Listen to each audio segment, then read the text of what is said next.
brings together crafters, artists, academia, researchers, business entrepreneurs, practitioners, and art students to sharing and discuss about craft and art as a social object. Very well. To start this opening ceremony, we will sing the national anthem, Indonesia Raya.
Excellencies, participants, ladies and gentlemen, we are now going to listen to the opening speech delivered by the representative of Dean of Faculty of Visual Art, Vice Dean of Academic Affairs. Please welcome Dr. Yulria Wandafi. Okay, thank you.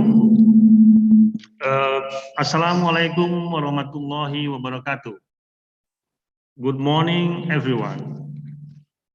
On behalf of the Dean of Faculty of Visual Art, Indonesia Institute of the Arts, Yogyakarta, I would like to welcome to the audience on today's event, the sharing session as part of the second International Craft Day held by Craft Department ISI Yogyakarta. And I highly appreciate to all speakers for sharing their expertise to us today, regardless their tight schedule. In short, I'm hoping this special event not only give advantage for the students and faculty members, but also for craft communities and anyone that has interest on it.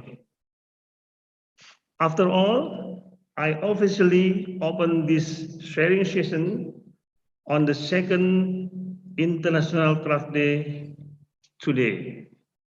Thank you and enjoy it. Thank you, Mr. Yulriawan, for the opening speech. Next, we are going to listen to the speech delivered by the Head of Craft Department, Ladies and gentlemen, please welcome Dr. Alfi Lufiani, SSN MFA. Okay, thank you, Rania, as a master of ceremony today. Assalamualaikum warahmatullahi wabarakatuh. Peace be upon you. And selamat pagi. Good morning, everybody.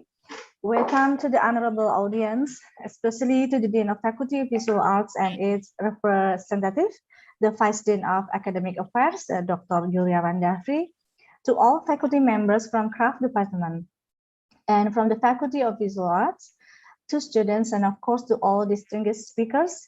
And on this moment, I would like to express really my greatest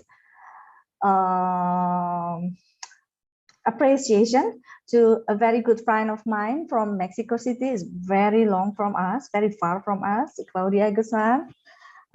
¿Cómo está, Mrs. Claudia Guzman? And of course, also from to Janet Sitik from Singapore, and for Pak Priyo Salim for Kota Gede, and then Pak Arif Suharson and Mas Bram Satya, and last but not least is Monica Wijaya, the alumna from our department. On behalf of the craft department, I would like to express my gratitude, especially to the speakers that I mentioned before, since in the midst of an extraordinary tight schedule, they're willing to take the time to share knowledge, insights, and experiences that is really priceless to all of us who present here. This International Craft Day this year is the second annual event organized by the Craft Department, Faculty of Visual Arts, Indonesia Institute of the Arts, or ISI Yogyakarta. And although this year the ICD is held in a simpler format than last year, it does not reduce the substance that provides provisions to students so that they are ready to become a creative people with sophisticated character, a character gained from unlimited link that we have to build from now and invent inside.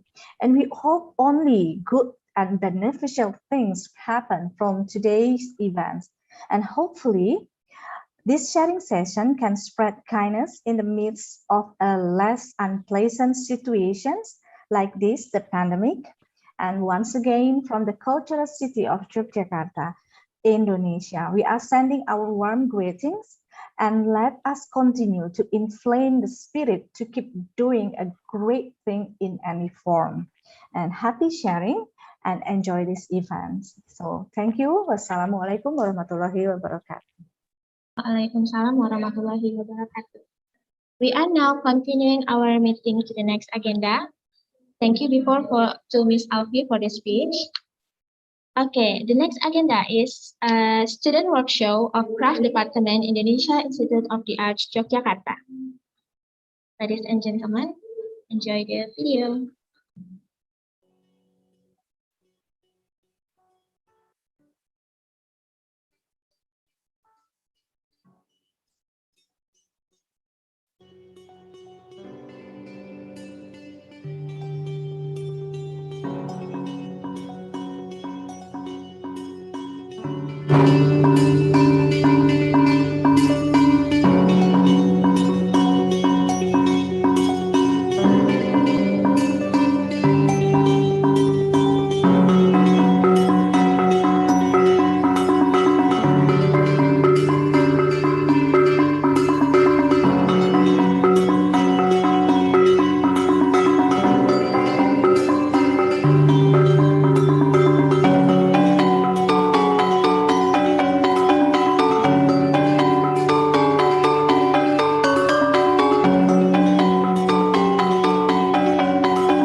Okay, so we have watched the video of student workshop.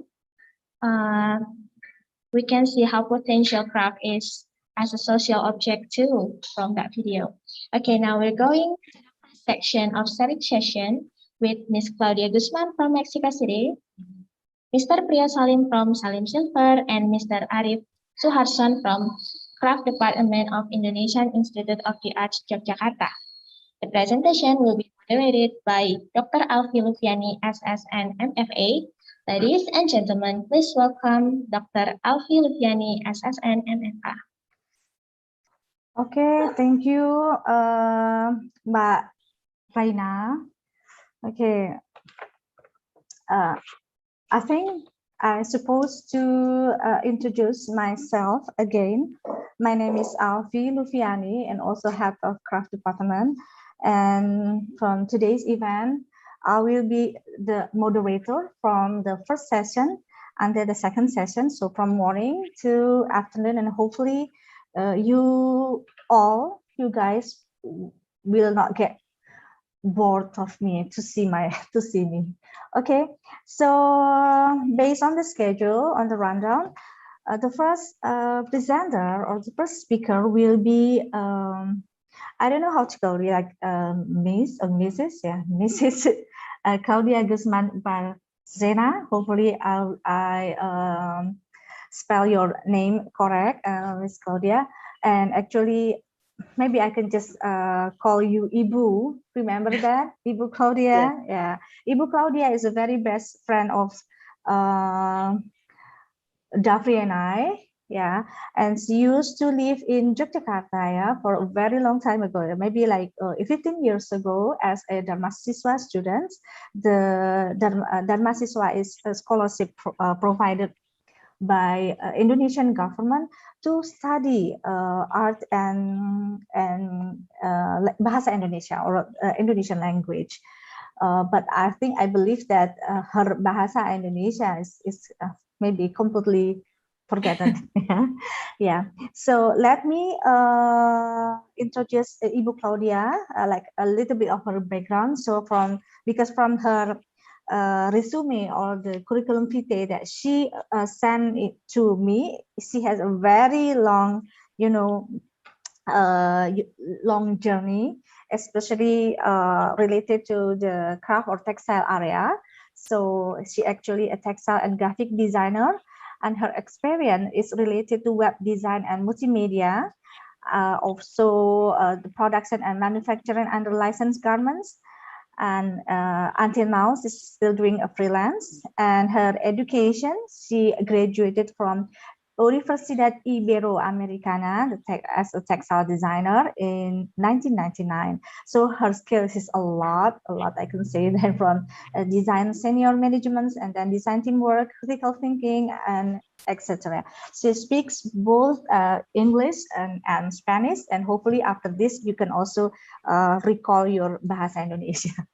Okay, so Ibu Claudia, this is your first session. I mean, the time is yours. And please let us know if you need assistance during your presentations. You can just say if you want to start or anything. So we will do it for you. Okay. Yes. Hello, Please everybody. It's night in my country. Good morning there. Good night in here. I would like to start giving a small introduction about my country.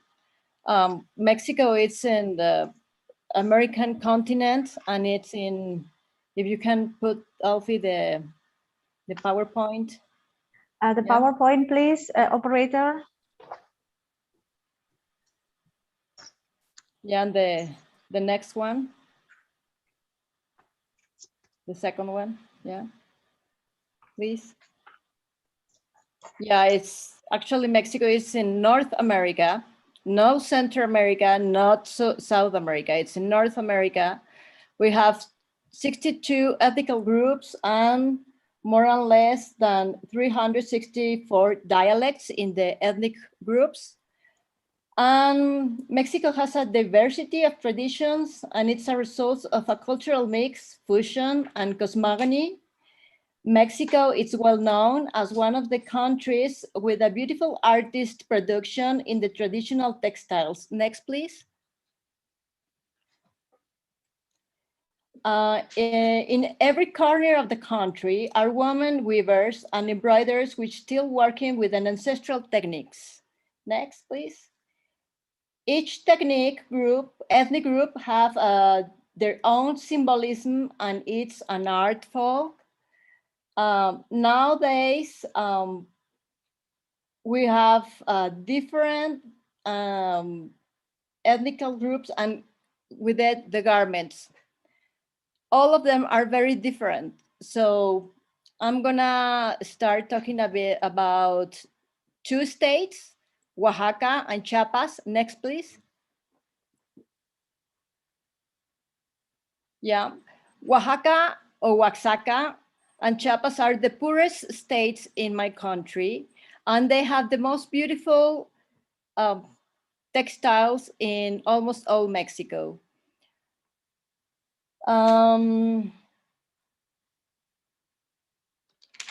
They are also very known for the techniques and the colors. They get colors, the dyeing natural techniques. Next, please. They use plants, flowers, insects. And there is like the cochinilla, it's an insect and it's very expensive and very rare. And they have beautiful, you can obtain very beautiful colors with it.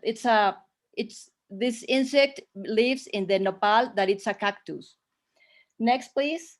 It depends on the ethnic group. They have their own patterns, colors. Some are the result of a cultural fusion from the Spanish, because Spanish came to Mexico to colonize the continent. So we have, next, please. We have some influence from Spain, because of course the indigenous women in here, they didn't dress up like that. Ornaments, next please. Ornaments are birds, flowers, rabbits, deer, trees, geometric patterns, and they represent everything that surrounds their life. Fabrics and cotton, wool, and sometimes silk, all of them come from Spain. Next, please.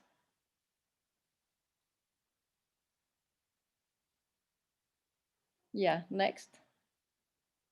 Yeah, there. Okay, waist loom and pedal loom weaving are the traditional weaving. Weaving and embroidery are very important to the traditional cultural heritage with women are involved and usually are from mother to daughter. Next, please. So if you can see, it's a bit similar or a lot similar to Indonesian textiles with the making, the weaving and embroidering. Okay, next, please. That's a sample of the embroider. Next. Yeah, different ethnic groups with different styles and colors. Yeah, next. Okay. Nowadays are non-government organizations which mostly are conformed by a group of women. They are trying to empower, dignify, and strengthen them by bringing the clothes they appear to a modern clothes, so they can have better opportunities by getting more money than they can get by themselves.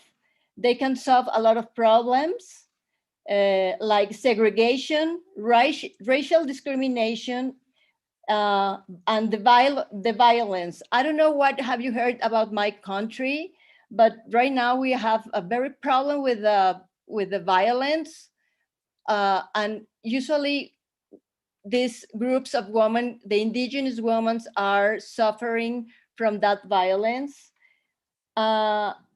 So garments are the exit and an open door, and at the same time they preserve the traditions, because we are losing that traditions. So it means, next please.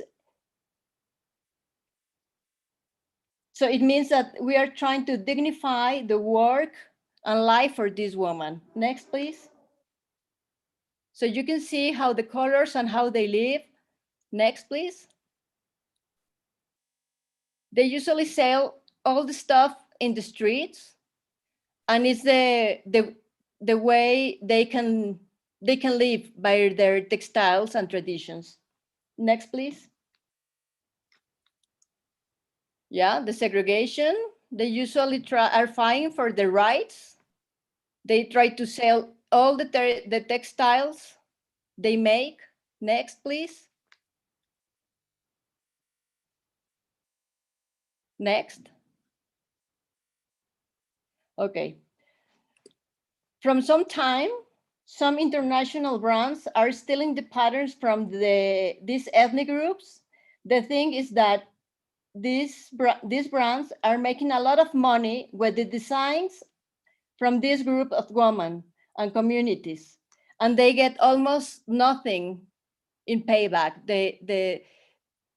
These clothes are very cheap for them, and they make a lot of money with by stealing their identities. Okay, next, please. Some brands are like Carolina Herrera, Michael Kors, Zara, Mango, Rapsodia, and so on. Next, please. All these are inspired by these ethnical groups, and they make a lot of money with it. They cause economic loss to the communities, exploitation and plundering of their textiles, lost opportunities for economic and development. Next, please. Next. Okay, there are some groups. Malacate Taller is one of them. They work with this woman to make empowerment to them by teaching them how to make a group and doing everything for their community. Next, please. So if they sell their textiles in a better places, they can have a better income, so they can get out of the poverty, and then also can teach their daughters, and they won't lose the tradition, the heritage. This empowerment, it's important because it brings dignification and gender equality. So they focus in a social gap. It is necessary to accompany with the social programs so they can build a micro enterprise to support these communities, and very important to the new generation. Next, please. See, this is the difference. So as soon as the people start teaching how to make the things better, they start making beautiful pieces of art, and they can sell it for the right and the fair price. So they represent animals, flowers, whatever it's in their community. Next.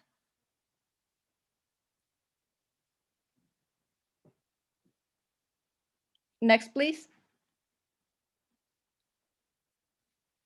They are building their own brand. So brands like Carolina Herrera or whatever won't steal their work. Next. Yeah, there are some samples of how they work. Next. Also, they are trying to rescue the old the old garments like this blouse, it was already lost. Nobody was doing it and making them. So now they start doing. Next, please. And also now it's becoming like more a fashion thing to wear traditional clothes, garments, embroiders. So every Friday, Viernes tradicional, it means traditional Friday. So every Friday, a group of women are taking pictures of themselves with some clothes and to show, to be proud. Next, please. Yeah. Next, please. Yeah. That's the last one. And it's a tradition that it shouldn't be left behind. And also it's an opportunity to all this community to get out of their poverty. Yeah. Can we exit from the PowerPoint?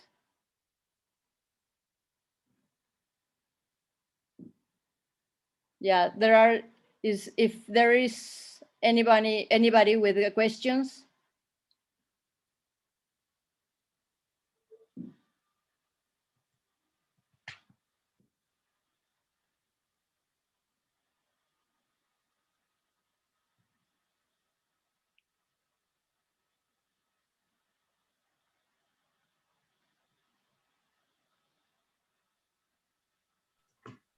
Sorry, Claudia. Are you sure that you're done with your presentation? Because we need more. Actually, seriously, we need more. We need more from you. Yeah. Well, any question? I just wanted to give like an introduction. Yeah. Because we can go deeply to the conflict, you know, that it's in this group, ethnical groups, and it's also with the pandemic. It was a problem for their communities to sell their stuff because nobody was outside, you know. Okay. So it's worst. They have to sell their textiles to be able to eat, you know. Okay. Yeah, it's a big problem. And yeah, also the violence with the pandemic in, I think everywhere, you know, inside the houses, especially with these groups of women are it's very serious. So they get almost nothing. And there are more groups trying to help them to make a brands so they can sell everything and to have a better future for their daughters, and they can keep doing the traditions. Oh, okay. Yeah, well, we actually, Claudia, I think not only in Mexico, in Mexico, also here in Indonesia, I can say that, of course, it also happened here in Indonesia. It's a very sad situation, especially for the small business enterprise. They have a very, like the biggest impact because of the pandemic, because people, I think the most important things right now is about like medicine or food. Okay, so of course this kind of thing is kind of like abundant. Yeah, abundant is it's that situation. It's just the same here. So, but if I can say is we do have connection, of course, in terms of a pattern. Yeah, I've been to Mexico and I don't want to leave actually. In the like the color, the ornamentation, and etc. And for sure, it's called a cultural thing. And also, we have also the same connection in terms of the sad part of this, all of this situation. The sad part that, as you mentioned before, that the craft peoples is usually get a very low wage, but on the other hand, on the other side of this continent, on the other side of the world, people can sell their works of art at a very high price. It's very ironic. Okay, but Claudia, let me notify you that the system is like this. Like after you present your presentations, and then it's continue with the second and third presenter, and then we can have a question and answer session. Is that okay for you? Yeah, but sure. But let me know if this is too late for you, because I know it's night over there. What time is it now? Right now? Now it's almost 9 p.m. Oh, okay. That will be okay for you. Yeah. I thought it's like around 10 or 11. So there will be works for you if we continue with the second and third presenter. Sure. Okay, that's great. Thank you so much. So yeah, we can then go to the second presenter, and it will be Mr. Priyo Salim from Yogyakarta, from Kota Gede, Yogyakarta. Pak Priyo Salim, are you ready? Ready, Mom? Okay. So yeah. Let me share the file. Okay, yeah, please do. Thank you. Oh, okay. But first of all, of course, let me introduce Mas Priyo Salim, but actually it's very well known. I have a specific term for him. I call him like a live encyclopedia from Kota Gede. Kota Gede, Claudia, if you remember, Kota Gede is the center of silver in Yogyakarta, and he's the living legend. He's the living encyclopedia from Kota Gede, Yogyakarta, and he's the owner of Salim Silver. You can always check his business from the www.salimsilver.com, and also the priyosalim.com is very easy.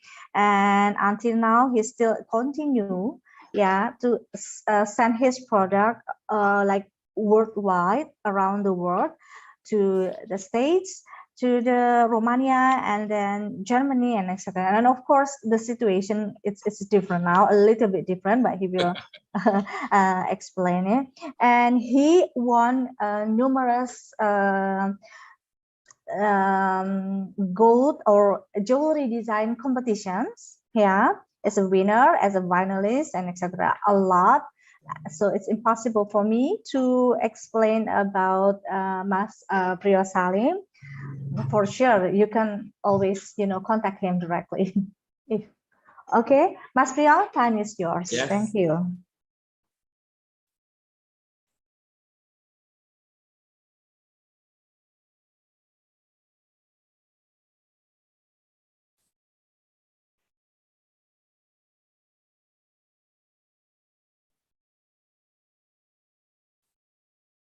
Yep.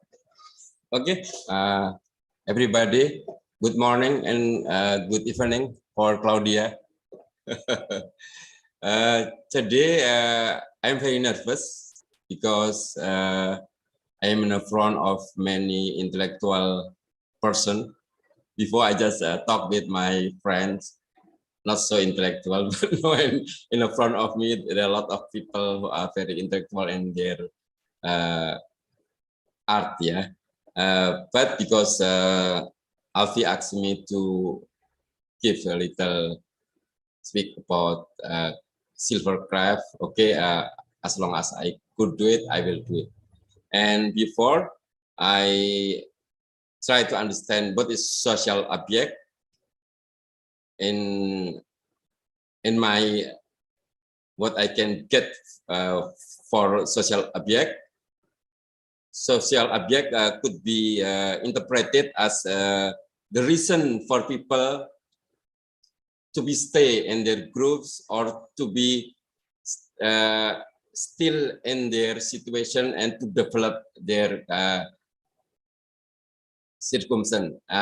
because I am an Kota Gede people, so in this article, I want just to tell you that my trial to be stay in silver, because the situation could change everything, because the silver price depend on the international market, and for Indonesian it's very fragile. Before that, I will tell about my background. Okay, I start my story. Yeah, I want to tell you about my father first. Before I will try to, sorry.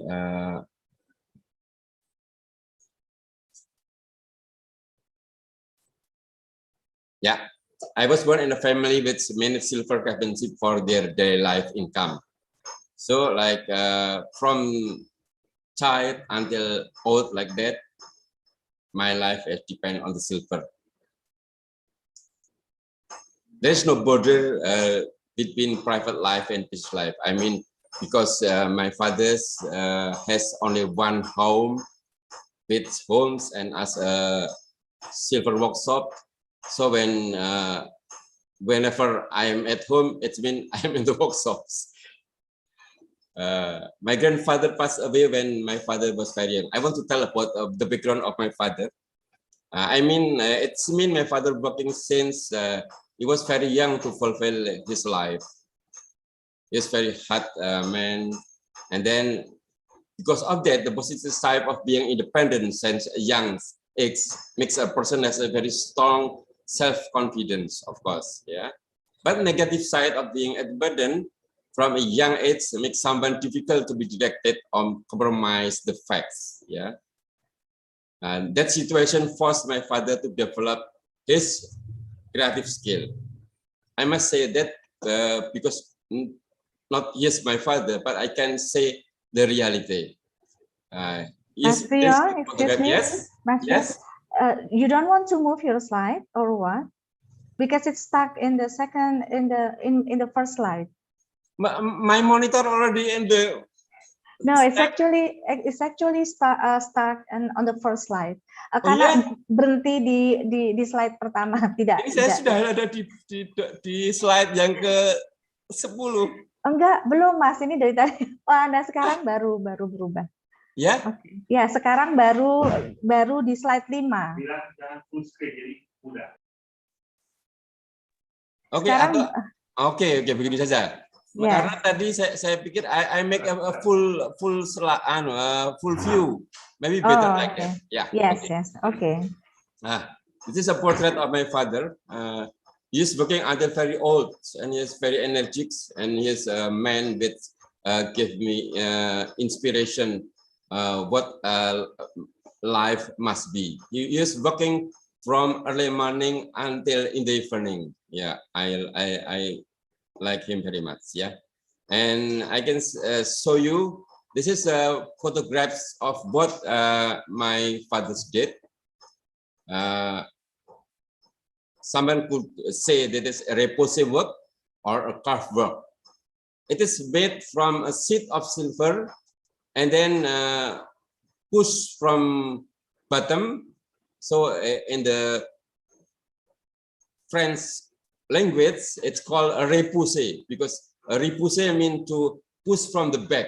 Yeah, but maybe in English and in international term, it could be said a carving. Yeah, this is a carving of his ankle, and this is self-portrait of him. I think these two of this work is the best work because it is only around 10 centimeters. It is very small, yeah. And I think until right now, it's very difficult to find people who could make like that. Yeah. Almost everyone recognized my father's carving skill. He was very skilled, but he didn't know how to teach. This is a problem. Yeah. When I asked him how to be a good master of metal carver, he only answered, just do it like that. And then just gives a very simple way. Do it like that, hammer it, and move it step by step. And then enjoy it yourself, and then you can find it by yourself. This is the way maybe an art, the difference between an artist and a teacher. An artist just can make it very good, but a teacher can teach somebody else to be better. Okay, this step for me, and then it's me. Since I open my eyes, like what I thought before, I always connected by my workshops. Yeah, even when the craftsmen work overtime, the sound of workshop enter my soul till night. Yeah, I just want to say that the situation of this very influenced my life.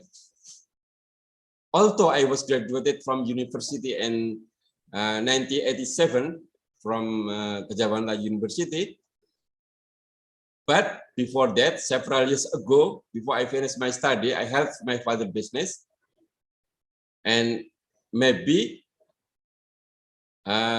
because of that, the decision to be a jewelry designer like what I do today was not an easy decision, because my background, my education background is a choreographer. I am a cartographer. I am a map maker. I mean, cartographer is a science and art of making a map. So combination between techniques and art of making a map. Yeah. So to change to be a jewelry designer is not so difficult too, because to be a jewelry designer, just to change art and making of jewelry like that. Yeah.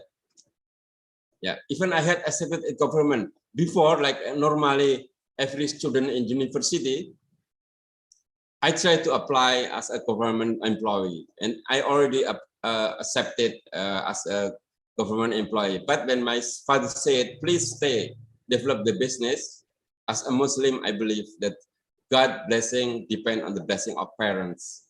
Besides that spiritual reason, of course, there are rational reason. Now, this rational reason, I think we can say as a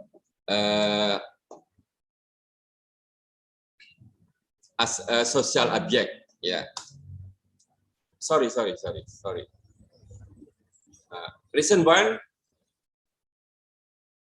why I choose a jewelry designer, because on 1987, before I finished my university dissertation, I helped my father to connect with USA customer who stay in Jakarta.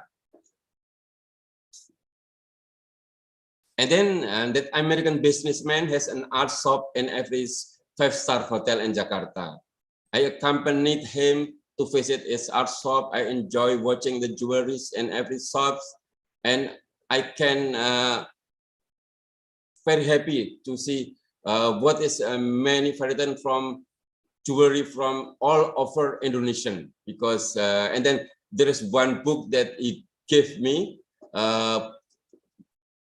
Power of God, written by Susan Rogers, gave me of inspiration. As Indonesian, I don't know anything about jewelry in Indonesian, because in Indonesia, a lot of island and a lot of technique, a lot of design spread all over the islands. And as Indonesian, as a Japanese, I don't know anything about jewelry, because that from that book and from my experience in Jakarta, I can see that the variety of jewelry in Indonesian is unlimited. Yeah, especially when we can develop it. Yeah. The reason too, because I want to be a jewelry designer. Besides that, I met a finalist in jewelry design competition who asked my father company to realize the design. At that time, I'm just a student. And because from the communications, he advised me to be a jewelry designer, because at that moment in Indonesia, the profession was unpopular.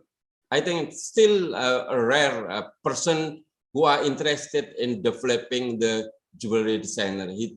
She advised me, if you could be a jewelry designer, I think you could develop your business like that.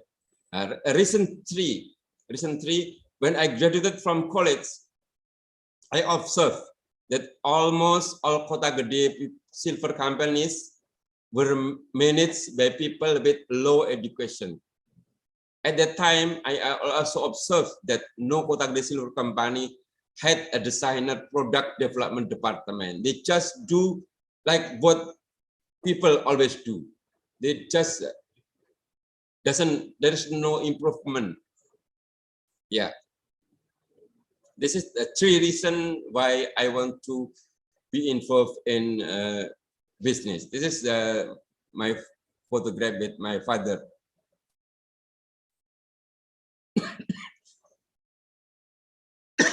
Sorry.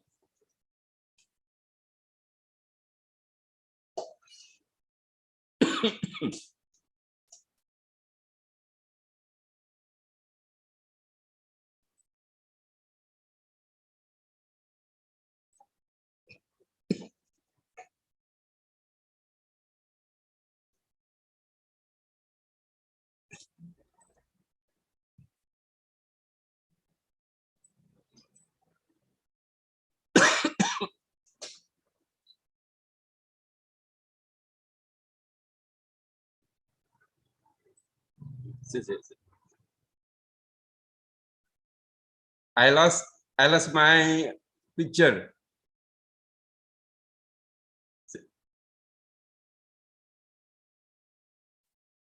Kok hilang?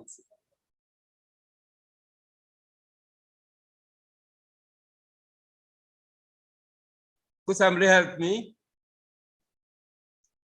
Bisa, Mas, ini masih ada slide-nya ya. We can see your share screen.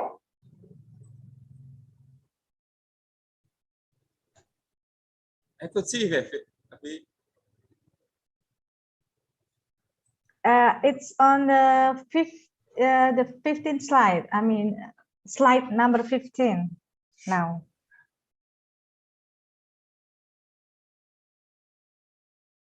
But wait, And Wangi. yeah, it's technology, yeah. I could not see in my monitor.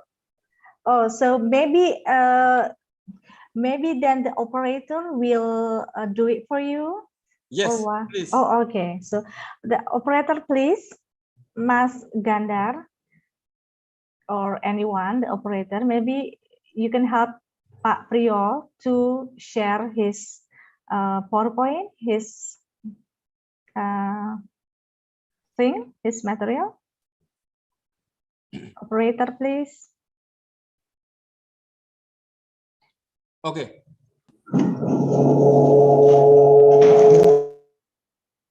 Right. Okay. I see it. Oh, okay. Okay. So you okay? Okay. I see it. Okay. Yeah. I continue. Yes, please. Yes. I just could show to you that silver bed is made in Kota Gede. I mean, no, we talk about Kota Gede silver in a short story, because before we talk about my father and me, and then we talk about in general about Kota Gede silver. Yeah, it's said Kota Gede silver is very famous. Yeah, often this story become redundant without facts. Yeah, I always hear story that Kota Gede silver started in 16th century. But if you ask for old Kota Gede silver, which was made in 16th century, I could not answer it. Yeah, nobody could not show what is 16th century silver made in Kota Gede. I just could show to you the silver that is made in Kota Gede at 18th century. It is ordered by the King of Yogyakarta, the Sultan the 8th. Yeah. I have several items which made at that era. Behind the several objects, there is a writing Bendoro Raden Ajeng Modilin. It's so that there is the family of the kings. Yeah, and this is the symbol of the silver in Kota Gede make for the Yogyakarta kings. And this is the second silver that I have to show that it is made in Kota Gede and it is made in 18th century. Yeah, this is two. This is another silver which is made in 18th century for the wife of Hamengkubuwono VIII. Yeah, yeah. After that, we can understand that Kota Gede silver early in 19th century. At the beginning of the 10th century, there was an order from Marie Agnes van Gesler. She is the wife of the Dutch governor who was in power in Yogyakarta. This order was probably due to the pressure from Dutch NGOs who saw that Java's poverty was due to the forced cultivation system. Yeah. This is the portrait of Marie Agnes van Gesler, the wife of Governor of Yogyakarta at that time. Yeah. Yeah. Forced cultivation because the Dutch wanted to cover losses due to the Diponegoro War in 1825 and 1830. Marie Agnes van Gesler gave the idea of adding decoration to silver product with carving characterized by Javanese culture. The period from 1930 to 1942, Yogyakarta experienced the golden age of silver crafts. Yeah, it is very known. Everybody was very happy at the time. I mean, although the situation is not good for general in Indonesia, but in Kota Gede, the people who work in silver are very, very rich. I mean, enough to live in a good class. Yeah, this is the sample of what people in Kota Gede make for the Dutch order. Like that too. Yeah, but on it is unlikely because right now it is very difficult to find that kind of collection in Indonesia. We must go to Tropen Museum to see their collection. They have 100 of Kota Gede silver which is made in that era.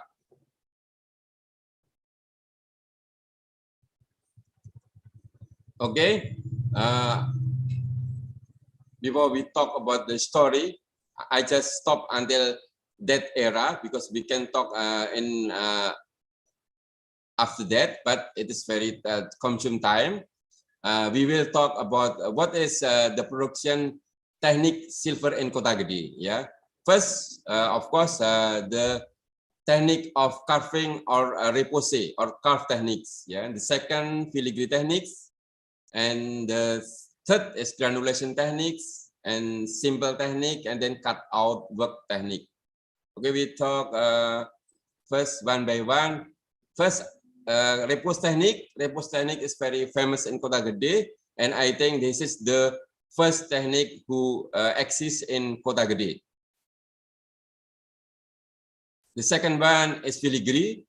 Filigree is the technique which almost come to Kota Gede in 1940. Yeah, it is come from Kendari or Makassar, but after several years ago, I found that the Makassar people learns it from Padang. Yeah, so it's mean that the technique of making filigree moved from Padang to Kendari, Kendari to Jogja. And the other technique was a granulation technique. Granulation techniques in Java named as meniran techniques. Yeah. In Bali, it's called as a Javan techniques. So I think that kind of technique is very popular and everywhere. But honestly, we can say that the Balinese granulation techniques is the best in Indonesia because they are more delicate. Yeah. The other techniques is plain technique. It's just a very plain technique without any ornament, and then the last technique is cut out work techniques like that. Yeah. Okay. To show you about the situation in Kota Gede, I will tell you about fluctuation economic in Kota Gede and has the influence of Kota Gede silver.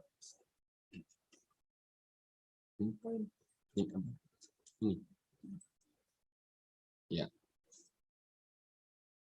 Okay. Anybody still see the view?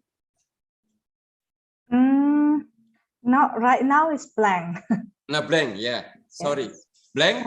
It's Blank. okay. Yes, still. I tried to use a full view.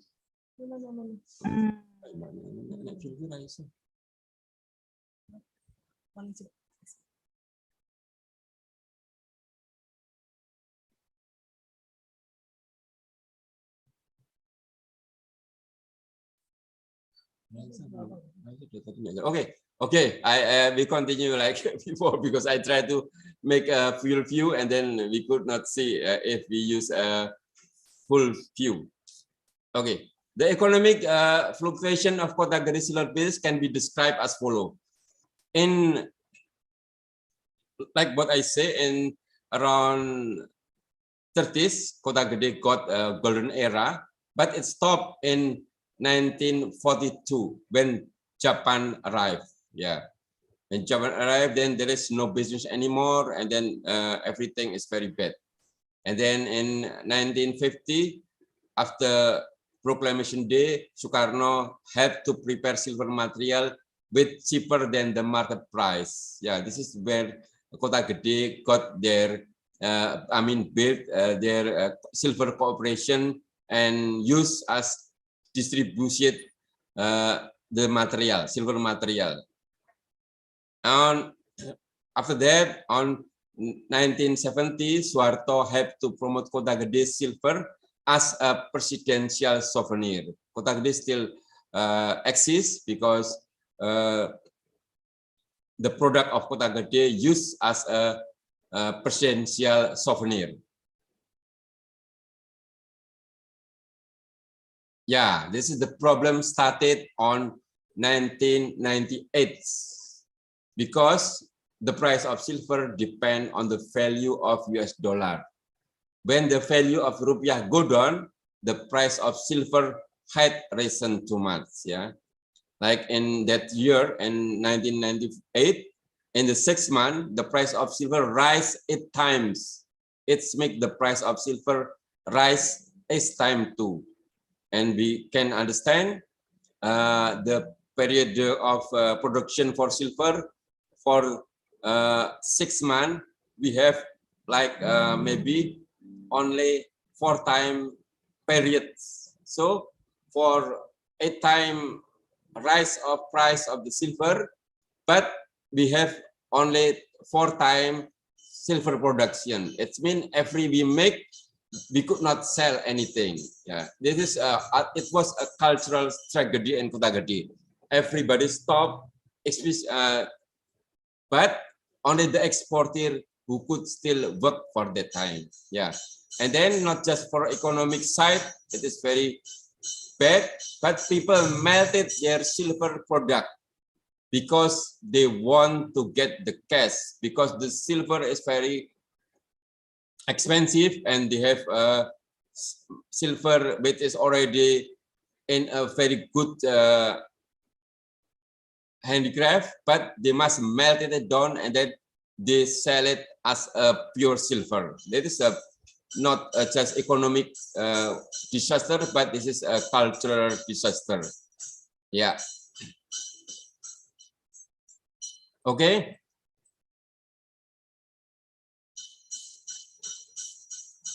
From this, I want to say about my vision, because from that problem happened in Kota Gede, my vision, I want to make this repository technique in Kota Gede exist longer, even develop for the new market and reach the second golden era.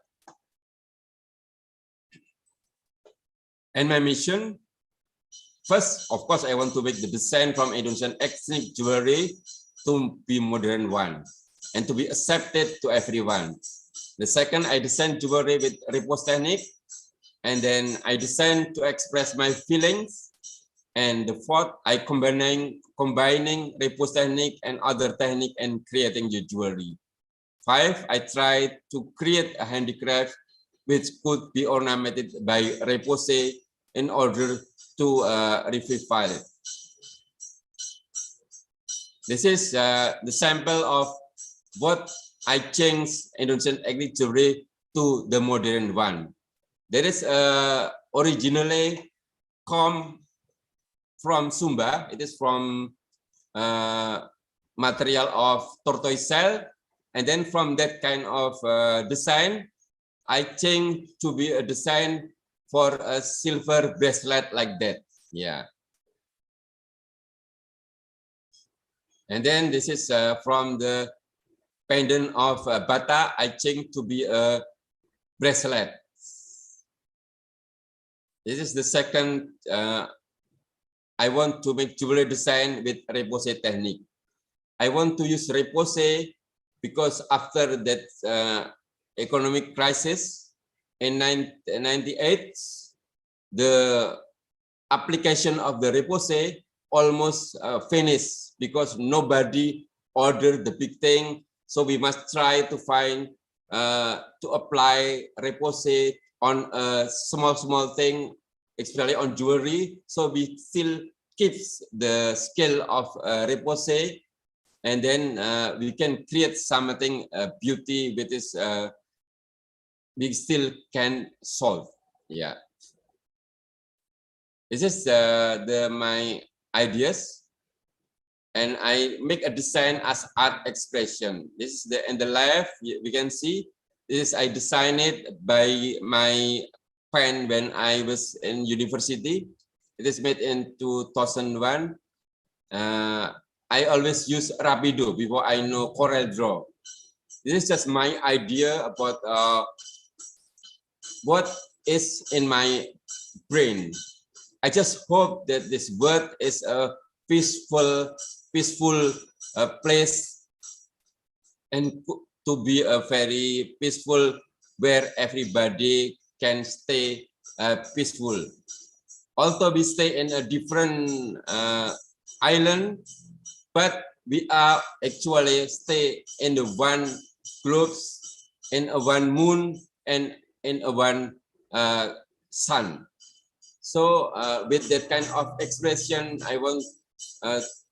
I hope that this word always peace. There is no war anymore.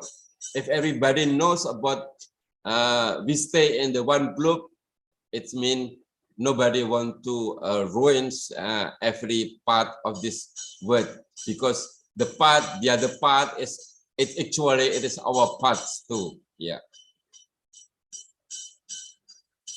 This is another expression of I make on my design. This is a puppet which could move every hand, every body, the body and the head. We can move it as a puppet, real puppet. Yeah. And that's the fourth trial. I combining technique of jewelry. I observe in Kota Gede, if they only do in filigree, they just do in filigree. If they do in repose, they do in repose. I try to combine between anything. This design is a combination between repose and granulation, which is changed to be not granulation, but it is we call it in Japanese but plong-plongan or armadillo in international terms. Yeah, this is combining technique jewelry from the repose technique, very simple, and with the filigree. And the fourth, create a repose handicraft. Yeah, because I'm sure there is still a market for a repose. Although the big thing never come the order for the repose, but I'm sure if you can make a beautiful thing with repose, there will be an order for it. Yeah.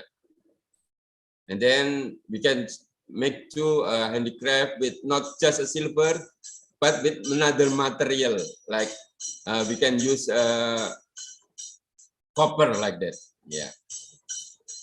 This is a part of a relief in Hindu temple, and we can make it as a interior decorator. Yeah.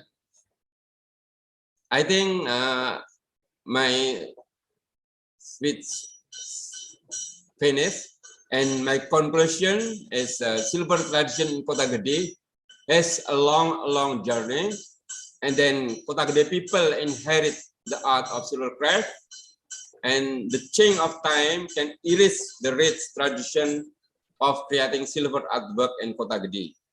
To preserve the cultural wealth of Kota Gede and silver works, we need serious integrated thinking. Thank you for your attention. Okay, thank you so much, Pak Priyo. Yeah. What a stunning presentation. Yeah, even only in a very short time, more or less half an hour, we can get actually like a lot from Kota Gede, and it's very stunning even more because even during the presentation, we can hear the sound of music from your people doing his jewelry thing. That's so beautiful. Yeah. Okay. So thank you so much. And for all the audience, for all the participants, maybe from now you can start, you guys all can start to write your question. And I believe and I'm sure that you must have a lot of questions related to different culture, but actually it's related because we are all human and we are all talking about the craft as a social object that connect us together, one from Mexico and one from Indonesia, and especially Yogyakarta, and more specifically from Kota Gede. So please, you can start write your question on the chat column. And I think you can also start to, maybe later, yeah, you can raise your hands. Is that okay, Mbak Rania? The participants can do that as well, yeah. Okay, thank you, Mas Priyo. And next, of course, last but not least from our first session is Pak Arif Suharson. He's a ceramist, yeah, and also a faculty member from a craft department, ISI Yogyakarta. And yeah, let me introduce again about Pak Arif Suharson a little bit, because if I have to tell about him, it will take more than a week, right? Because he has so many things. He's done so many things. And from the resume or curriculum vitae that he sent to me, it seems that he's now doing a lot of things, yeah, activity related to craft area, especially as a task force, as a member of the craft associations, and then the craft experts. And this is very important because as a faculty member, he also very productive in terms of writing or like a book, yeah, like a book. The academic book especially for the SMK. What I call SMK is like what you call SMK, Bu Arif? High school. Well, it's the level of high school, but but it's more vocational. Yeah. Okay. So Pak Arif, time is yours. Please do. Okay. Thank you, Alvin. Yes. I will share the screen my first.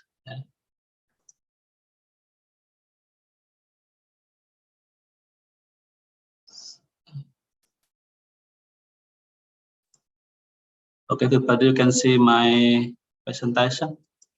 Yes, we can see it clearly. Okay. Good morning for everybody. It's great that I am here with all your event through online virtual seminar in a creative event that is International Craft Day #2.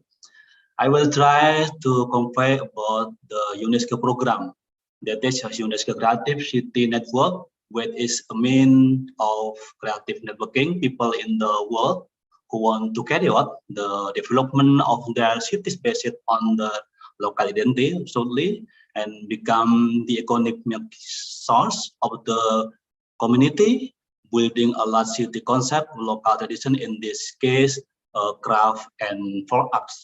Yeah, this case is my presentation. Okay, I will start for the presentation.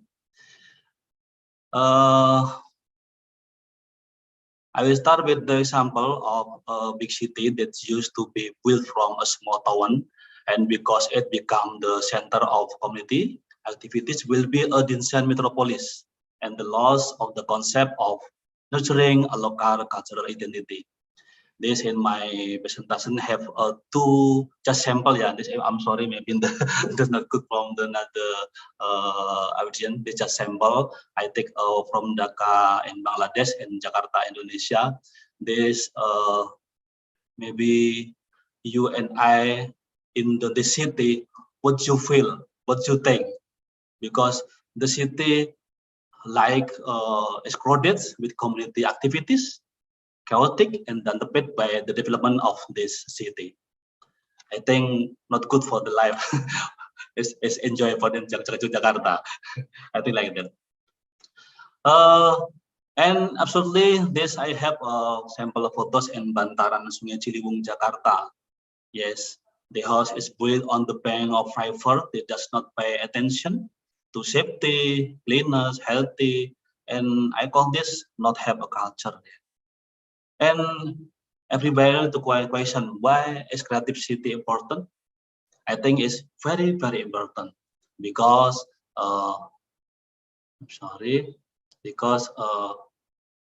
natural and mineral resources that have been led strategically. Cities must survive by developing their citizen creativity, implementing sustainability development. This in Jakarta, Ciliwung. Yeah. I have a sample too, a sample of cities that are very concerned about the concept of development that have a surrounding environment, culture, religion, and the creative activities of their communities. I take from photos this in Stockholm, Sweden. You can see in the city a good city. Yeah, enjoy. Maybe we live in of their country. You can see the sea of clean, the house is good, and I think it's good. Maybe we are of there. And Indonesia have to have a situation the same, but this in village. Yes, Penglipuran, Bali, Indonesia. Yeah, you can see the Penglipuran is a little village, but after now is long ago and until now, he live on the good culture, good clean area, and the tradition more take care about the people and the good living of the Bali. Exactly, tourists go often Bali and see in the middle of Bali the cities of clean. Yes. Okay, and UCCN, this program for UNESCO, they have 250 cities in the 90 countries.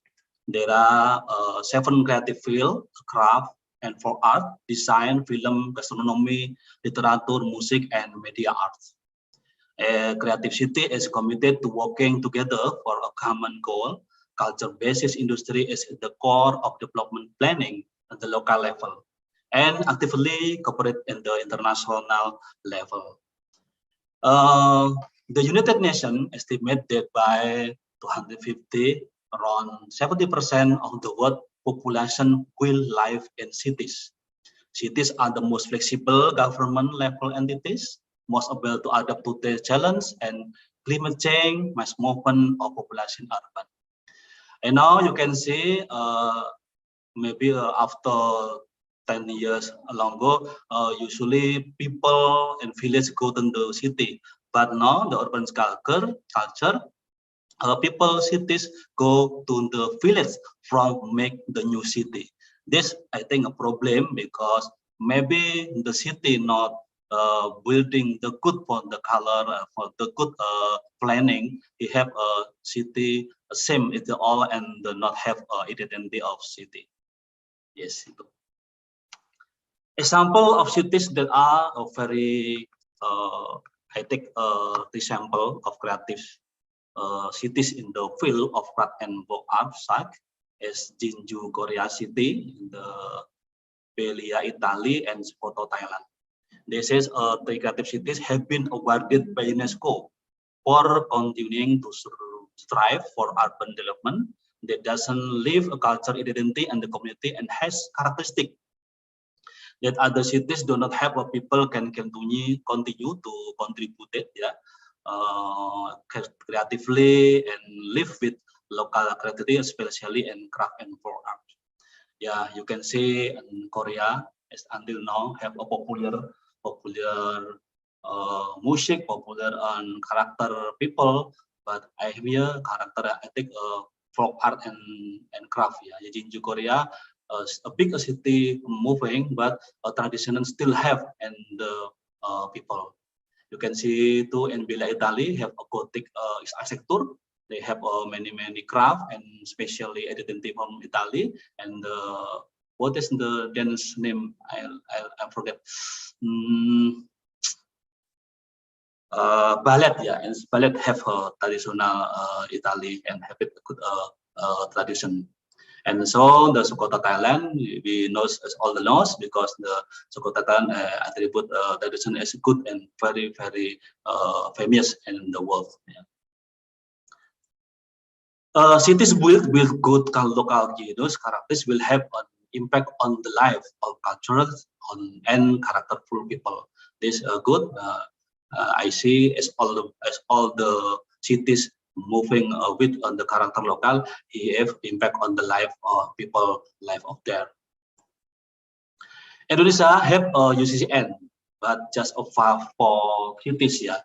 And the first time to the Philippines and Pekalongan have a city craft for art, and then Bandung a city of design, and then Ambon city of music, and the new one is Jakarta a city of literature. Literature is in same Indonesia sastra because sastra and Jakarta good life and many community under sastra like lenong, like theater like this. Yeah. Now,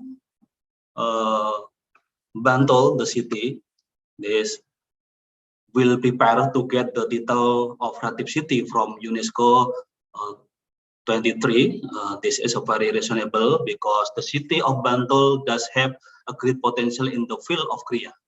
Even 70% of the result of Kriya in Yogyakarta come from Bantul.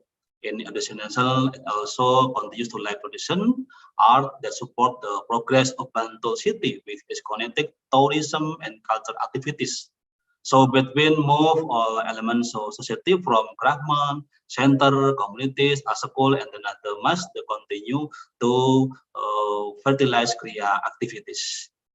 And this case, ISI Yogyakarta is believed government Bantul to be committee team to realize creative cities in Bantul Yogyakarta. I hope ISI Yogyakarta can give support for the Bantul cities to make creative cities and from UNESCO. Please support as all, the teacher, the student, and as all complement in the city ISI Yogyakarta. When the Kriya the choice in Bantul, because I have a data, I have from research and my research I'm doing from after earthquake. Yeah, I have a research economic crisis. The existence of Kriya still survive and become a society solution when the crisis happened. In 1996, 1998, Indonesia, actually in Yogyakarta, we call this a crisis moneter atau economic crisis. But the solution, a good solution from the crisis, leading a local product, absolutely Kriya, absolutely. And then earthquake in Bantul and the economic in 2006 and 2007 is a local vision of community solution. This Kriya solution again with people doing to something to can eat, to can bring together with make a home again with the make a craft in Yogyakarta and Bantul especially. In 2008 and 2011, we have economic crisis too. It's all global, yeah, and Italy and Portugal, and then it's all to have it economic crisis in Europe in 27 countries, yeah. But this have a program love local product Indonesia too, the local product program until now, and then so economic being too good again.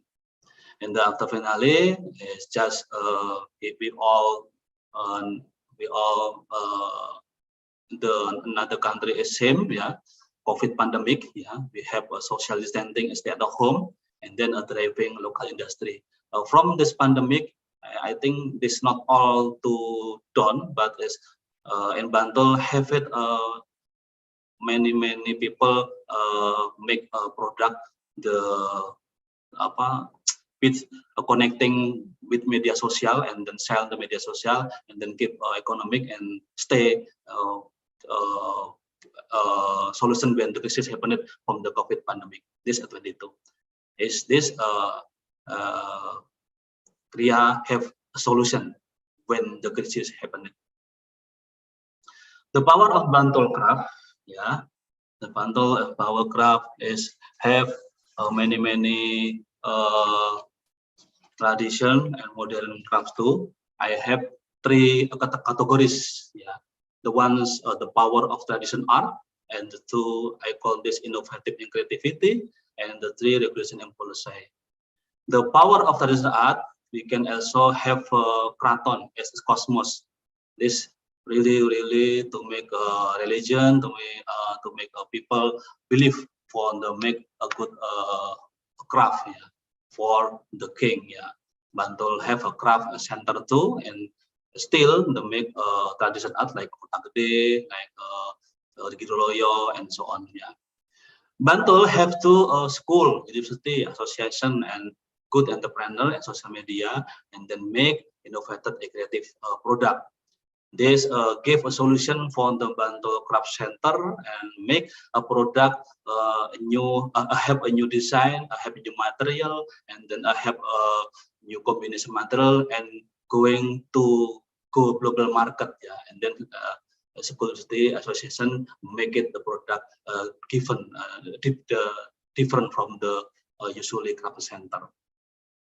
For the good again is have a good government and bank for make the regulation and policy to support it from the craft center and entrepreneur for making a good product and the global market solution, and like this make like a certificate for the good product from Indonesia, like ESCN or CVLK or the SP15 from the rule to making program order in the another country in Europe and or in the America centuries. Here's Kraton Jakarta. I think this center of the craft Kriya in Bantul Jakarta, maybe in all city of Jakarta, because the tradition culture become a source of ideas for the development of fair art in the community. They believe it to have a symbol and the meaning. We have Babit Sado, Batik, and Keris still and live in my people in the Bantul Crafts Center. Creative city. Creative city must be focused on development ideas and creativity. The existence of a creative community, value chain of creation, production, distribution, and consumption, and conservation. They still have live ecosystem. This Bantul, I think, have a live ecosystem because we have a school, we have a people for making craft, we have a bank Indonesia and supported the program for the making market. And the Institut Seni Yogyakarta, Asmindo, and so on, the government Bantul make it supported for the awarded cities creative from UNESCO. Involvement of stakeholder or interested parties and institutions, but stakeholders are not only in the government but also community and involvement. We call this, usually we know that with hexahelic, yeah. This one in academic, business, government, mass media, tourist, community, and academic, yeah, because together for make this life ecosystem in the Bantul area. A Bantul characteristic a graph because we have a resource, yeah. We have a human and other human about have many craft, many worker, many people to make a craft in area center, yeah, and so have a supporting the natural material, yeah, natural material from this area Bantul. They have a material not from Bantul, but the craft, the making identity from Bantul. This not same the product from another Bantul. Absolutely, they have the creative idea, and then Bantul helps production, distribution, consumption, and conservation. Yes, this absolutely like this.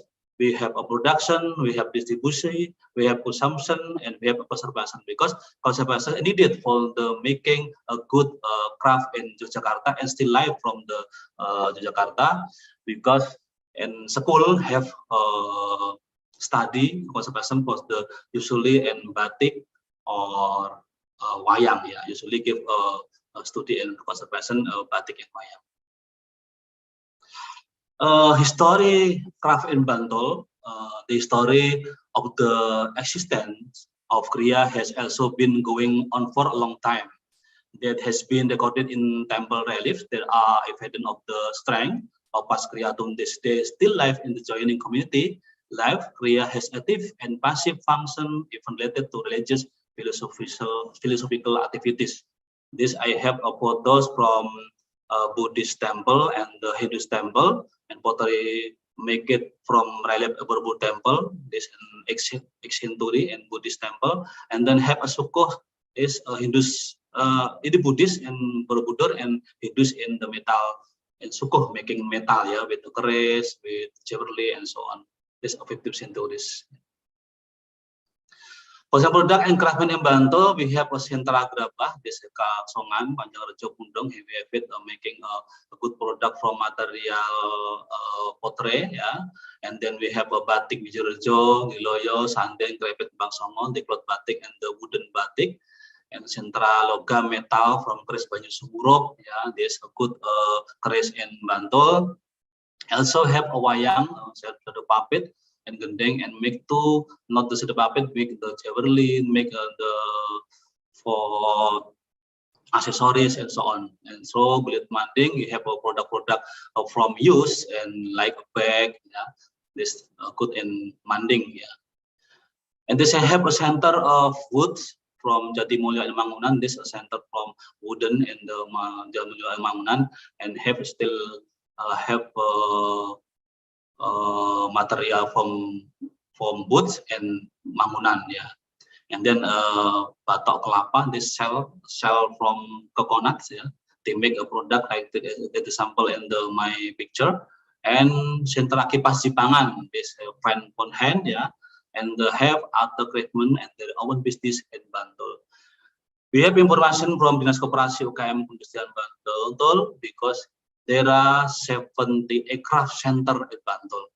I think have human resources in the field of craft every center at least 100 people. I think 8,000 craftsmen supported by the make Bantul UCCN UNESCO. Yeah.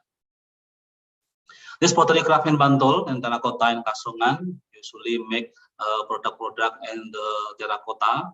Yeah, make equipment for cooking traditional, and then to going export, and then make a product like for interior element, yeah, interior element, because the global market needed for the different culture, a different product with the color like a good pottery in Chinese in Japan. This is my product, my work. I have 4 sample different, and the first one I have terracotta, but I make a finishing like painting. This I call this the painting in the water. I call this a painting water because make painting the color in the water. This a good color making the painting water, and then have two different terracotta. Have a batik, yeah, but I make a more modern batik, a combination in terracotta and like pottery, high pottery and stoneware, yeah, in China and Japan. But this is terracotta, not a pottery, not stoneware. This earthenware craft, but I make like of pottery in China and Japan. Make a good price. Usually maybe not finishing just a 10,000, but make I'm this, and now we can sell about 250,000. Yeah, this more good making finishing and the more good price in the people in Kasungan. And I have the product with the natural. This finishing I make from leaf coconut and then leaf from banana, and I think combination the terracotta for making finishing see a unique product. But this natural from material from Bantul, Yogyakarta. We have the power in batik in Bantul too, wooden and cloth batik, Giloyo, Kembang Songo, Wijero Krepet, and Sanden. Yeah, and now we have many order from the other countries, yeah, to make it many product have a style batik and from Yogyakarta and Bantul especially. And then have shadow puppet to make for puppet shadow and to make for souvenir, yeah, and with style wayang, and to make back to on modern craft in Gendeng, Pucung, and Manding. Is still life of the until now. And usually in center of village have artists, yeah, have artists like Subandi Gianto, have make it a product traditional ideas, but they make a more like modern. This make it not from litter, but make like a painting, but the horse make horse, the like painting horse, and inside the horse we give ornament wayang. Yeah, it's all the stories in wayang. This a good character in Subandi Gianto and make to glaze wayang. Yeah, in like more contemporary and modern, and also the price more high. Yeah, because for one project I answer the a question for the Subandi Gianto. Tell me the project very cheap, 20 million, yeah, 20 million that was cheap for one the product. Yeah, this a good product for Subandi Gianto and this artistic from Gendeng. Usually Bantul Craft have kind of freedom empowering golden empowering society for society. I have my dean, Tibu Rajo, have a craftsman who care about the community of craft, raises the price of handicraft product to become super product, upgrading, yeah, so that they are not seen or their product by combining element of art in his work. This is a good product. We make a product wood not good, but making the combination and the metal and wood, and then have a product and good price too. And people in Kasungan have many design and many good product, and going to tourists come to Kasungan village. Potential product and improvement in Bantul, we must be human resource, and the natural must continue to grow. New job opportunity, creating creative industry to the rural area, and we have one village, one product, yeah, is center in the Bantul Yogyakarta, many separate center and making kriya, and also make it product with marketable, because people have life from the sell the product and the good design and the good price. This must be made marketable. And I see the product in Bantul Jakarta have three categories. This one is traditional classic heritage, and then after this make it a modern and popular. They have making product with follow the trend design, yeah, more follow the trend, and the make modern alternative. This not follow but make it the trend for the product craft and Bantul, and absolutely we can make transition in the global market.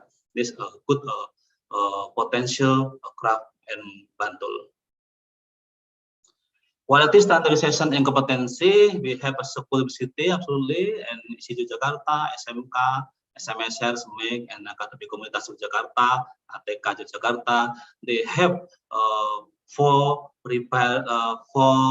students and go the good making a product for craft in Bantul Jakarta. Yeah, the new design, the new market, the new material, and give the information for the join together with people, make it a good product craft in Jakarta.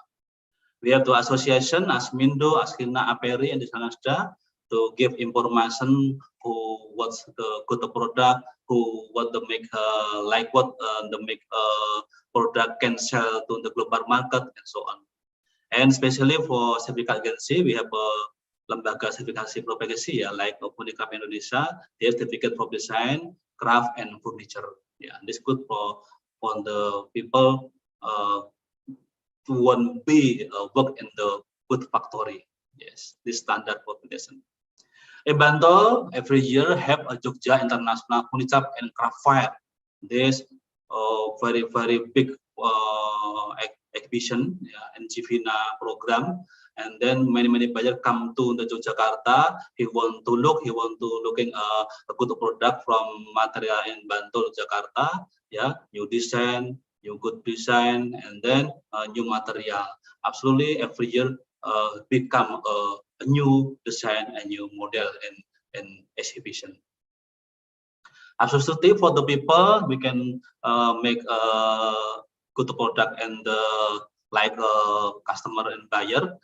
Usually, good business make like efficient and say export stock sell. Yeah, this more cheap and then not good quality for the export, and then sell in the local area.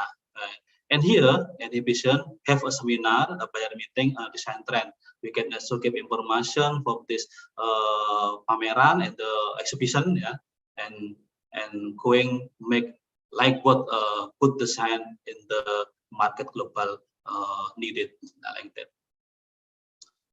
Craft is connecting community activities, absolutely this, because performing art like wayang, jadilan, and so on, the performing shadow puppet, have it make from kriya, people kriya, make it this program. Yeah, absolutely itu Bantul have many culinary very identity memorable, have mie deso, sate lata, and then ingkung, yeah, this from chicken, and this have a kriya make it too, because a kriya become important part of the state of folk performance, traditional culinary and cultural tourism, they form a better concept of life.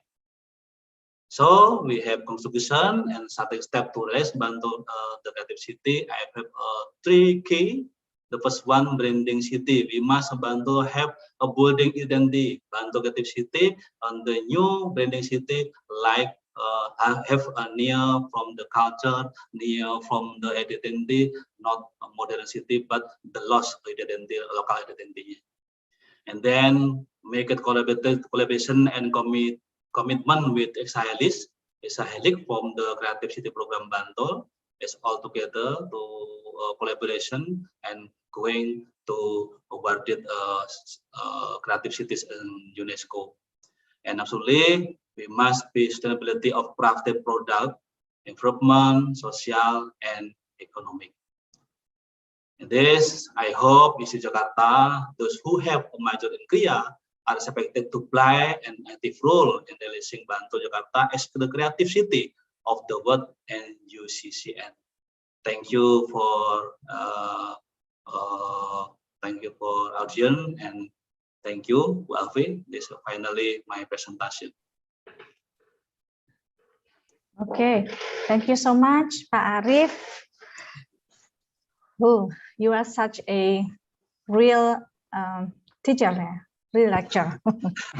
Okay, it's a lot of information and it's really enlightening the students, give us insight and the term or the perspective of how the city is supposed to be. Yeah, Yes. the city is the healthy city that's suitable for everyone, so everyone can be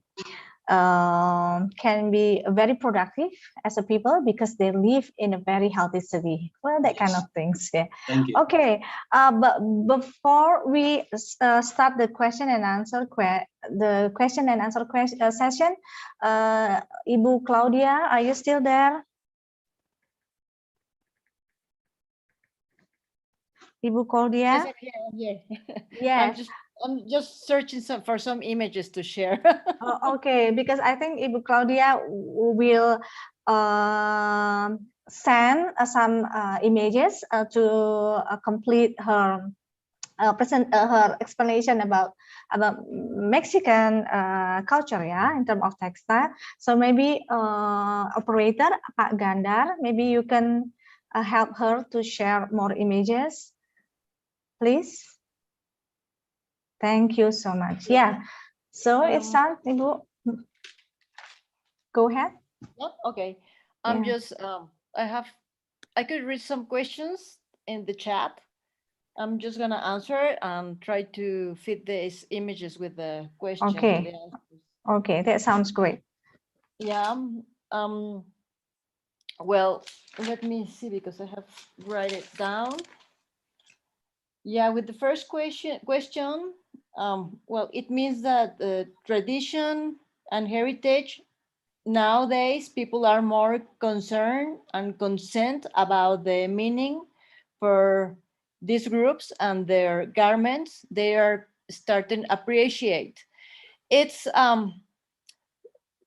for us because we are a mix from other countries, especially from Spanish, who colonized this part of the world.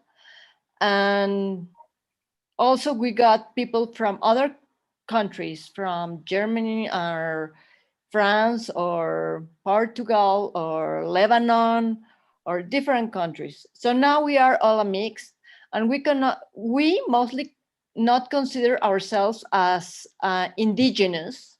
They are a specific group, and they are minority.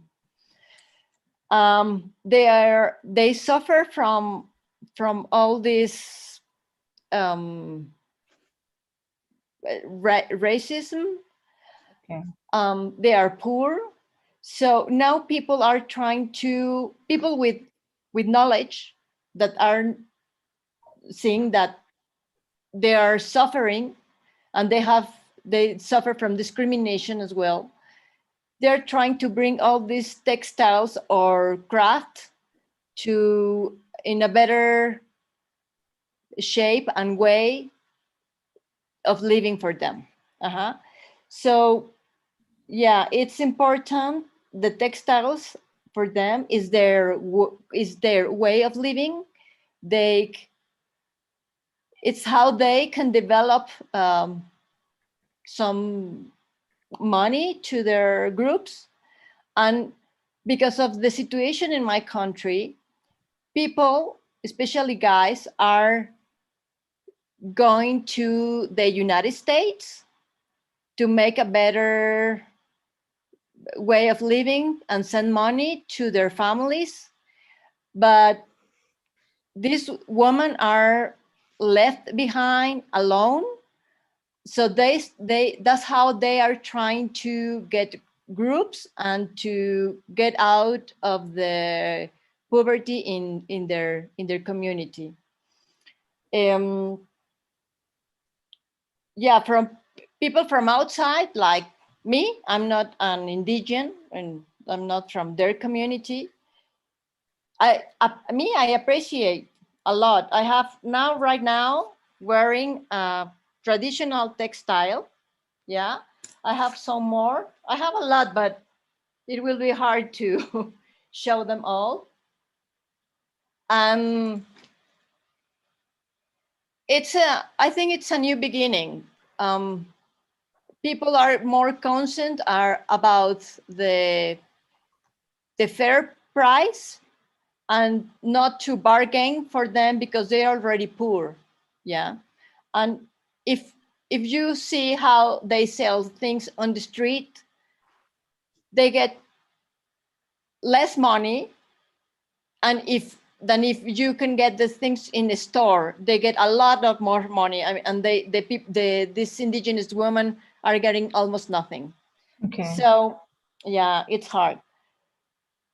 So yeah, I think now it's a movement to start appreciating their crafts and garments and textiles and everything, the crafts with them, textiles, wood, metal, ceramics, everything. I think there was a question about motifs. Yeah. And Yeah. maybe you can, do you want to go move to another image? I think you have 4 images. More new. Yeah. Yeah. Maybe operator, please. Yeah. Yes, this one too. This is ceramic, because somebody was asking about the ceramics. This is one of the samples, because there are a lot, believe me. We won't finish, you know. So this is only one of the ceramics. It has an influence from Portugal and Spain. Mm-hmm. Yeah, the next one. Yeah, the same, you know, filigree comes from Syria, I think. I don't know if I'm right. From Egypt, Arabs. So of course it came to Mexico with the Spanish, because if you know, Spanish were dominated by Arabs long time ago. So yeah, we have this influence from Spain, and they got it from the Arabs. So we also do filigree with silver and gold. Yeah, next one. Yeah, this is only brass. This is brass, and they color it. Yeah, it's beautiful for decoration. And this is also from Oaxaca. There are a lot of things, but this is like the most common and representative things. Can we go back to the first one I gave you just right now, to the animals? Operator, please. Yeah, Yes. that one. These are made by wood. They are called alebrijes. I don't know if you saw the picture, the movie Coco. I saw it. Of course, I saw it. Yeah. It's Okay. sad though. Yeah, those are the alebrijes, and Oh, okay. you saw the movie. There is a story about them, you know. Okay. So yeah, these are wood, and they paint it, and yeah, they are very nice and very expensive. Oh, it looks so. It's very stunning. It's gorgeous. Yeah. Okay. And motifs in textiles or craft or any, it depends on the community. Oh. There are a lot of communities, and they have their own identity, their own cosmogony of life, of healing. And that was a problem also to get some communities to get the vaccines, because they didn't allow them. Like, we have our own way of healing. So when they started getting sick from COVID, they started getting the vaccines, and they could see that they can go outside and start selling their crafts, everything they make. Okay. Yeah. Okay, And thank you. You cannot make like, there are difference between them. So when you talk about Mexican groups, yeah, it's hard to talk about them as they were one, because all of them are very, very different. Yeah. Okay. I don't know if there is another question. Yeah, well, I think that of course there is another question, but we can go to a question that address to other speakers first, Claudia. Yeah, please kindly wait. And then the second question is to Pak Priyo Salim. What is the history of why Kota Gede can be known as the city of silver, and what factors influence, and what are the principles of the Kota Gede craftsmen that are still held today, and what kind of silver object icon is typical of Kota Gede. Oh my God, a lot of questions, but but I think you can totally wrap that all of the question in one, maybe one or two answer, ya, Pak Priyo. Okay, please. Okay, thank you, Devertro. For the first question, what is the history of Kota Gede could be known as a city of silver? It is still debatable, because like what I talked in my material, I said that it said Kota Gede known as a silver city since 16th century, but there is no proof of it. Yeah, okay. Yeah. I just found it the silver object which was made in 18th century. Yeah, this is the last object. I mean the almost oldest silver which I could met in my city. And then why people say that it is set in 16th century. One time I joined a meeting with a tourism discussion. There is one said that because at the time Senopati, the kings who developed the city, has too many enemies, so the kings use a silver plate. Okay. Because if someone use silver plate and then someone put a poison on the silver plate, it could be detected easily. It's said like that, but I don't agree about that, because impossible. If there is a silver and then you put poison and then the silver become, I mean, change the color, it's impossible. One time I met Holland people who visited my workshop, taught me the reality. If we use one kind of silver spoon, every day we use it, this silver spoon only for us. When our heads gets worse, the color of the spoon move, I mean become dark, and there is something that we can detect from the spoon. I think it is normal. If it is, we only use one spoon for oneself, and then it used for a long time, and then if in our metabolisms and our body's metabolism there is a change, and then it's influenced the color of the silver spoon, maybe it's happened. Yeah. So the story that silver started from 18th century until right now, I could not give proof on it, but only I just have proof that silver Kota Gede is made in 18th century, and the golden era has happened in 1930, when Marie Agnes gave an idea to order silver table to Kota Gede people.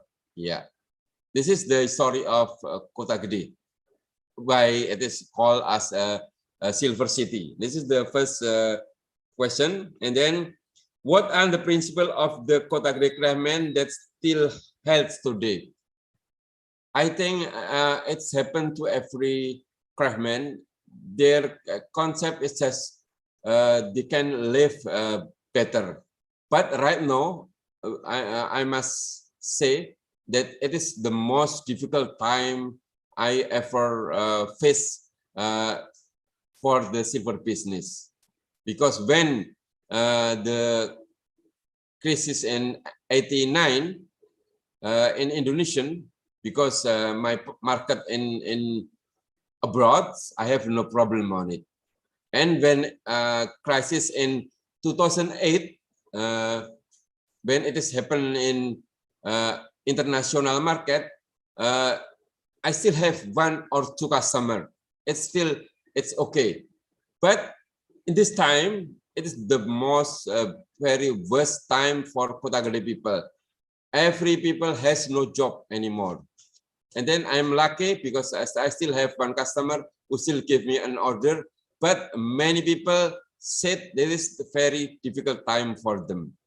But there is another good side, blessing in disguise, because now it seems like several people change their wedding ring used with silver material, not with the gold or the rhodium, but they use silver ring as a wedding ring. Maybe this one could make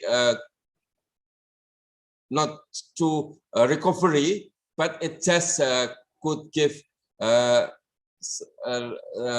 mean maybe a temporal order, but not could develop the silver business. And then what kind of silver object I can estimate typically Kota Gede? I think repose, what I said, or carve techniques is typically Kota Gede styles, because it is very good compared with the other area. Repose in Kota Gede is better. Yeah, I think that question. Yeah. Oh, thank you, Pak Priyo. You are such a historian, yeah. You should. You're supposed to be a history teacher as well. Okay, that's amazing. And okay, yes, next question is from Pak Andono. Maybe Pak Priyo also know Pak Andono. So Pak Andono asks you, how is the condition of Kota Gede silver craft right now, especially on pandemic era recently? But I think some of this question you already explained. Answered. Yeah. Okay, so we can skip it. We can go to the next questions. Okay, and these two, Ibu Claudia, still there? Yeah, I'm here. Okay, so yeah, Pak Andono, he also asked you that he really wants to know about a lot about another crafts in Mexico, like a woodcraft, a metal, a ceramic, and etc. Maybe you can also say about what you say, like I don't know, like a glass or anything like that. And could you give us a few information about that? Well, okay. I just gave you the pictures we saw. Okay. Yeah. Ceramic, brass, and everything. Yeah, we have a lot. So if we go deep in each one, we won't finish. No, yeah, and sure. my field, my field is textile. So yeah, if I wish I could share more. Yeah, but yeah, I just gave you an idea with the pictures and about the alebrijes and the brass and those stuff. Yeah, we actually, like I told you before, like we actually have a very close connection to that we have a very complete craft craft as social object, really, because we have like the same. We have a woodcraft, we have a metal, you have a jewelry, everything. The unfortunately, when I went to Mexico, that I don't bring like a lot of dollar, a lot of money, like a bunch of money, so I cannot get everything. So yeah, but I wish I could go there one day again and then bring more so that I can purchase more. Okay, thank you, Claudia. There is another question to Pak Arif. This is Nafa Arinda to Pak Arif. At the beginning, you mentioned that the Bantaran Kali Ciliwung society has no culture. Then to match our understanding about culture, I have a basic question. What is your definition of your understanding about culture? And considering that this discussion is closely related to culture, very close, because it's a social object. Okay, Pak Arif, time is yours. Okay, I think I call not have a culture because the people not have a good idea for a good life. Yeah, this culture must be to life more good, not life. I call this in Jawa sak-sae gitu ya. Jadi tidak bisa hidup itu sak-sae gitu ya. Okay. Itu yang saya karena because I have many people in the Badal Ciliwung, I call of the I question for the people have answered the same. Di sini hidup udah susah. Oh, okay. Mau bangun rumah udah susah. Ya hidup ini seperti ini aja. Yang penting kita hidup di Jakarta. Like, seperti itu. I have this. I think I call this the not have a culture a good from Indonesia. Indonesia famous for the hero from hero ya, like Pangeran Diponegoro, like also Anto the hero, because the life must be a good for life for the migunani bagi orang lain. Itu yang perlu harus disampaikan. I'm sorry, I encing from the bahasa Indonesia dan Inggris ya. Yang jelas adalah budaya itu adalah cerminan dari karakter masyarakatnya. Jika budaya itu baik di masyarakat, tentu dia akan berbudaya hidup. Itu kan kebiasaan itu jadi budaya. Jadi kebiasaan buang sampah, kebiasaan hidup dengan sak-sae itu akan jadi kebiasaan budaya seperti itu. Jadi jangan sampai budaya yang sak-sae itu menjadi budaya yang dipertahankan di Indonesia. Kita harus membangun kota yang baru. Ini hubungannya dengan membangun kreatif kota di tingkat internasional yang harus menunjukkan benar-benar kota yang bersih, kota-kota yang sehat seperti itu. Terima kasih. Okay, thank you, Pak Arif. So, Claudia, just in case if you're curious about what he said, well, in short, in a nutshell, he said that a culture is the represents of people habits. You know, if people or the communities is already have a very good habit, is a very good, and if I can say like healthy living. So yeah, that means represents the culture, the high culture that they have, and it's the opposite. Yeah, if they have like a, well, maybe it's a bit unfair for me if I can say like a bad culture, because actually there is no bad culture, right? There's every culture is actually good, but it's just the people who interpret that culture. That's in a nutshell. Of course, yeah. And also, of course, Pak Arif, if Ibu Kadia want to know more, she can contact you, right? Okay. Another question to, this is a friend of yours, also Ibu Claudia from Dafri. He asked you how about the evolution of textile in Mexico, that recently or nowadays? Is there any trends that branch out or happening right now? Or what? Yeah, there are some, but well, there are a lot, but only a few survive, you know.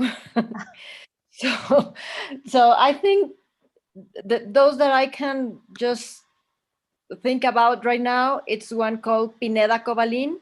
I send you the the logo if you can. And another one, it's Aiwei. Aiwei, it's like more like t-shirts and jeans and stuff like that. But Pineda Cobalin, they are doing more fashion things. If I send the pictures, if you want. Yeah, operator, maybe later. Yeah, we can share it later. I already sent it to him. Okay. Yeah. Oh yes, yeah. that's the new one, operator. Yeah. The new images, Pak Gandar. New images, very new images.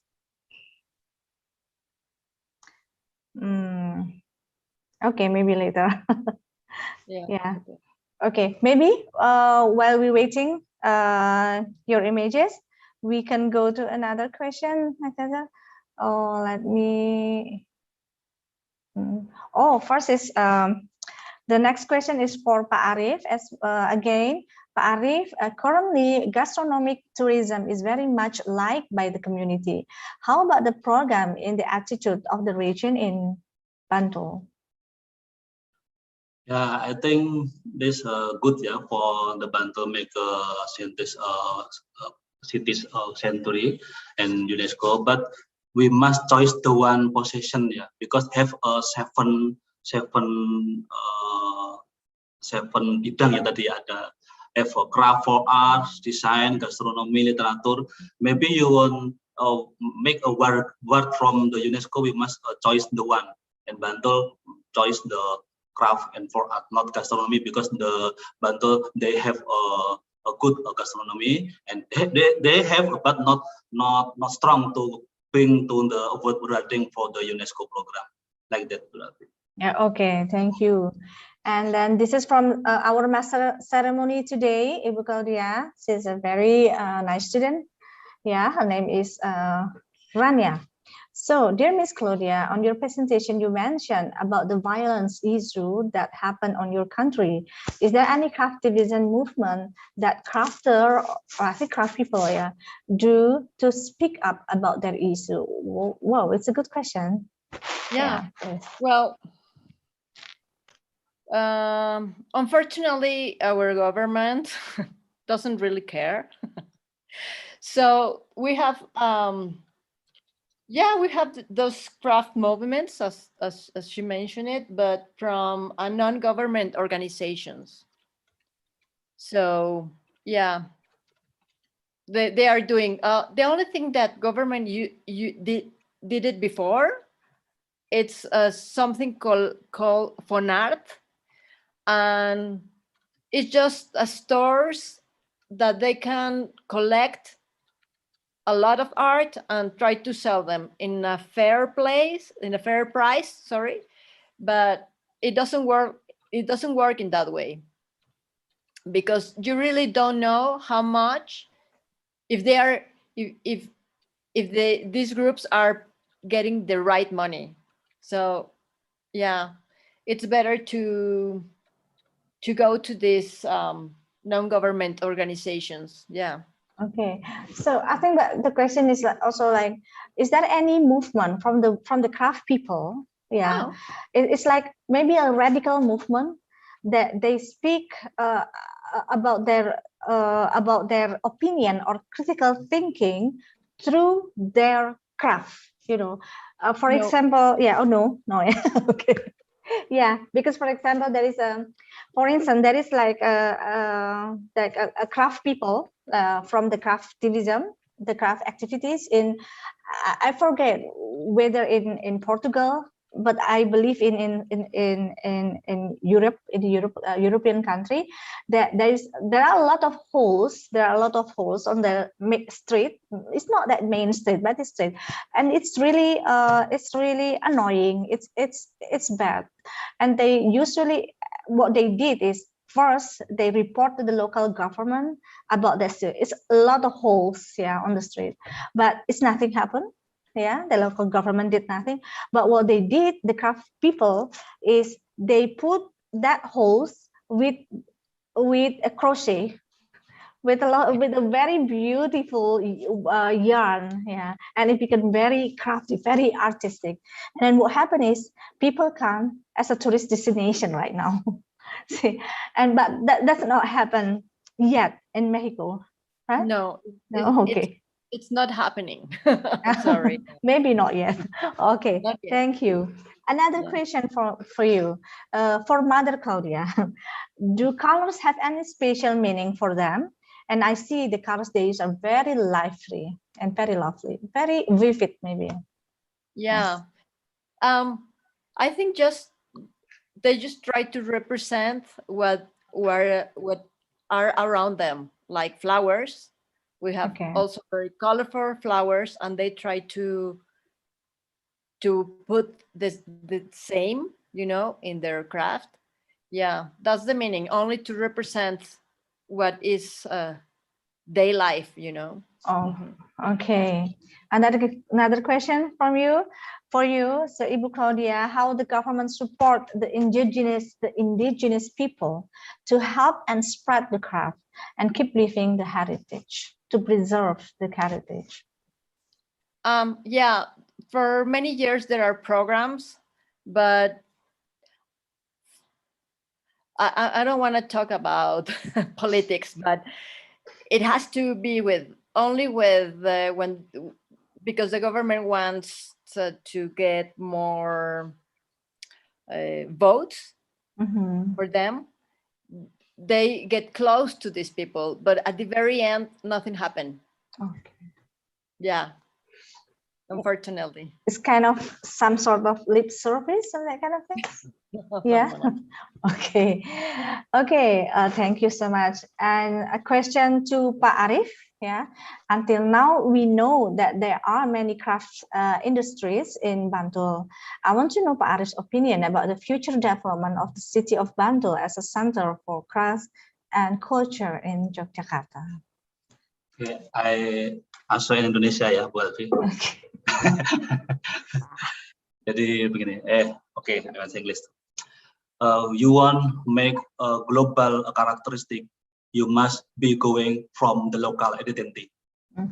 Maybe not the local identity, the global not know for you, because the global is same, but the local is make a specially product. This going to global, local is global, not global to going to local. This I think the answer. Oh, maybe local, yeah, globality and locality. Global. Yeah. Oh, okay, sounds great. Thank you. Another question from Pak Andono. Pak Arif, how about craftsmen faced to pandemic COVID-19? How far it was influences to the crafts produced and their daily life? And maybe you already, a little bit explained about that before. Yeah. What do you think, Pak Arif? Okay, the pandemic is Bantul.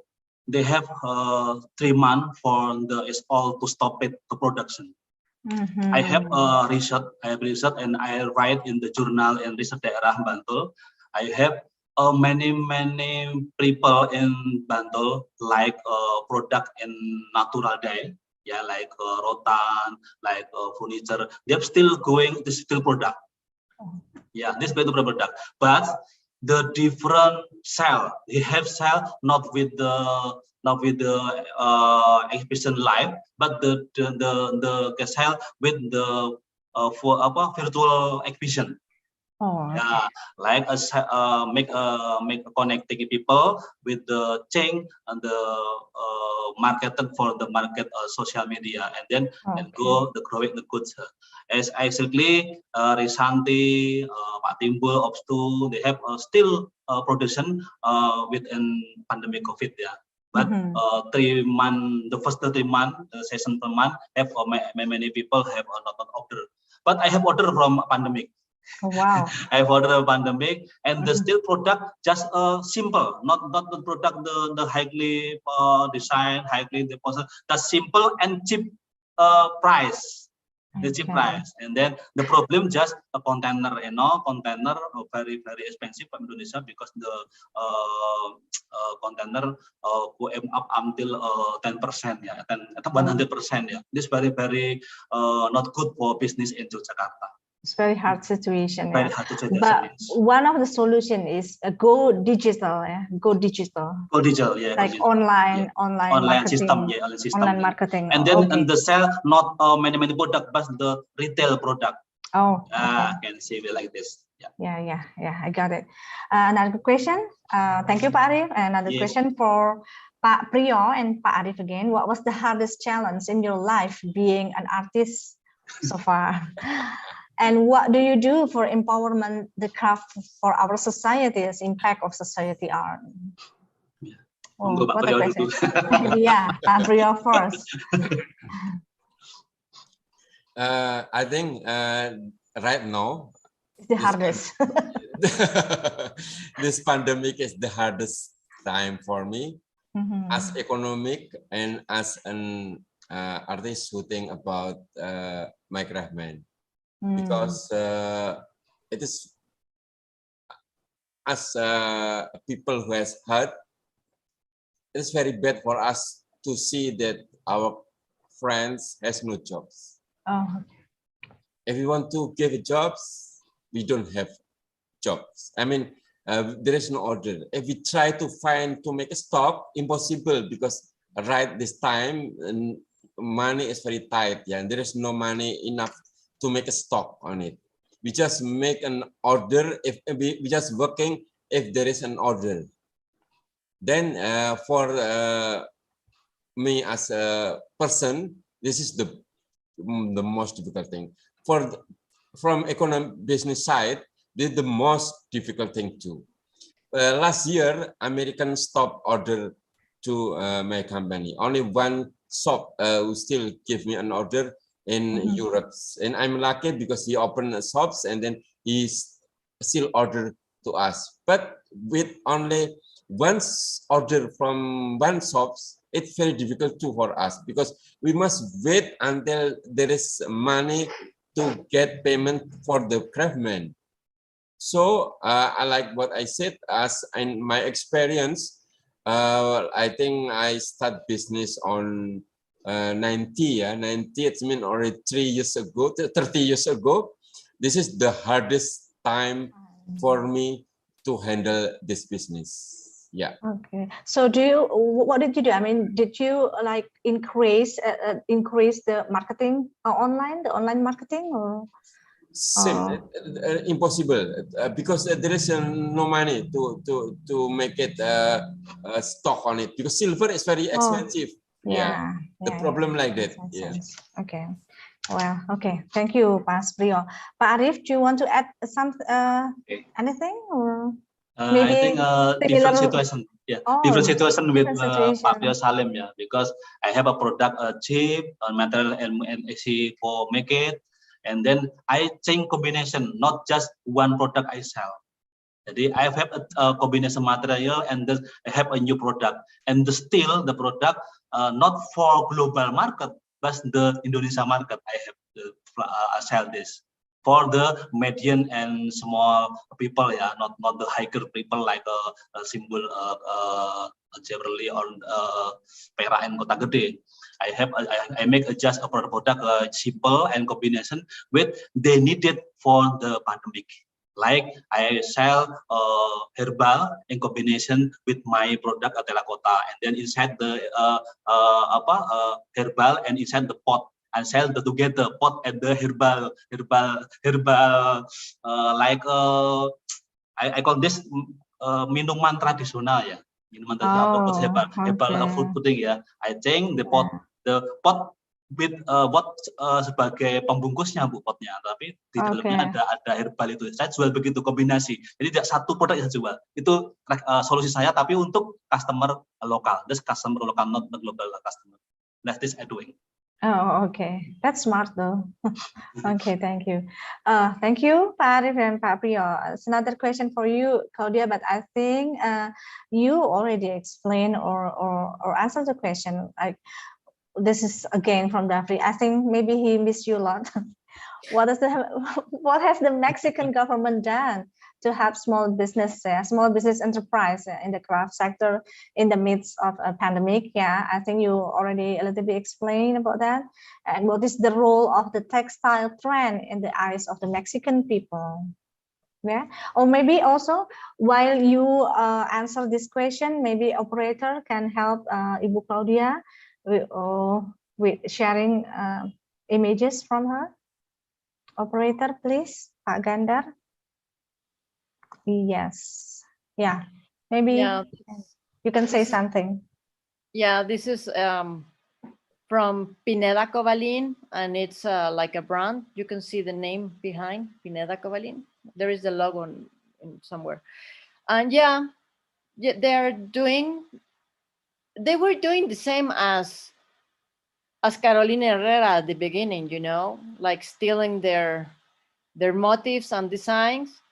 And of course, there were some NGOs speaking for these indigenous groups and saying that it's not fair, they are not getting any money from this, and it's their identity. So now they started just taking some similar motifs, but not the originals, and start making something new. And yeah, you can say that it's Mexican, and it's a brand. They are doing stuff with silk, and it's inexpensive, but they are also now helping the communities. So something good came up with all this, you know. Yeah, the next one. This is another brand, Iway. It's a funny Iway, and they make clothes like T-shirts and yeah, different from cotton, everything from cotton. Next one. Yeah, like that, you know. These beautiful t-shirts inspired by the motifs and Mexican textiles. Yeah, next one. That's the Pineda Covalin is the brand, the first one. Yeah. Next. Those are the t-shirts from Highway. Very Mexican, you know, it's very famous, all this stuff, especially in near Halloween. But it's the Day of the Dead in here. You were here, Alfie, at that time. Yeah, sure. Next Yes. one. Yeah. Also Coco, you know. Yeah. I think this is all from you all. The okay. Oh, yeah. Yeah. Okay. Mas Gandar. Oh yeah, Yeah. I think that is all for you. Well, Sorry, yes. just the government didn't do anything in the So pandemic. sad. But not my only God. the indigenous, nobody got help from them. Oh, so we can say that we are a little bit more fortunate, ya, Pak Priyo. Kita agak sedikit lebih beruntung, Pak Arif. Okay.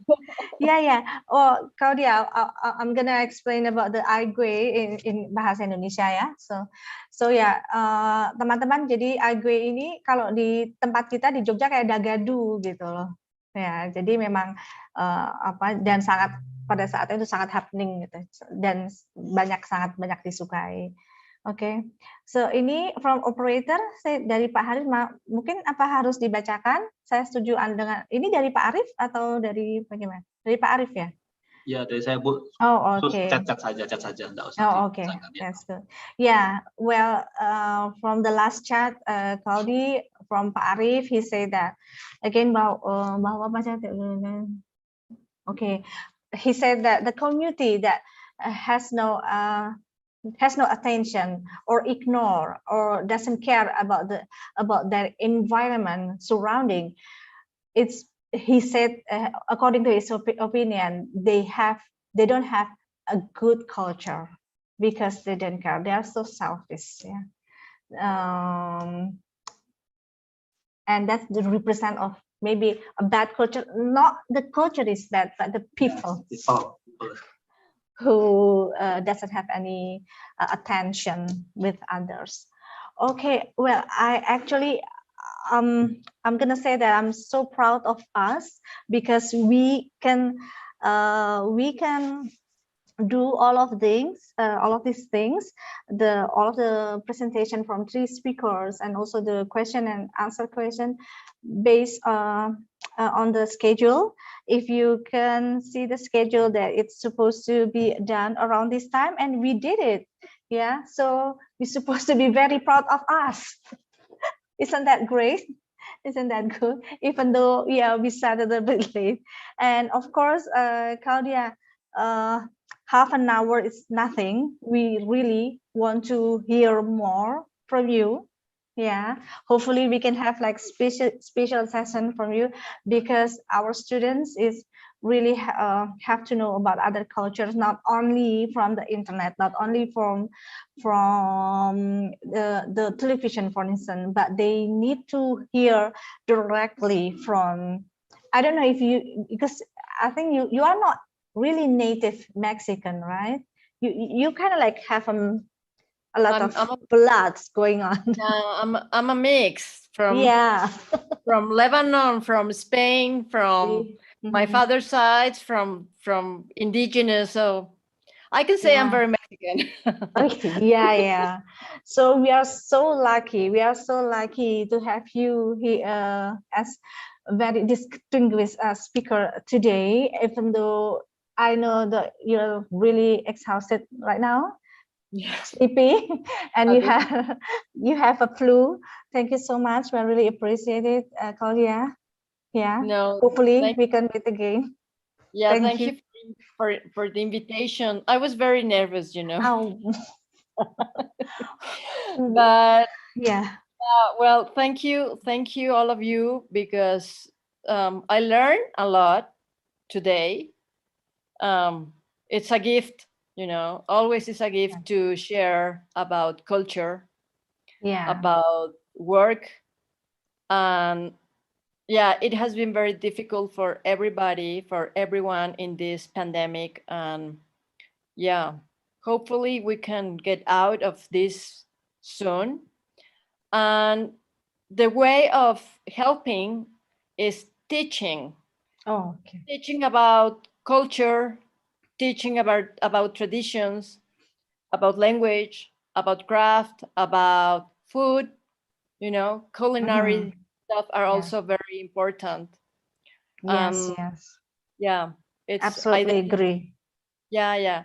And yeah, as you said, Ibu Alfie, is the people who are not aware about this craft, these traditions, because are selfish and they have low education. So that's why we have to educate and we have to teach. Yeah. Okay, absolutely Thank agree. you. Thank you very much. Like people say that there is always a silver lining.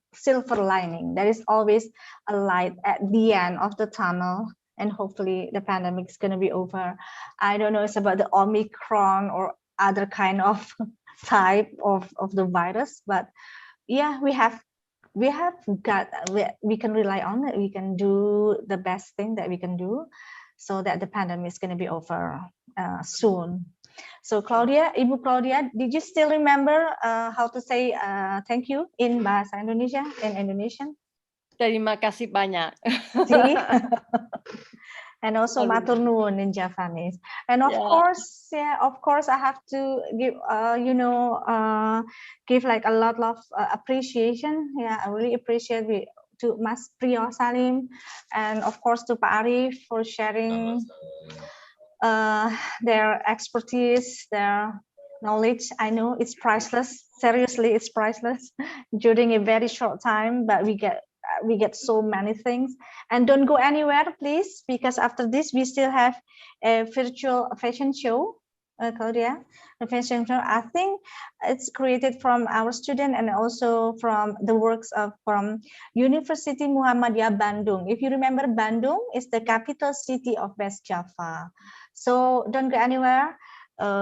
We can enjoy the virtual fashion show, and after that we go to the break, and then we can start for the sessions 2 or second session. But I believe you will go to bed, Korea, because it's really late of night. Thank you so much. Oh yeah, please take a picture. The camera. Oh yeah, please. Oh, thank you so much, Pak Priyo. Remind me.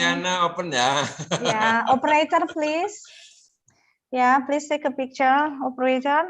And this to all of the attendants and speakers, we would like to take pictures. So thank you, Mas Priyo. Remind us. The first slide. 1, 2, smile. 3, smile. Second slide. 1, 2, 3, smiles. Let's open your cameras if you haven't opened it yet. Okay. Third slide. 1, 2, 3, smiles. Fourth slide. 1, 2, 3, smiles. And the last slide, the fifth slide. 1, 2, 3, smiles. Okay, thank you very much. Thank you so much, and please join in on our second session, because we also have very keren, very cool speakers will be waiting. Okay, I will back to the Master of Ceremony today, Mbak Rania. Okay, thank you, Claudia. Everybody, thank you to the speakers. Thank you so much. Give a big applause. Thank you. Mbak Rania, time is yours.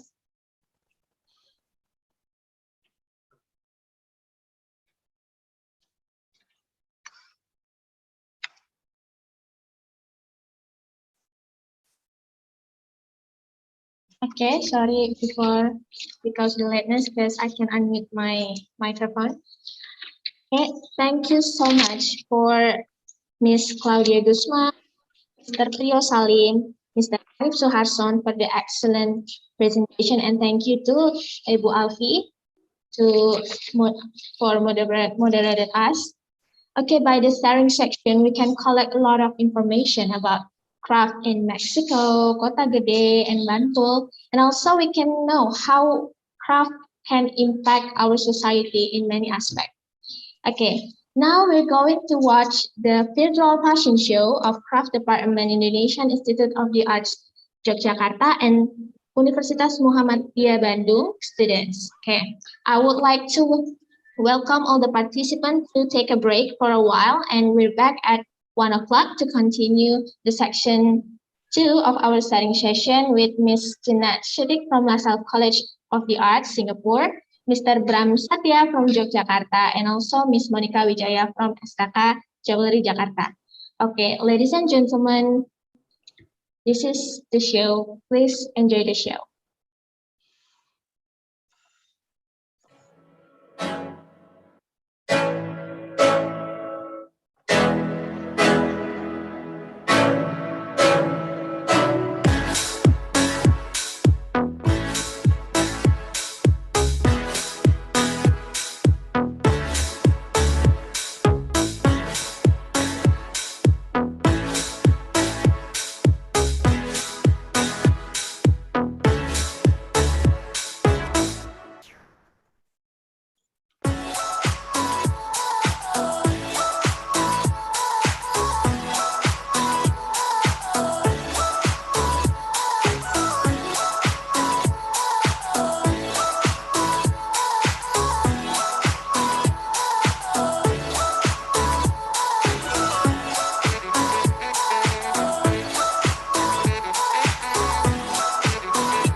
I am marked with words.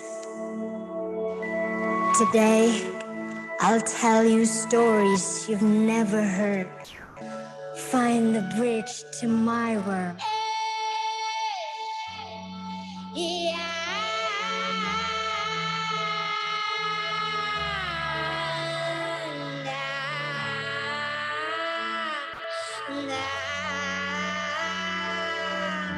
The being of light.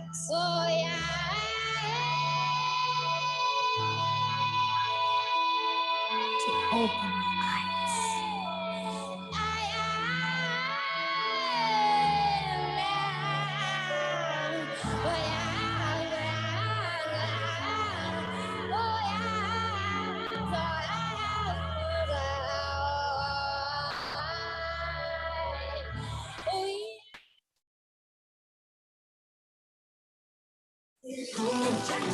Ku kan setia bersamamu kasih.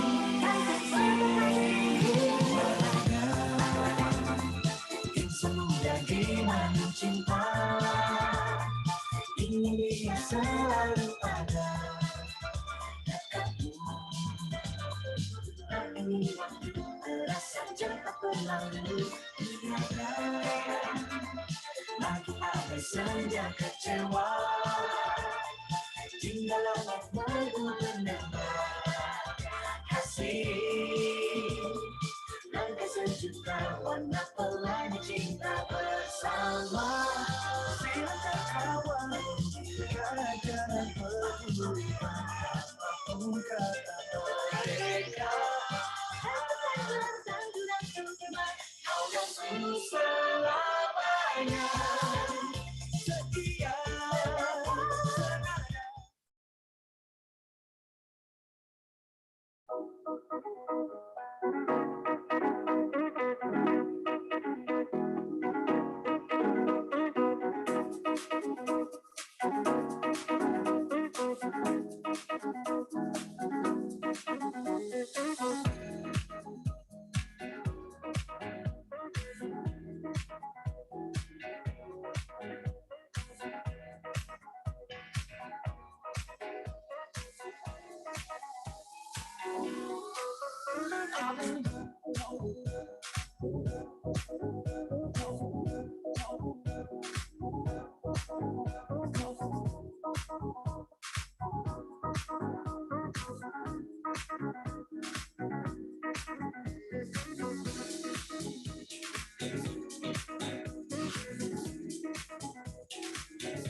dong ya pedih ngambul ipekak selesai melalui salah keliu di gunung kedondong mewadah dungki ipekak selesai bingung ida dong meselana jengki.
I am marked with words.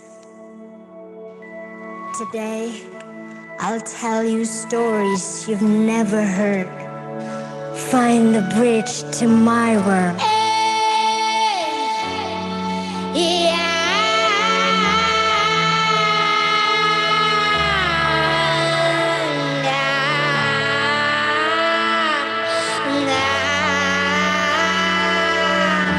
The being of light. Oh yeah.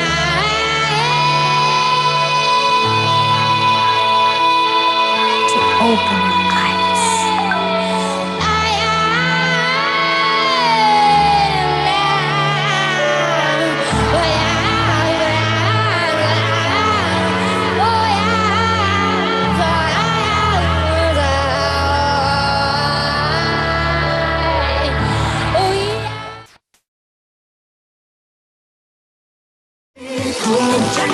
Ku kan setia bersamamu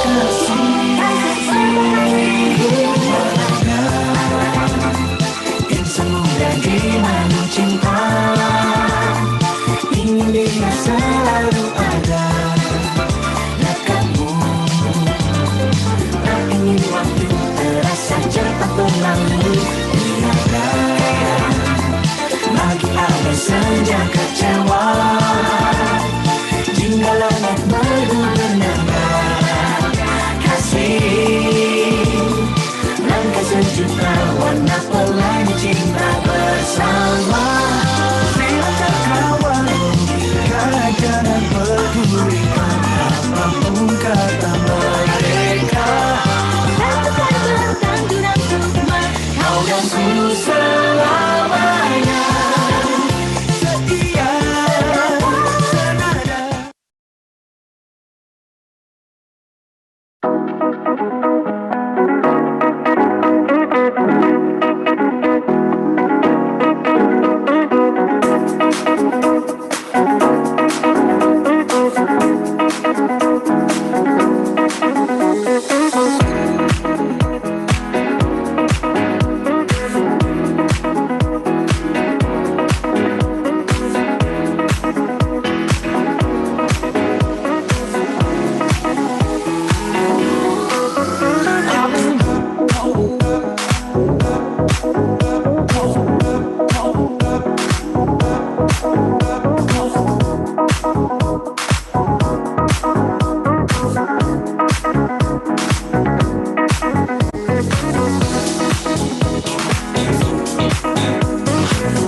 Dong ya pedih ngambul.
Ladies and gentlemen, welcome back. We're going to continuing our agenda to the second session of the presentation with Ms. Jeanette Siddiq from LaSalle College of the Arts, Singapore, Mr. Bram Satya from Yogyakarta, and Ms. Monica Wijaya from SKK Jewelry, Jakarta. This sharing session still talk about the same theme, craft as a social object, and still be moderated by Dr. Alfie Lufiani, SSN MFA. Is Dr. Alfie ready to moderate it?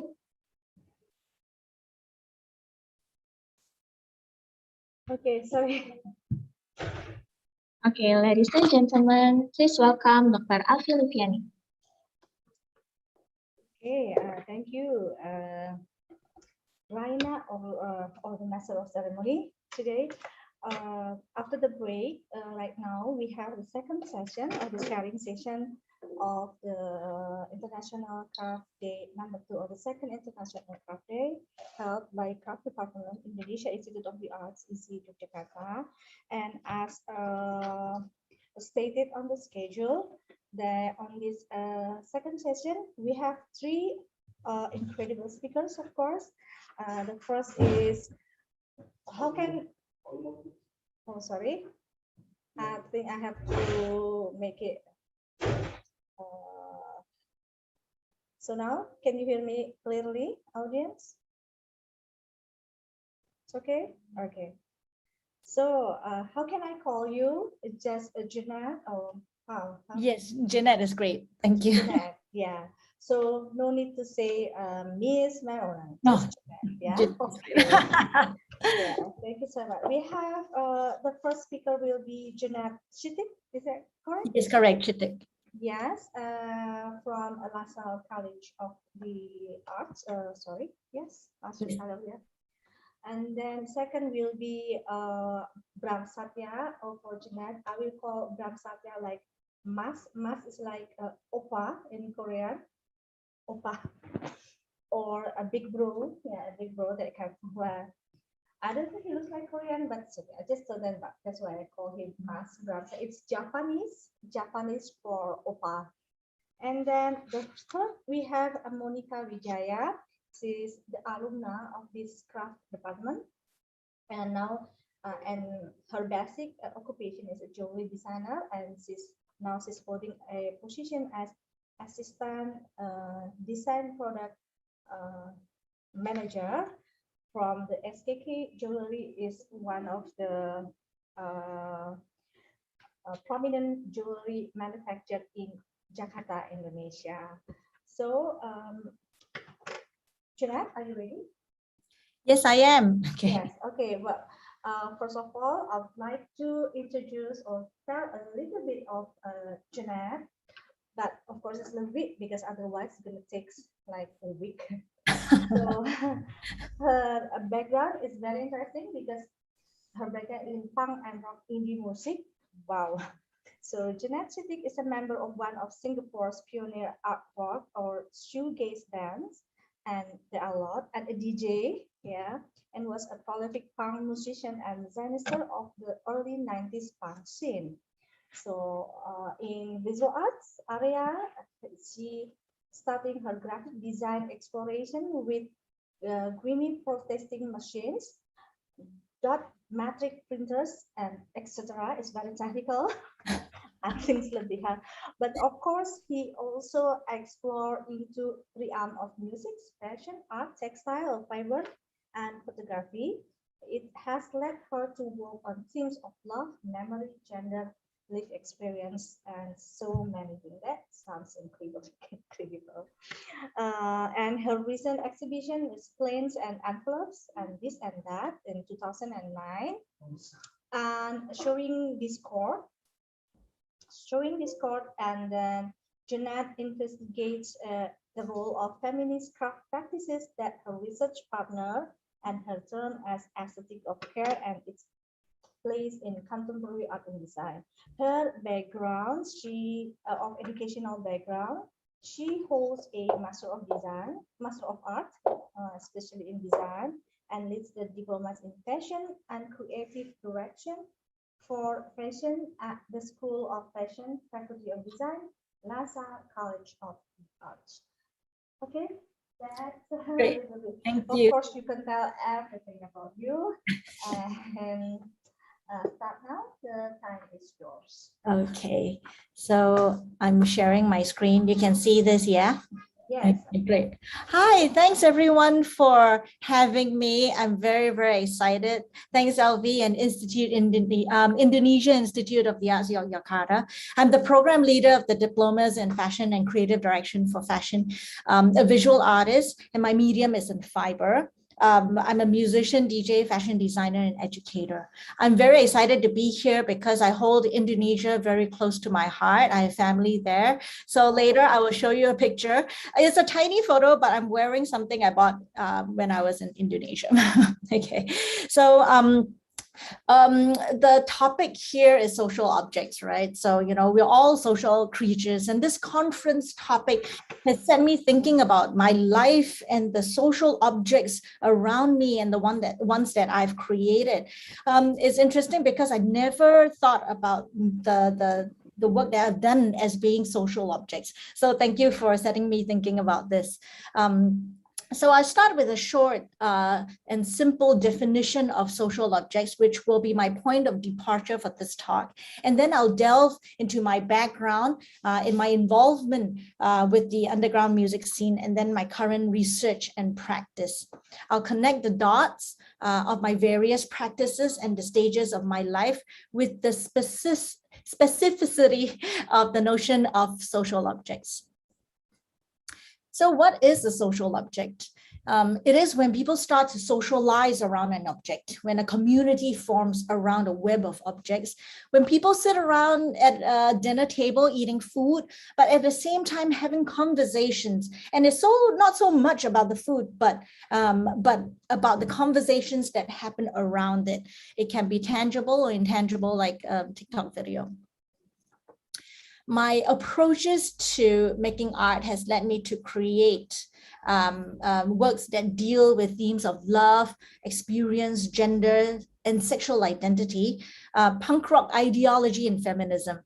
As a participative member of the early 90s punk scene, as you can see here, very 90s dressing. And here, that's me here. That's us, me and my band. We are featured in a magazine. And that shirt is a shirt that I bought when I was in Indonesia.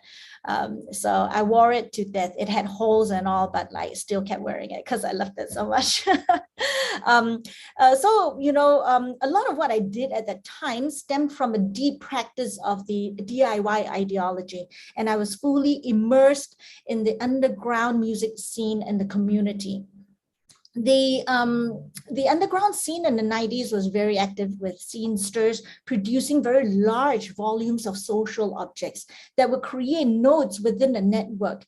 And then this community then emerged to trade all of these wares of music, zines. Zines are self-published magazines. So in punk terms, they are very mostly black and white because they will be made from photocopy machines. I will show you some examples later. Right, so the community traded zines, music, wearables like shirts and button badges, and built a lifestyle, a social community and lifestyle around these objects.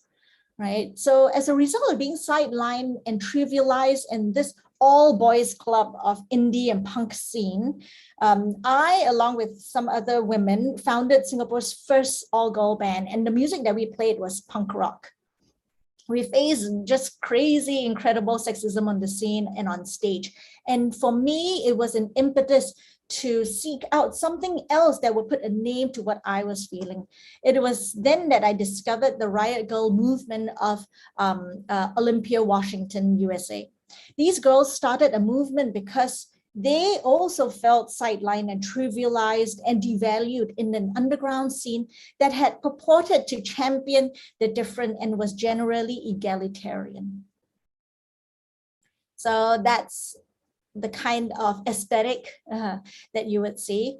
Our desire to be seen and reckoned with were communicated through self-made EPs, screen printed band tees, songs, grassroots organized social events such as all-girl gigs. And these were my first endeavors into making social objects. These objects would amplify the narrative that helped normalize the existence of women in the underground music scene. So besides making punk music, my teenage self, I was 16 or 15 at that time, I felt that it was very important that I created my own narrative, as there was little or no representative of girls in the punk scene. The voices were too overwhelmingly from the male hierarchy of this male-dominated scene.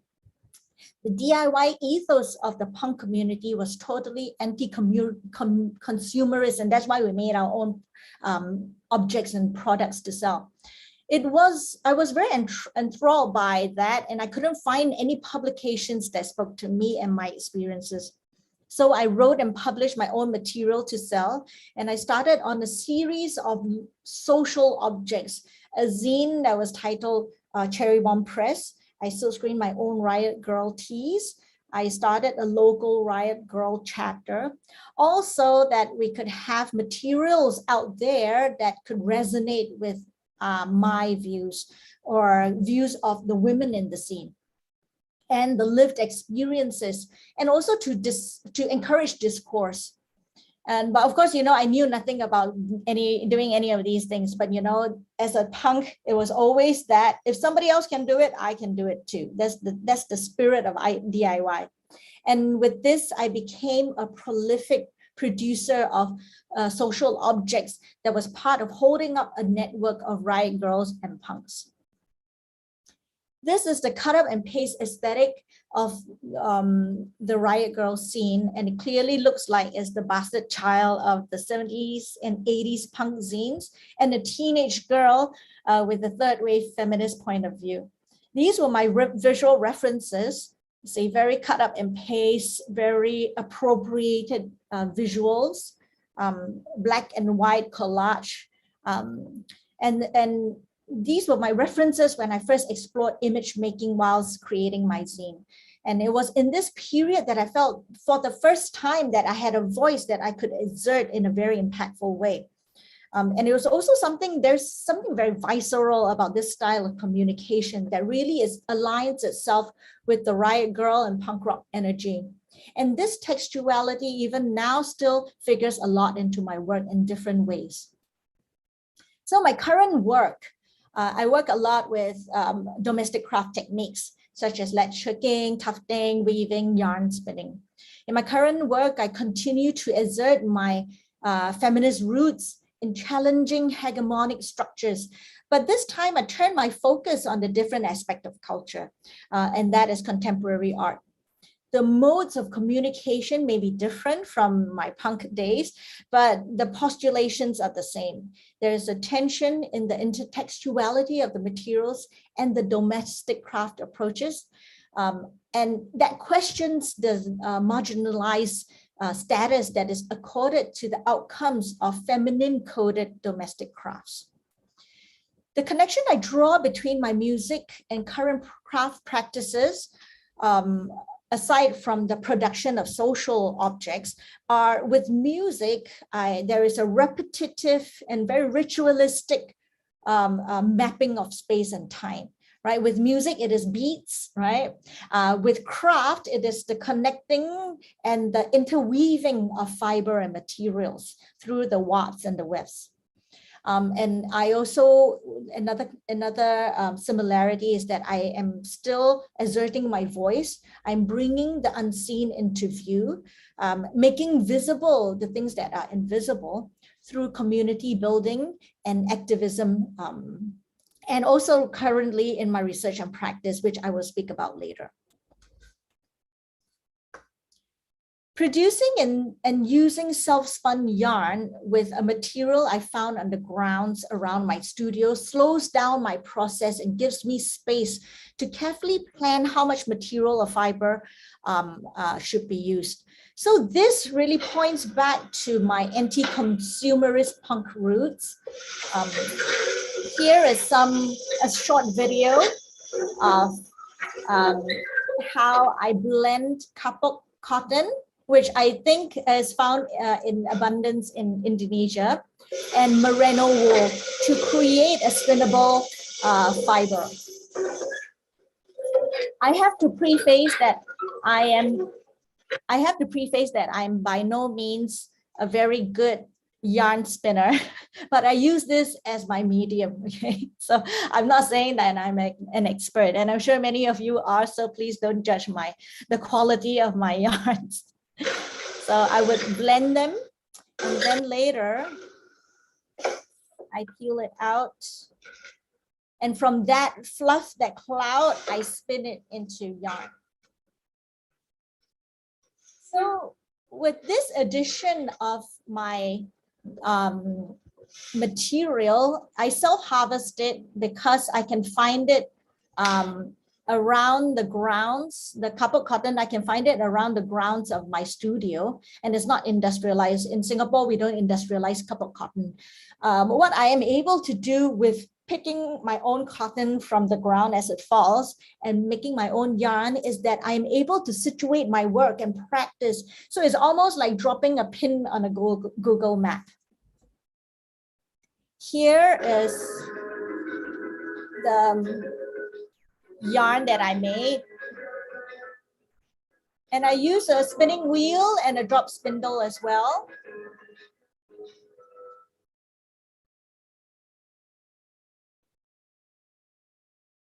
This was made quite a few years ago. I promise I have improved. All right. Oh, sorry. I'm not sure what happened. Okay. Okay. So with all of that experiments into fiber art, it led me to start a creative or collaborative research partnership with my friend and colleague Hazel Lim. The project was inspired by the work done by individuals, and in particular, women whose heritage and cultures are embedded in domestic craft practices and methodologies that constitute a part of their everyday life, such as weaving, embroidery, knitting, crocheting, latch hooking, cross-stitching, origami, lantern making, basket weaving, etc. We define these types of artistries as possessing the aesthetics of care. In particular, we are interested in the type of craft often associated with the home or domestic, so very specific, home and domestic only.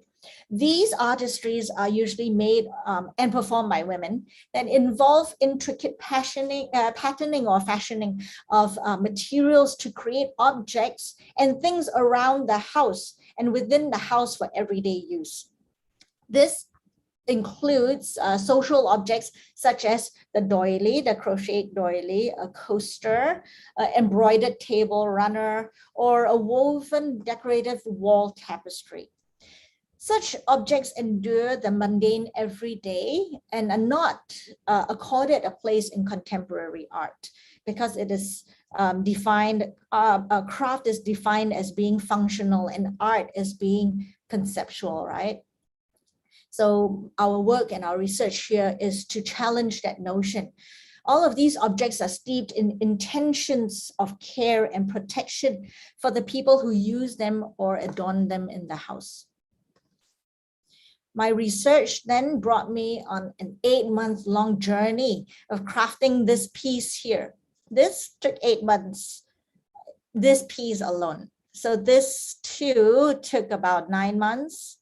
And then this one alone took maybe 2 months. I don't know why, but this one took faster. But this was my first attempt. It took forever and I was dying.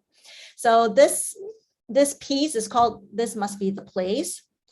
My developmental work for this began in our lockdown. Our lockdown was called Circuit Breaker, or is called Circuit Breaker. So, and it is still called Circuit Breaker. I think we are in phase 3 or 10,000 or whatever.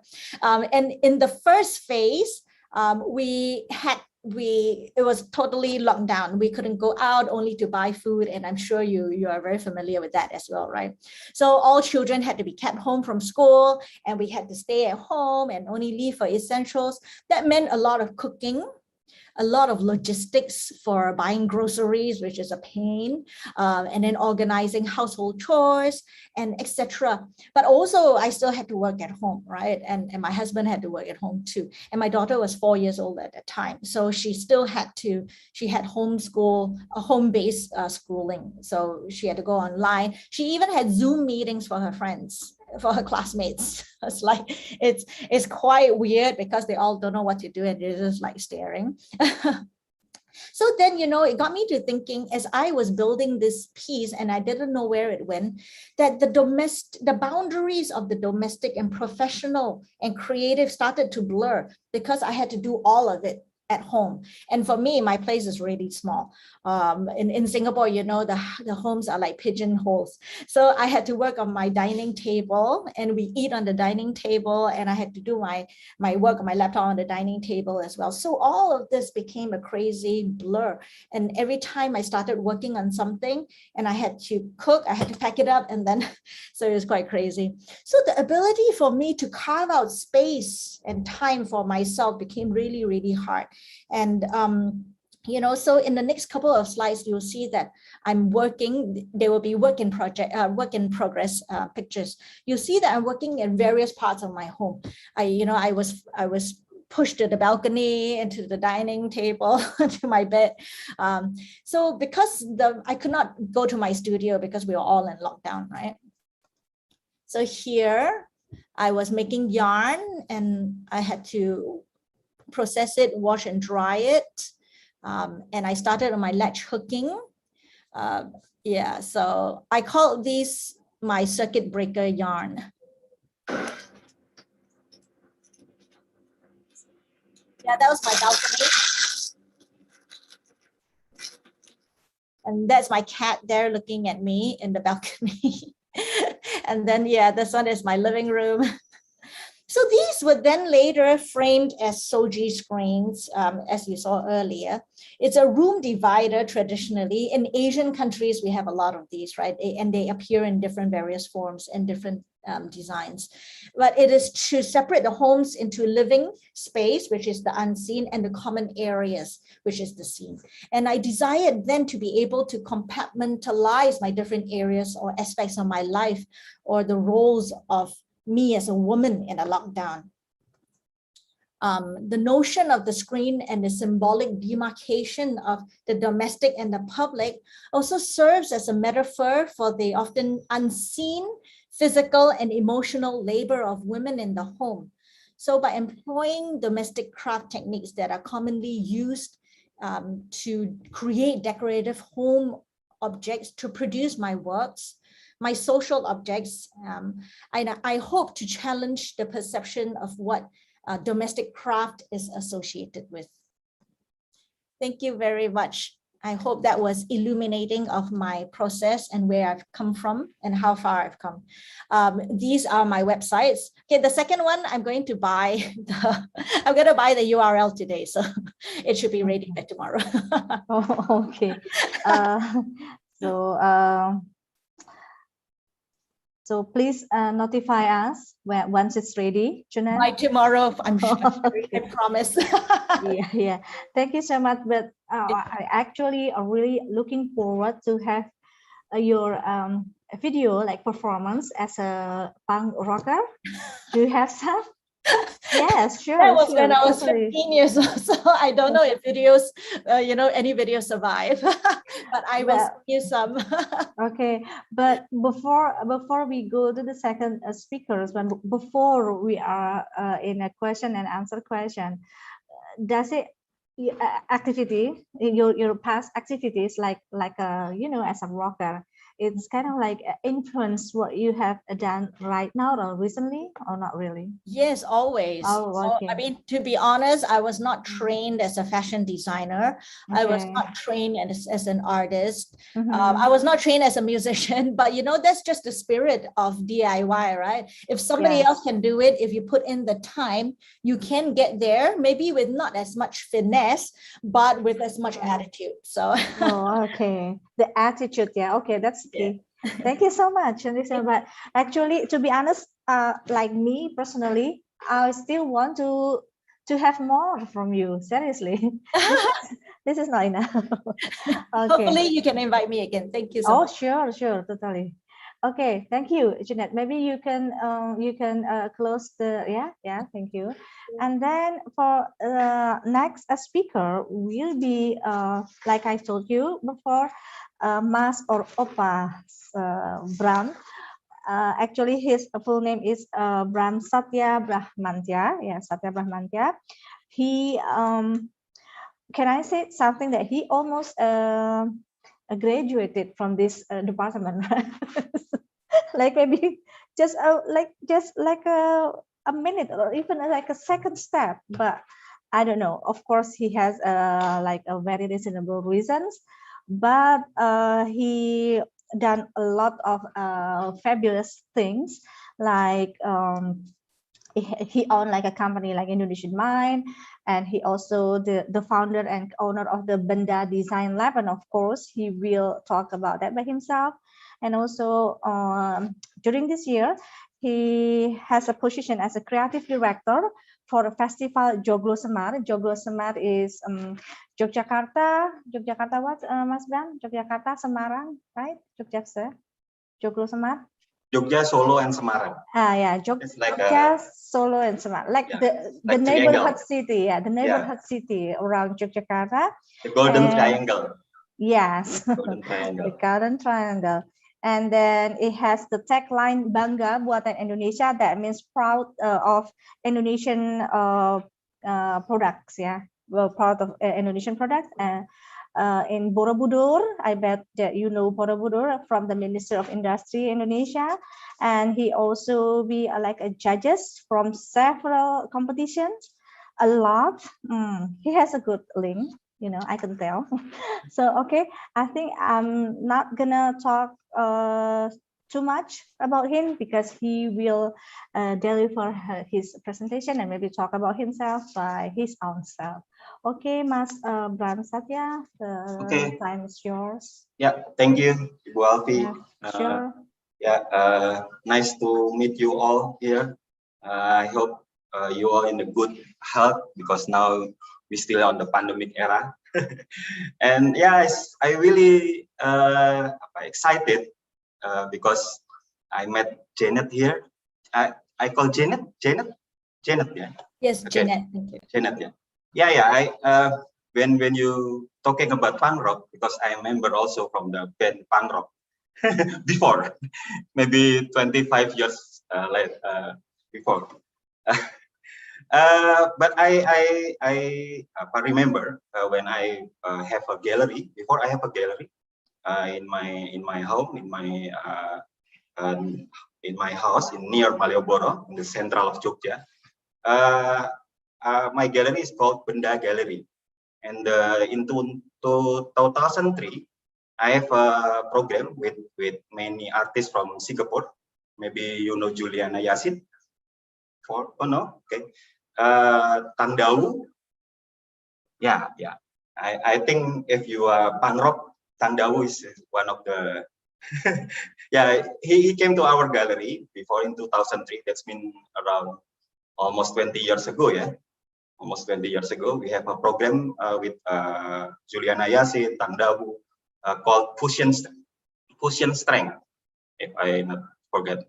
That's program is a joint program from the artists from Singapore and artists from Indonesia, especially in Jogja. And then we have many kind of art there. It's because in 2003 it's not easy to make a exhibition like that, because also have performance art, also have new media art in that time. And then in one night, police come to our gallery because we have party. Yeah, you know, if I see your poster, it's like remind me in that time. Okay, yeah, it's from back to my presentation. Yeah, now I work with many company. Now, especially I work in the design product field. Yeah, but I want to make a confession, because now I work in the design field. Is like a lucky me to be, because before I study in kriyalogam in Jogja, in ISI, in metal craft, because in that time when I study metal craft in art school in ISI, it's like I have many things that not only design. The design is not only we make drawing and we make only problem solving, but more of that. That's lucky me to have to study in art school in metal craft. And then now I work with many company, especially now I work with 2 or 3 company abroad, not from Indonesia. I have a studio for that. And then before I have a company that export to many countries, to Europe, to US, and to Japan. That's why now I have many experience, because I also have many experience, exhibition in Singapore, in exhibition in Ambiente in Frankfurt, in Spain, Hong Kong, yeah, etc. So that's make me after that era, because in 2011 until 2013, maybe I only live in Indonesia maybe 3 or 4 months, because mostly I go to exhibition. That's why after that I have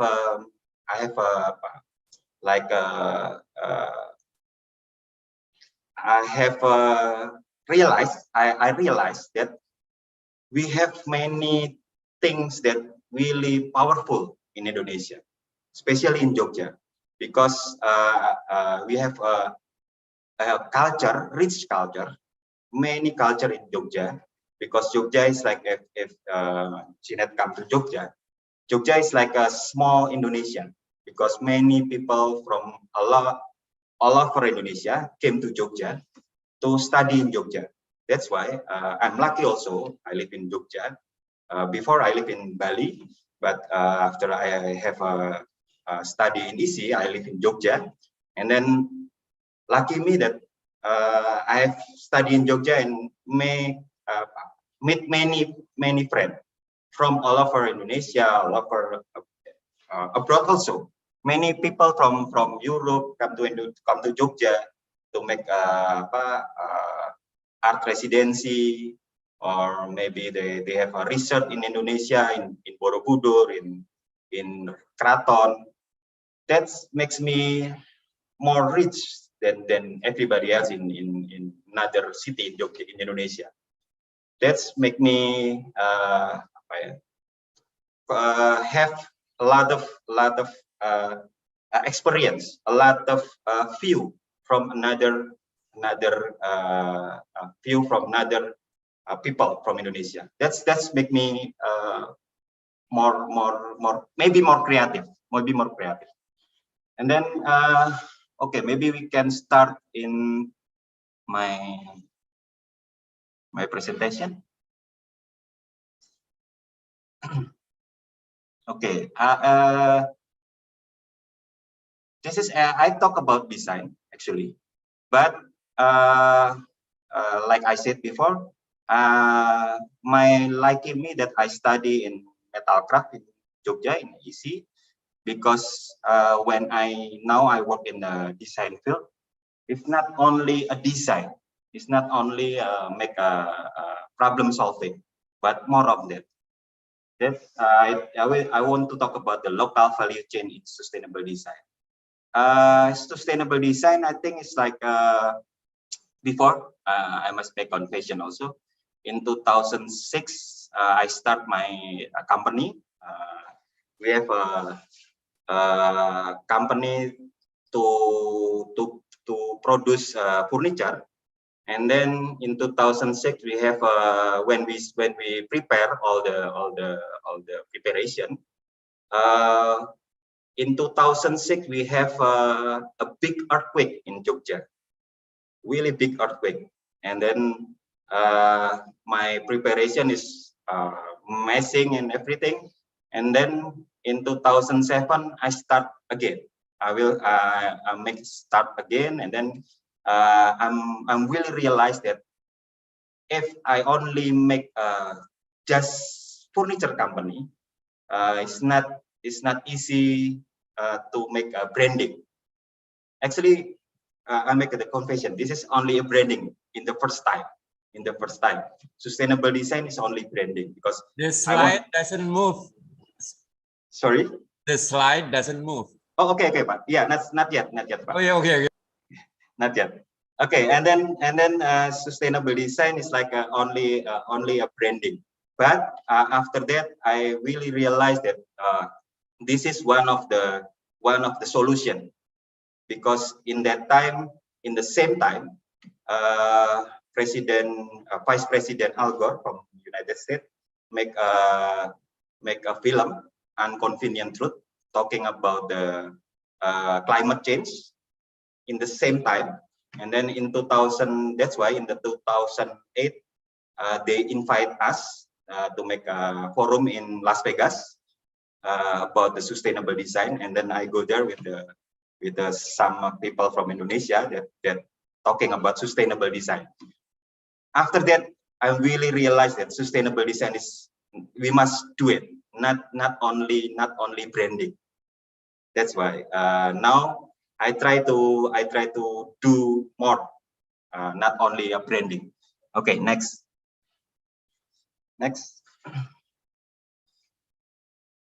Why sustainable design? That it's this until now I make this sustainable design movement after earthquake 2007. Until now, I still many people ask to me, why sustainable design? Until now, from 2007. Okay, next. Okay, next. Yeah, we're talking about highly consumption. This is in the background. This is I make a picture by myself in Samarinda in Borneo. One of the company that they asked me to help them to produce the used material from them. But I'm really surprised. You see in the background is a used material from that company. that's really make me crying when I see this is used material from that company. Okay, next. The company is wood processing in Kalimantan, in Borneo, and they have many products like parquet, like triplek and everything. And this is the used material, and only they cannot use that wood in that background. Okay, next. Massive production. Also, this is one of the company that have massive production for wood product. Next. This is always everybody say, is this dangerous? Yes, of course. I say always yes, of course. This is, if you're talking about our forest in Indonesia, actually is 40% forest in the universe in growth in Indonesia. Next. yes, consumption and everything, and the modernity. Now we make everybody want more and more. Next. Yeah, many people deny raw material, deny in the large scale industry. They always deny that they're not, they still efficiency and everything, but they always use raw material really consumptive. Next. Okay, next. This is also I make a picture before this one. I make a picture in the land this company have this area to make as a forest that they can produce. You can imagine this like this the forest before, and then next, and this in the production. You can see this is the production. What are the main causes of the deforestation? Okay, next. Agriculture expansion. Next. Ranching and pasture development. Next. Exploration of fuel and mineral. Logging for industry. That's when I starting the company from the for furniture company that use mostly they use wood from Indonesia. I'm really, in the first time, I'm really sorry about that. And then, but when I see the data, mostly the forest agriculture expansion is more the biggest deforestation. Ranching, exploration on fuel and mineral. But logging for industry is only the minor. And then in the logging for industry, the biggest logging for industry is the to make paper. That's why now when I use a tissue, sometimes it's like I cut another wood in the forest, because when I use one tissue is actually is from our forest. This is the biggest logging for industry. The furniture industry only minor also. From that minor is only minor also in the furniture company. Okay, next. This is I think about that. Are there any option than logging our forest?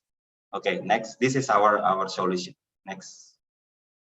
Okay, consider rapidly renewable material. Next. Yeah.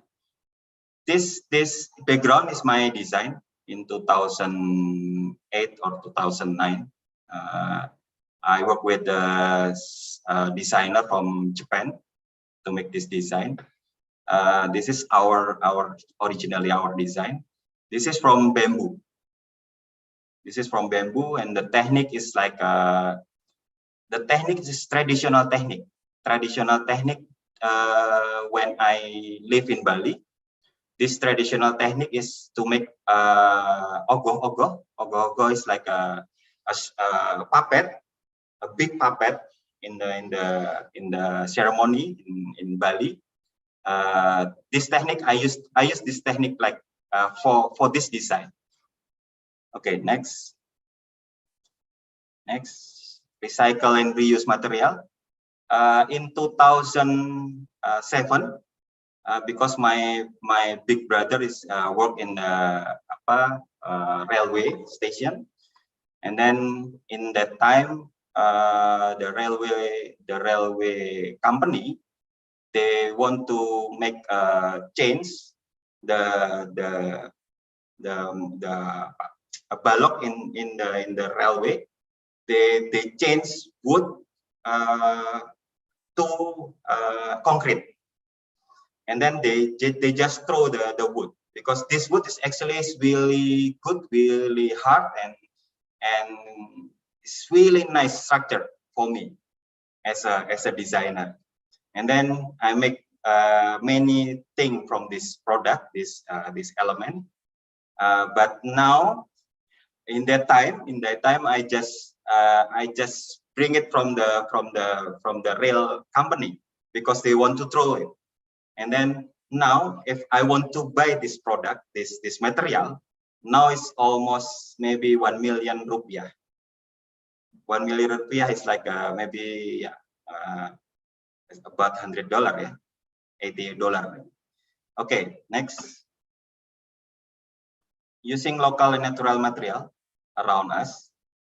This is the important thing, because I never try to make design like how is the trend in Europe, how is the trend in Japan, but I always see around me what is something that I can create to go to that trend, not the trend that I bring to Indonesia, but something around me, and then I think about the trend. This is the production in Karanganyar. Karanganyar is near the Borobudur, in Borobudur area, and then this Karanganyar village is mentioned in the one of the drawing in Borobudur. That's why maybe it's not. I think this is still debatable, but maybe this village already produced like this when people built Borobudur. And then now the two girls, these two girls, I say girls because this is the youngest craftsman that now work there. That's why when I see this, I want to make to create something with them, because this is the youngest craftsman in that area now. You can imagine. From the building of the Borobudur until now, if I didn't make new design on there, maybe this is the last craftsman in that village. And the important thing, when I see around me, and everything, and then I can build something from around me, is building also the DNA. Not everybody can copy my design, because if they want copy my design, they must have a ecosystem like me. This is the important thing. That's why I didn't worry when they copy us, they copy me. Okay, next. Let's define sustainable. Next. Okay. Definition: consumption and conservation in equilibrium. This is you see in the background is my company before. We have this company, we have this office in maybe 10 kilometers to go north from Jogja. But lucky me, to go to north of Jogja is like go to the hill. It's a little bit cold there. And then in that office, only that we use only in the showroom that we use air conditioner. Nothing else. Only in our showroom, because our showroom is mostly the expat came to us. They must have air conditioner, because in our country is tropical and they must have air conditioner there. And then in the office, no air conditioner. I try from my house to go uphill around 10 kilometers. But if in the Friday and Saturday, I always use my bicycle to go up there. And then I give like a salary more. It's like a gift when the people or the worker go to the office with the bicycle. Is to make more efficient, And then in the office we use natural lighting, no lighting in the sun, in the when still we have sun, we don't have lighting. Okay, next. Giving back as we maintain balance, socially, economical, and environmental. That's we do it, not only a branding. We try to do it in the good way. Okay, next. This is the important thing also. When I in 2006, because we have a earthquake in Jogja, big earthquake, and then many NGO from abroad came to Jogja. It's like GIZ from German, USID from US, IOM and OIM from Australia and everything. They come to us, and then in one time I have a discussion with one of the experts from USID, I think, from USID, and then they come to us and they say, okay, this is nice, the concept is nice, and then they taught me about the sustainable practice. When they taught me about the sustainable practice, and then I say, okay, this is your theory, but your theory is already implemented in our culture. And then I talk about how my grandpa or my it's my grandpa, when they cut bamboo, it's not every day. You cannot cut bamboo every day, because when you cut bamboo, you have the time, you have the golden time. When you wrong time, the bamboo will eaten by bug. That's already sustainable. I think this is the implemented from sustainable practice. And then they say, oh yeah, and then they want to live more in Jogja, maybe one week or 2 weeks, and then they want to see that the sustainable practice in Jogja. That's I say to the expert from US. Okay, next. Okay, this is the triangle: environmental, economic gain, social equity, and balance. This is the sustainable practice. Must be balanced. If not, you cannot sustain. If the environment, if you're talking about the environmental preservation, like green product, the product will be little bit expensive. When only thinking about the environmental preservation, that means the product will be more expensive, and then not everybody want to buy the expensive thing. That's why must be balanced with the economic gain. If you only want to make a gain in the economic, that means you must use exploited the raw material. That means the raw material will be finished, and then you cannot make business. In the social equity also, that's why when I try to have a worker there, I try to have a worker that live around us, not far away from us.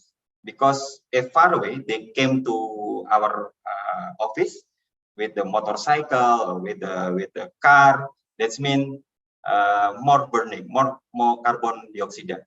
That means I must have a group in near our office. Okay, next. How do we change balance? Okay, next. Start with concept. Start with the design. Start with the thinking, with the philosophy, and then we can tell the story after that. Okay, next. This is my design lamp, and the base is like we use that railway wood, and then the structure in the railway I use a thick wood, branch from the thick wood, because branch of the thick wood, when the thick wood with thick plant, if they want to grow straight, we must cut all the branch, and then they always use the branch only for the fuel, and then when they make a fuel, that means they make a carbon dioxide. That's why I take all the branch and then I make my design of this. At least I trap carbon dioxide in this design. At least. Next. Sustainable design start with concept, not conversion. That's why I always say to everybody when starting the company in furniture, when the buyers came and they only want like a cheap product or cheap material, or want to make a more economic gain, and then we must have a cheap product. That's already conversion. That means you cannot do sustainable practice on that. That's why sustainable design start with concept, not conversion. Okay, next. Think globally, design locally, like I said before. I always, I know the trend. I know the trend because I go a lot, go there a lot, and then I go to the many exhibition. But when I design, I just looking around me, looking around my company, looking around my ecosystem. That's I always do it. That's why in this picture, wait. Oh yeah, this is I make exhibition in Singapore, in EFFS Singapore. This exhibition EFFS Singapore. My design, because that's, you see the small wood, because I use a rest wood from another company. Because when a furniture company make furniture, they always have a small wood that cutting from the log. That's I bring to my company, and then that's why my design is small wood. Okay, next. This also, that's why the back is like a slat, because I use a rest wood from another company. I talking about life cycle, because when I make this design, I already think when the customer throw away. Why? Because I think about life cycle. That's why I use the finishing for this product. I use water-based finishing, because I think also when I send to Japan, or I send to Europe or many country, and then when they throw away, when they already broke or something, and then maybe they boring about this design, and then they throw away, it's not harm to the land, because I use the water-based finishing. It's really sustainable product from my finishing, and that's why this is near my company, and my company, we have a spray booth. We have a spray booth to give to my buyers that we do sustainable. Near our spray booth, we have a pool. We have a koi pool. That's why when they see our when we spray our product, and then the spray came to the pool, and then my koi still live. That's make sometimes my buyers came to our spray booth, and you are crazy because you harm the fish there. But no, it's fish already 3 years there, but no harm. Okay, next. Good design tells story. This is my design, and you can see when you have when you sit there, I think you will feel small. you will feel that you are nothing, because you can see the structure of the wood, you can see the like the wood that give you effect that you are small, because this is a story about wood, story about the wood that grew many years ago and then we use for our furniture now. Okay, next. Okay, this is the important thing. Thanks to Ibu Alfi, because I use his statement, have meaning, purpose, and belonging. Okay, next, click. I hope you can hear. No, I cannot hear.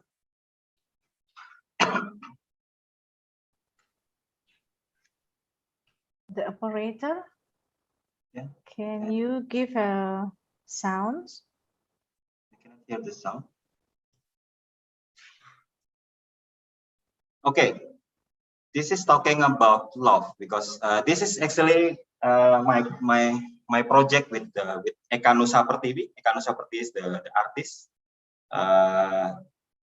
This is the artist that also really like to talking about the craft, the love, the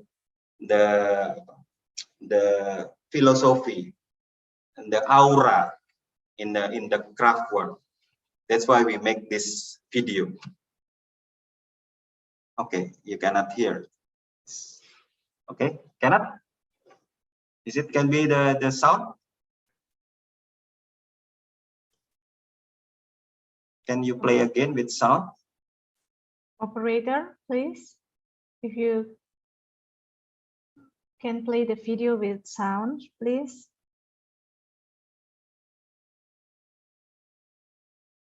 Cannot. Yeah? Okay. Yeah, we cannot hear. Okay.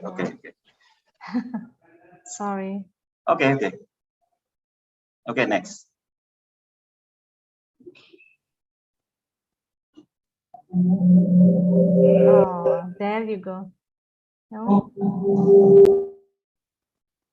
Okay.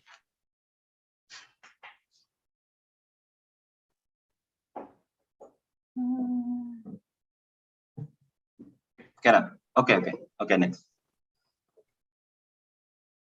Okay.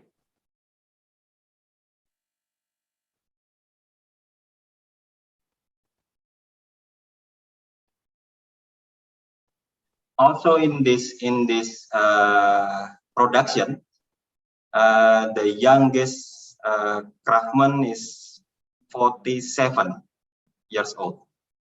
Also, that's our problem now. I think this is our problem now. See, everybody old, but you can see the smile. You can see the love in there. Okay, next.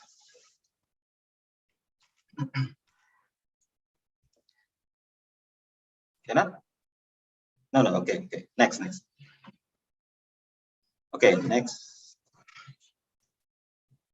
This is in modern era now, like say 4.0 era. Sometimes we forget because we always looking our gadget. That's our problem also. Start looking around what we can do for society and the environment around us. Okay, next. This is the problem because no education, special education for this movement.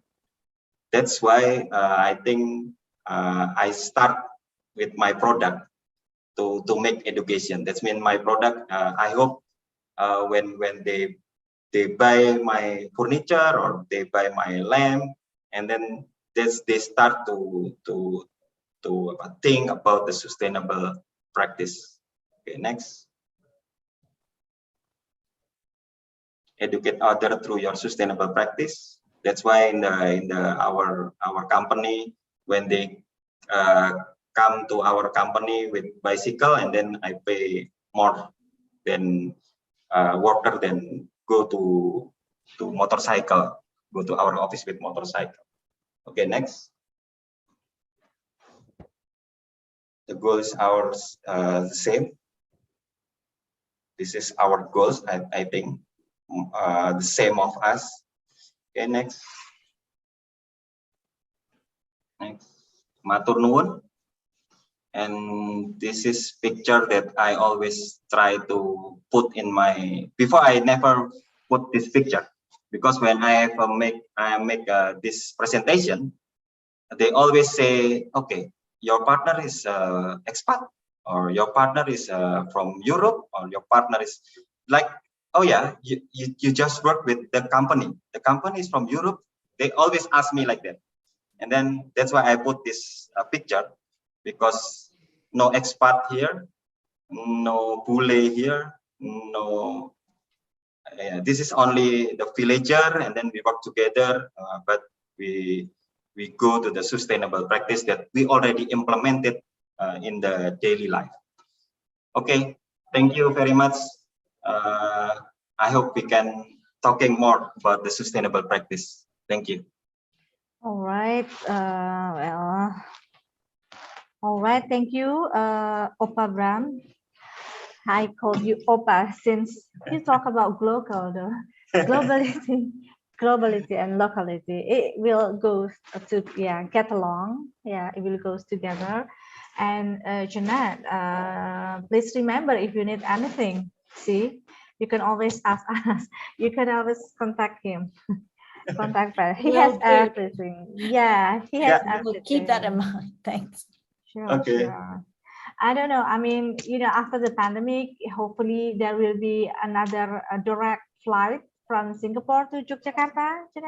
Yeah. So yeah, everything is gonna be a lot easier and faster, because it's Asia. It doesn't work anymore. Oh yeah. Sorry, Ibu Alfi. So sad. Yeah. Yeah, sorry. I must talking about this. I forgot. Yes. Next year, to Janet also. Next year we have Pusat Desain Industri Nasional in Jogja. That means the center of industrial design national. The center of national industry. Yeah. Center of national industry. Okay. In Jogja. In Yogyakarta. Yeah, in Yogyakarta. We create some building that we already have the ecosystem now. Many designers live in Jogja, many crafters live in Jogja, many artists live in Jogja, and then we want to make one area that we can talk together, we can share together in that building. I hope next year we already have that building. I want to invite Janet to our building. Great. That would be nice. Thank you. It is so interesting to see all these videos that you showed just now as well of the weavers. And what's one thing that struck me really was that you were saying that a lot of the craftspeople are quite old. And I think the younger designers, though they are engaging the services of these craftsmen and women, what is the rate of younger people taking out these crafts and taking over the mantle of this role? Is that a lot, or is very, very little? Yeah, I talk about the industry, but if talking about the hobby, I think now many young people now interested on that. But I talk about the industry. That industry is different field. I think we must make a lot of effort to make that industry running again with the youngest people. Yeah, and we know in Singapore we depend on countries like Indonesia, Malaysia, Thailand for the crafts around us, because we have barely any of our own. So please help us keep it up, Indonesia. Thanks. Wow, you guys are so high tech, Jonah. No, I mean, okay, maybe this a little bit information for you, Jeanette, that our campus is, yeah, of course, located in Yogyakarta. In Yogyakarta, it's called a Daerah Istimewa, that special region. The special region of Yogyakarta. Why it's special? Because yeah, one of the reasons, because until now we still have a kingdom. The kingdom, yeah, we still have the king and queen, which is still there, and we actually have two kingdoms.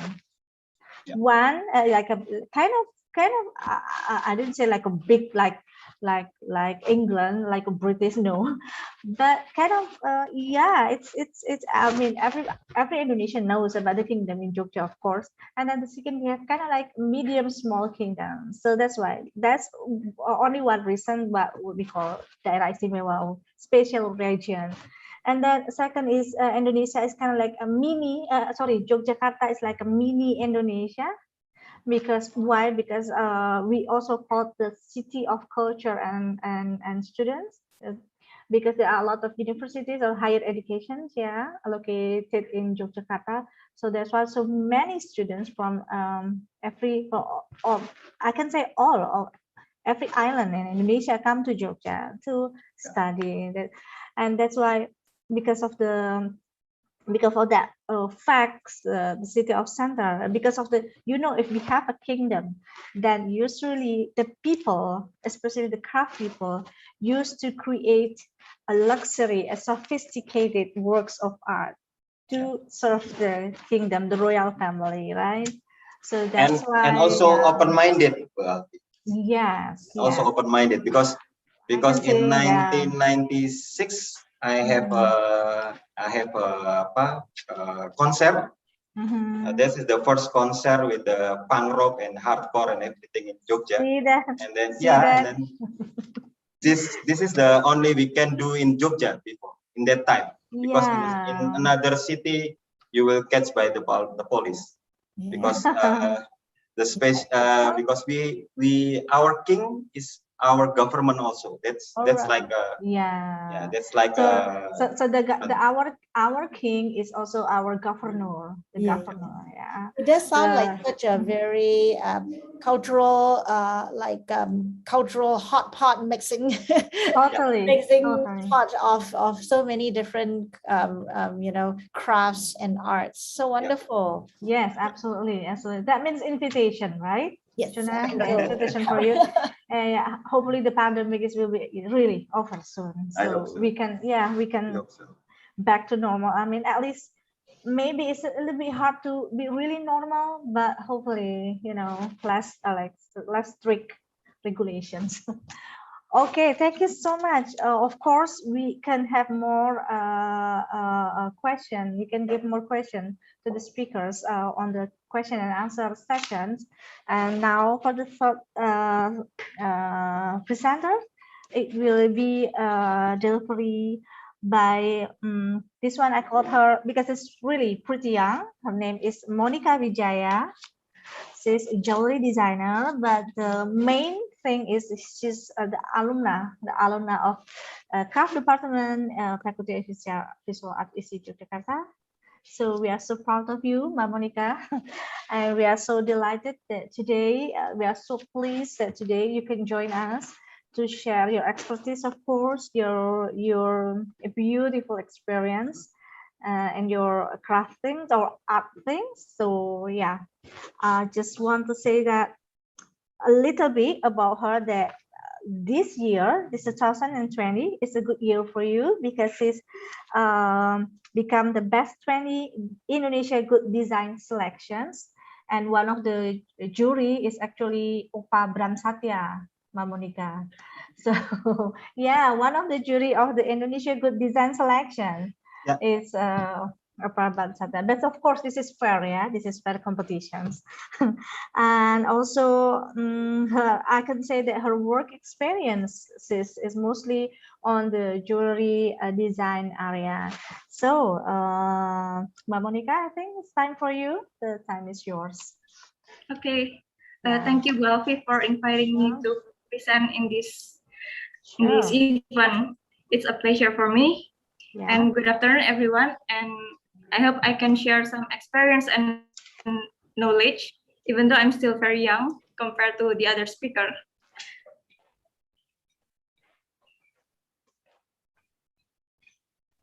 No, I'm still young. Okay, you're still young also. You're all Opa. still young. Okay.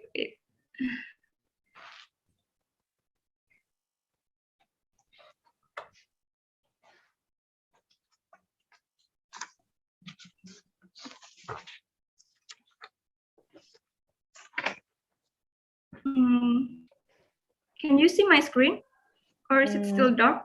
Not yet. Still not yet. blank.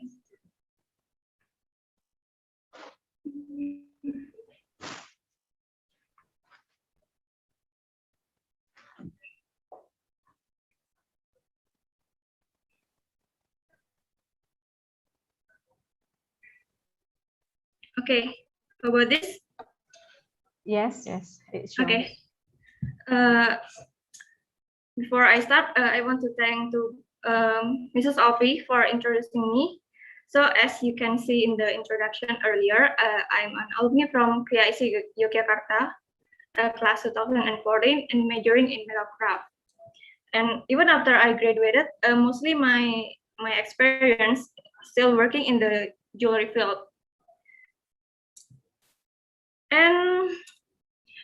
But when I look back, when I decide to learn about jewelry, it started when I decided to study in ISI Yogyakarta. But at the time, a lot of people questioned me, why you choose this field? When other people mostly choose accounting, business management. If they work in the design, usually they choose interior design, something like that. It's quite rare to find someone that wants to learn about jewelry. Okay.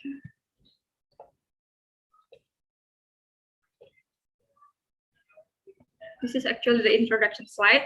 I will skip it. The question is why I choose jewelry design. Mostly when people hear the word jewelry, the one that comes to their mind is, okay, it's only a decorative ornament. It's only a product that you can wear, necklace, earrings, ring, or something else. But personally, for myself, jewelry is more than just a product. Why? Because jewelry is more about the craftsmanship, the value of the components, and also the emotional feelings that we add to the product. And those three reasons are the reason that I chose the jewelry field, because it's also really personal to me. And as the time goes by, when I start to learn more about jewelry, I realized that those three elements is not only like to complement the product itself, but it's something that can spark the connection between people, between the wearer itself with their memories. When the jewelry is not only a decorative ornament, it becomes something more than that, and we call them, it's already become a social object. Here we can see that social object is anything that sparks connection and conversation between two or more people. So the interesting thing about the social object is not the object itself, but the conversation, the connection, the interaction that happen around them. And to make it clearer, I will give some example. I will give the easy one. This one is from my favorite movie. So do you know who they are? This is from the movie. Yes, I know. Yes, I know. Yes. Do you watch? Do you watch the movie? Yeah, I watched it. Yeah. Okay. Yeah. And this is one of my favorite movie. The title is Crazy Rich Asian. Especially Jeanette. Yeah, I will give some synopsis from this movie. Actually, the movie mainly tell us about a woman named Rachel and the man named Nick Young that fell in love together. But the problem is they come from the different background. It's a typical of story, yeah. The rich and the, yeah, you know lah. Cinderella, no? Cinderella, typical Cinderella. But unfortunately, the man's mother disapproved of their relationship because the background of the two people is very different. The mother names is Eleanor Young. Okay, short story. When the mom disapproved their relationship, Rachel decided to leave Nick behind. Like, okay, I will leave you. I will not fight again for you, something like that. But when she was about to depart on the plane, then Nick suddenly showed up, and then he proposed to her. Even at that point, when Nick wants to propose to her, in my mind, okay, this will be like the typical, yeah, okay, they will have a happy ending, leaving the family behind. But I think there's a plot twist on the final scene. And when Nick opened the box, the ring that is inside the box is actually belong to his mother. This ring symbolized that finally the mother has approved about their relationship, and they approve her son to marry her. Okay, I will explain a little in bahasa. Jadi ketika mungkin Nick membuka box ring itu, dan ketika cincin yang ada dalamnya cincin bukan milik siapa-siapa, hanya sebuah cincin ya. Mungkin kita sebagai penonton juga kayak oke, happy ending, titik. But this one is different because the mother, like, oh my God, she approved relationship because Rachel also fights for her love, something like that. So the thing that I want to highlight from the movie is not about the love story, but it's more about the ring that acts as the social object in the movie. The ring becomes the mediator between Rachel and Nick's mom, called Eleanor Young. At this point, we know the ring is not only an independent creation of fashion, crafts, or art. It becomes more than that. It becomes a part of the social interaction between the generation. So from the mother can inherit the ring to the current possessor.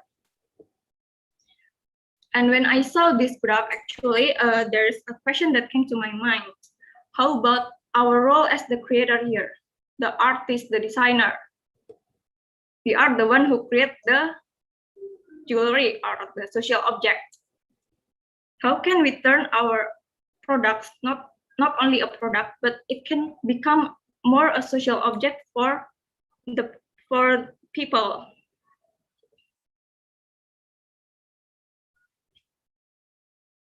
For this point, I will take the social object theory from Hugh MacLeod. So he said that there are 9 ways to turn your products or ordinary objects into a social object. And I will explain and give some example for every point here using our company's product. The first point is make meaning. People do love meaning, even though it's only in the product, but if there's meaning, the product can touch the emotional way for the people. The example here, I will use the Mother's Day collection from Hala Gold. So this is the mother and child necklace.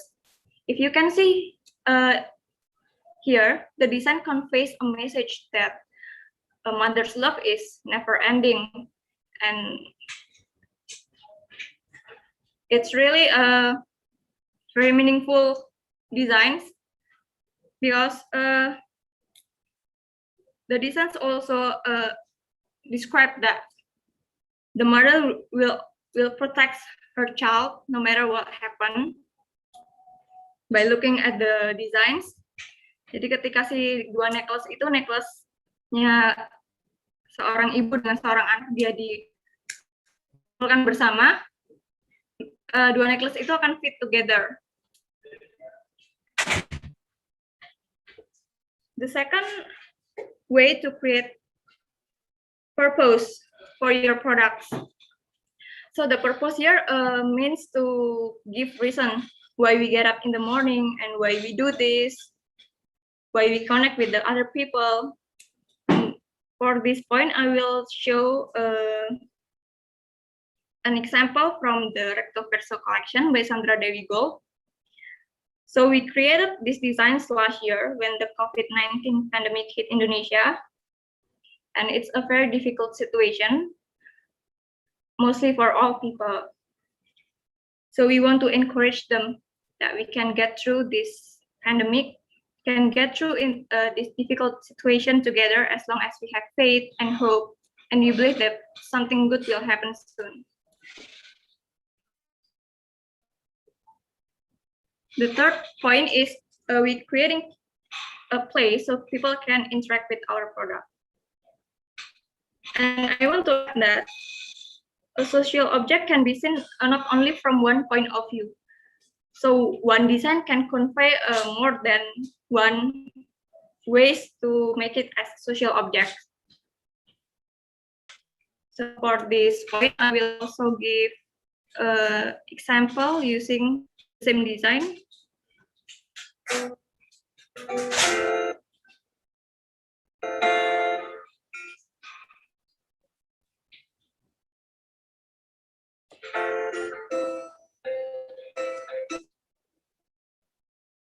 Sorry, the internet is.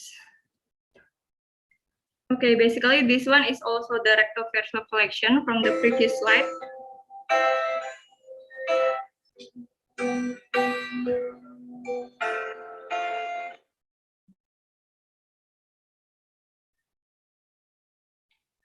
So it's not only just a pendant, we can add more interactive components or elements in the designs.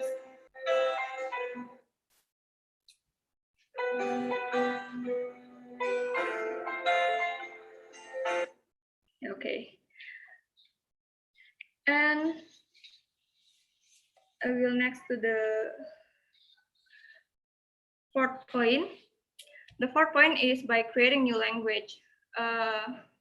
Poin keempat ini sebenarnya agak tricky juga karena dia sudah mulai masuk ke area marketing. So we have to evolve the product by talking to the people in a way they have never been taught before. So this means we also have to develop our marketing strategy to convey the message to the people. In this context, I will give some example like when you ask a gold store, I will bring what gold store since my company works in a gold jewelry manufacturer. If you ask them, what is the most popular item from your store? And I can guarantee that the answer mostly will be solitaire ring. Why? Because it's a basic item. The end. Only that. But here we want to create a different perspective by launching this princess collection by Sandra Dewi Gold. So it's not only a solitaire item, solitaire ring, but it's also a reminder that each of us, all of us here, the women, are all princesses in our own way. We make it the designs very classic, so it can be used also as an engagement ring, and it's a long-lasting product for a woman. The fifth point is how we create shareability between people, not through the object. I will give the example here is the friendship bracelet or Dear You collection by Ili Gold. Jadi ketika biasanya kalau kita pakai jewelry terus we don't want to wear the same item with other people, right? Kesannya kayak pasaran banget sih, produknya sama terus ketemu di acara pesta barengan, kok pakainya sama gitu, something like that. We usually don't want that, but in this context we we share the product because there's emotion or the bond between two people. So we can share maybe with our family also.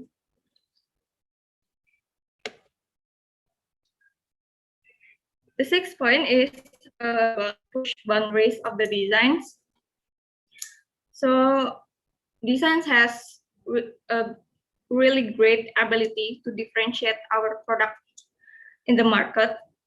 And here I will choose the signature collection from the brand ISI Gold. We're using a different material compared to the other brand. Jadi biasanya kalau gold jewelry, they're using cubic zirconia or CZ for the stone. But here we try to differentiate our product by using the semi-precious stone called rose quartz. In my point of view, material is part of the design. So choosing the right material can differentiate our product in the market.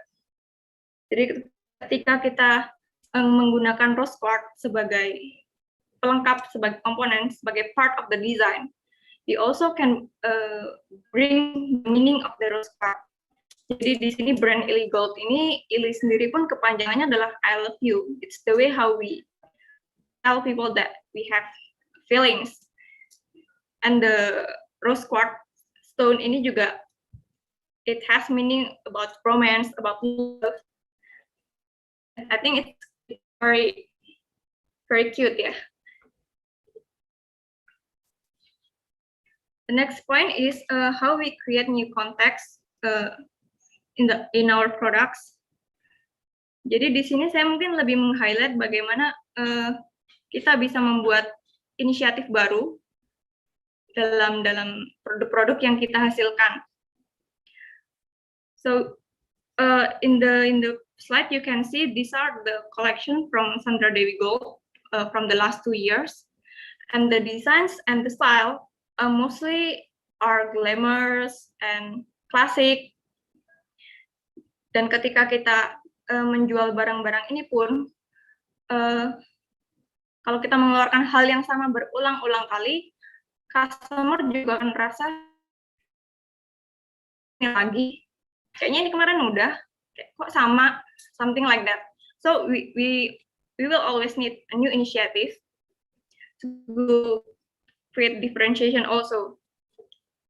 And this one, last year we try to develop something new, something playful by collaborating with Betty Boop. And this is one of the products. You can see the material is very different. We are using enamel here, and the style also very different. It's more playful, it's chic compared to the previous collection.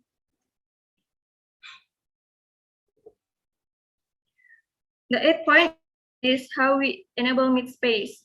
So mid-space here is how we gather together, and then our products can become a conversation starter between the people who gather in that place. Mungkin salah satu tipsnya untuk bagaimana produk bisa menjadi sebuah awal dari pembicaraan atau interaksi dari orang-orang adalah dengan membuat produk yang unik, so they are interested and they start talk about it.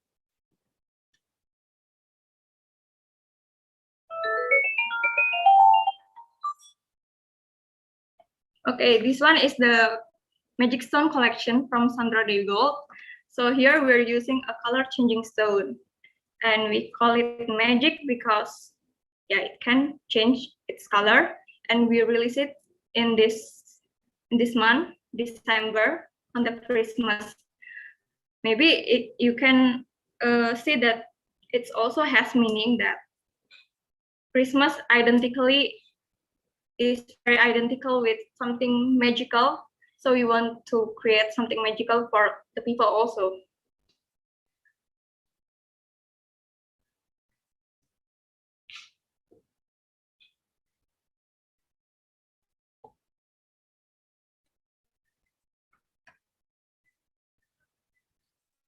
Okay, the last point is how we facilitate community.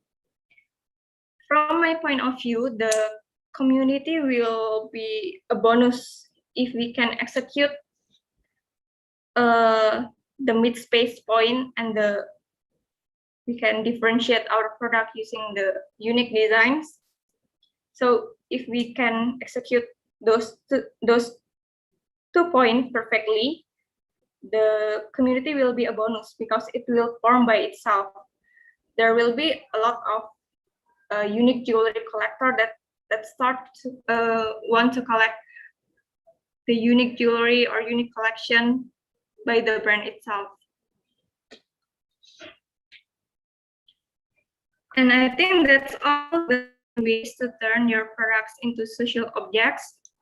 And here as creators, as designers, we have to recognize the power we have to create the designs that can make changes and transform the business, because we're all the visual people and we use that to express ideas, vision, beliefs, culture, and business and purpose better than any method of business communication.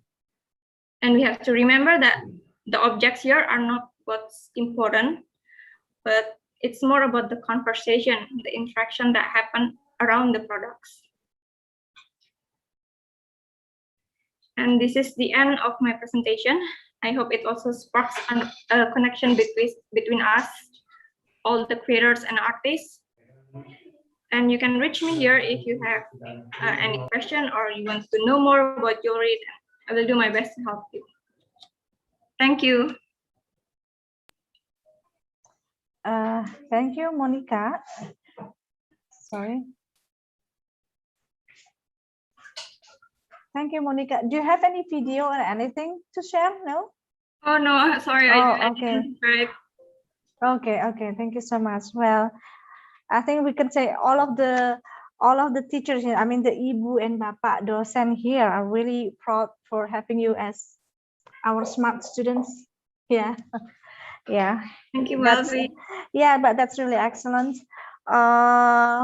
So because we are done with all the presenters, the three presenters from three presentation, we can all see here from the chat column that some of the participants are already start their questions, and Jeanette has already answered the questions.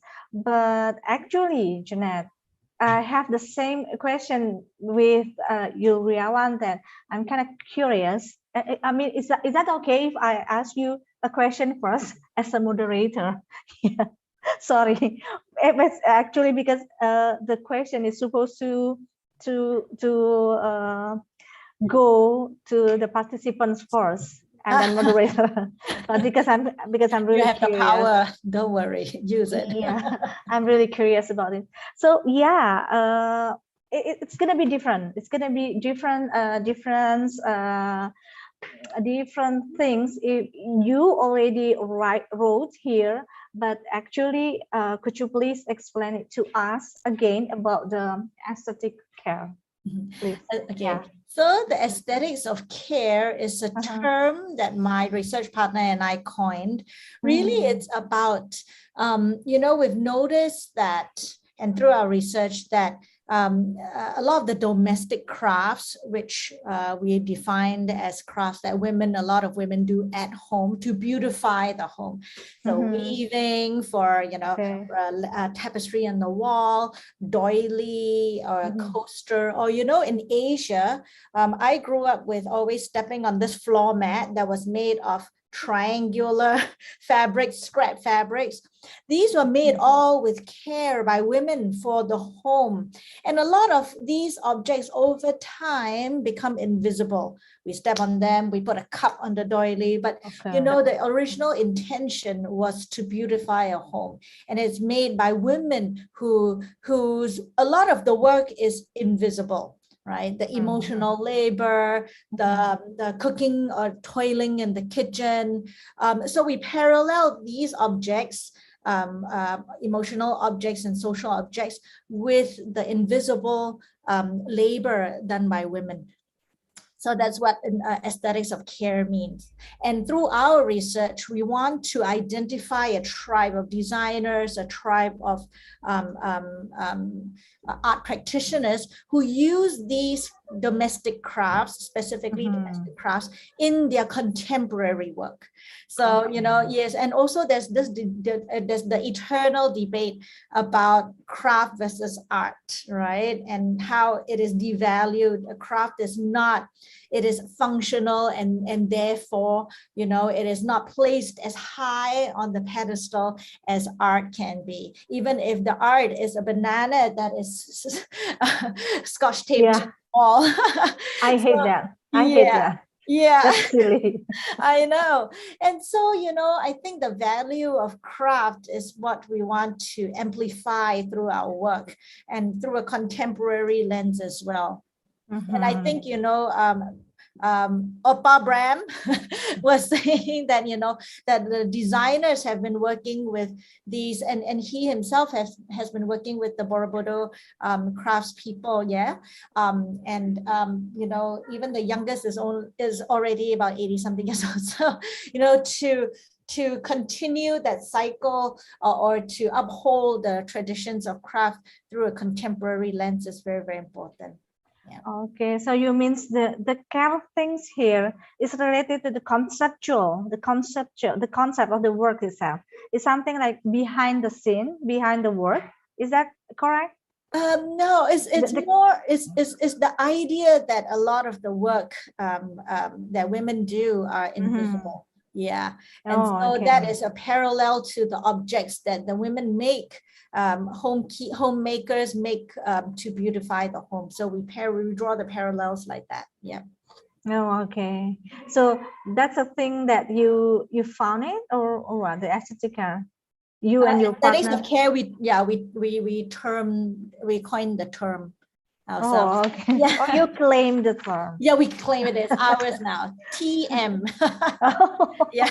Oh, okay. So, Oppa Bram, do you have any question to Jeanette? Since in my screen, you guys are actually very close. Oh yeah. I think like aesthetic care. We have also in Jogja. We have a company that produce the crochet bag, and then crochet. That means must be with hand, not knitting. Yeah. Cannot. And then they have a big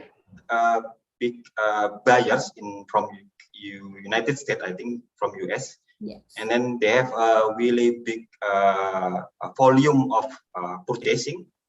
And then, but the good thing in that company, the worker work in own house, and then developing the woman.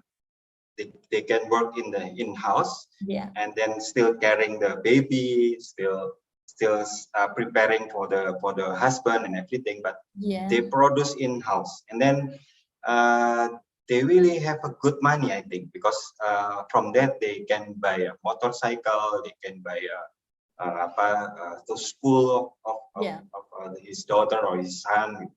I think this company or industry, I think it's different than maybe I cannot say it's worse or not worse, but when I go to China or I go to Germany, and then this big company for Volkswagen or big company from Xiaomi, and then this is different. In Indonesia is different. In Jogja is different. That company is actually is very well known in the US, called the SAC. And they have a SAC Avenue, and in 2000 something, 2000 something, Winona Ryder is took it and then viral because she took it it's like she showed that she was taking it, and there were paparazzi photos. I think that's one thing that you said, that you had your office and you hire people who work around the area, and that's very interesting, because I visited a weaving facility in Tibet, And this was started by an American American Tibetan woman who had all her life lived in America, and then she came to Tibet and decided to find her own roots. And yak wool has different textures. One at the top, I think, is the rough one where they use for the huts, the tents, and then the bottom is where it's soft. And she had successfully elevated that fiber to sell to LVMH, and they were being used in all these high-end brands. And she had a small little industry of Tibetan women who are working. And she said to me, I was lucky enough to visit her, that she said that, you know, what she intended was to make it easy for women to get work, because in Tibet, traditionally, the women did not work. And so she moved her factory to their homeland, and so that they could be close to their families and to their children. So that was also quite an illuminating that I saw.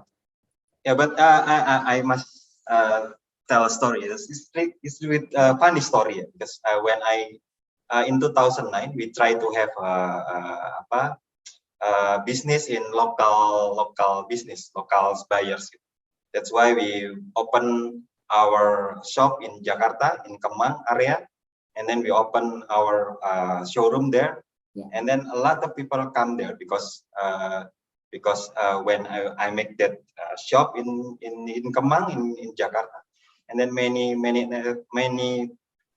media come to us, and then because the sustainable practice, and then many people come to our gallery, our store, and then mostly they come with the because they think that our furniture is expensive, and then because we are in the Kemang area, that's expensive area, and then many rich people come to us, and then when they came to our gallery, and then I say, and I explain about our movement, our practice, and then I say, okay, this is use why this design, because this design is I use material, and then they say, okay, if you use material, use material, that means it must be cheaper than the wood that not used. Then okay, it's a little bit hard to explain about that. Then when I say, okay, this is I use material, and then okay, but nice design, and then okay, where you produce this? Okay, and then I say, okay, I produce in Jogja. And then when you say Jogja in Indonesia, because we have a Malioboro Street, it's like Orchard Road. It's like Malioboro Street is you can find everything in that area. It's like from book, from the clothes, and then craft, everything there, and then mostly cheap, because in the only in the street. And then they say, okay, this is you use material, and then you produce in Jogja. That means this twice is cheaper than everybody else. And then okay, I cannot say everything when they say like that, and then okay, that means you don't understand about our practice. And then I say about because we mostly our worker then with the wood sanding is best if they work woman worker. We use woman worker because woman worker is more patient in that sanding. Yeah, it's like that. And then sometimes when they have a period or something like that, and then I send to her house, but I put a nice area, and then they can send in house, and then after that I can bring it to our company again.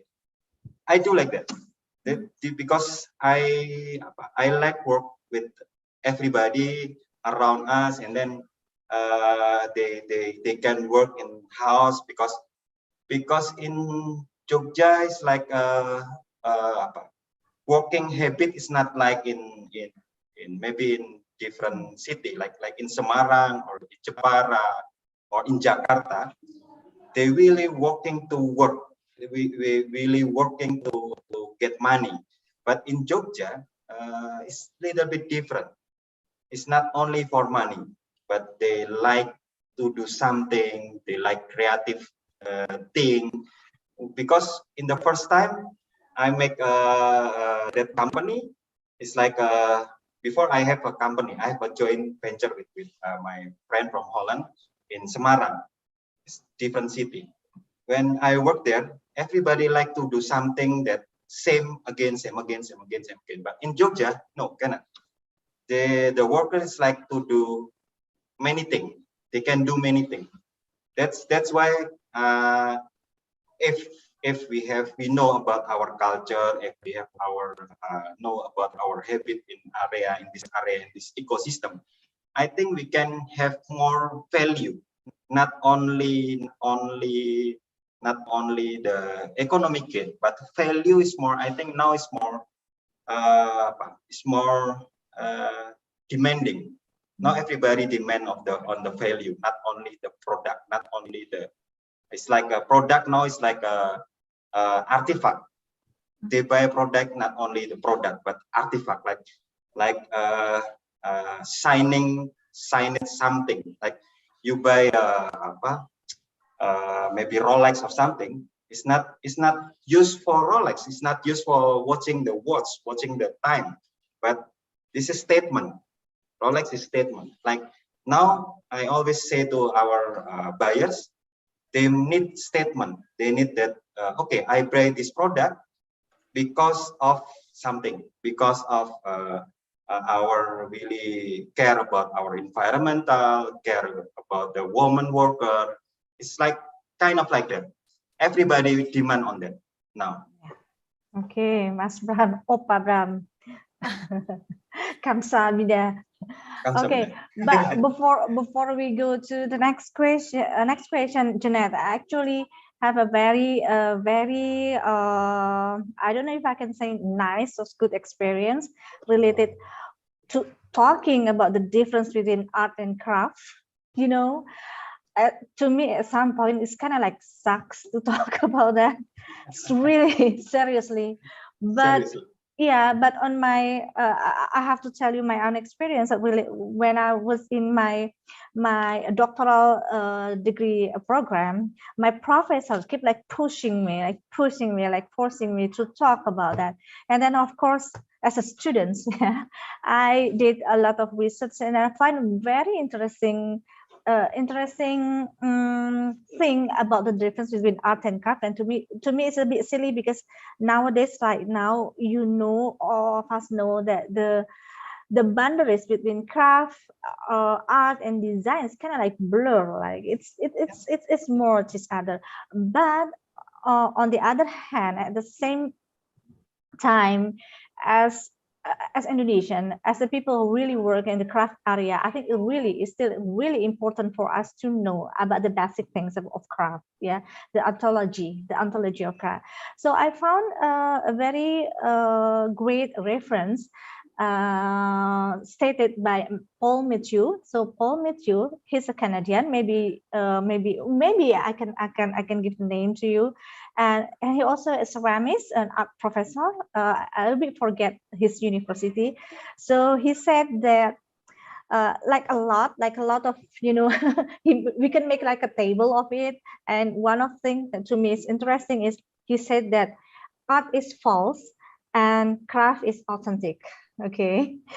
And then he also said that art is lie and craft is truth, and art is asocial and craft is social.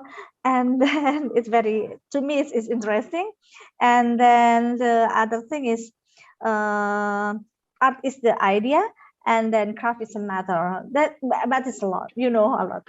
So yeah, and again, we can talk about the difference of art and craft, sure, totally from the perspective of very academic, you know, but also, yeah, we are not only living in an ivory castle, you know, the ivory castle, because we live in, yeah, side by side with community. Yes, exactly. Yeah, of course, we can have another session of that. Facial session. Yeah, International Okay. Craft Day number 3. Yeah, we call totally. it curcol. Yeah, I don't know how to translate it. Yes. Okay, yeah. So another question is to Monica. But Monica, maybe you can also read it from the chat on the chat column. Yeah. Do you agree with the statement that a good jewelry means the one that always use a precious material, or what do you think? Yeah. Okay. Sorry, I will the mess. Okay. So from my opinion, the material is actually one of the elements that makes. Yeah, I agree. It can make a good jewelry, because if you want to pass it down to the next generation, you need something with good durability. But I don't think it's a strict answer, yeah, because as long as the jewelry has meaning for you, even if it's made from brass or from silver, if it has a precious story inside, you will treasure it, of course. That's my point of view. Especially for if something, the jewelry from a very nice looking handsome guys, right? Yeah, even if you give maybe silver ring or something, but yeah, you will treasure it, of course. Sure, totally. It depends who gave you. Yeah, it depends. Okay. Maybe it's more about the connection between the giver and yourself.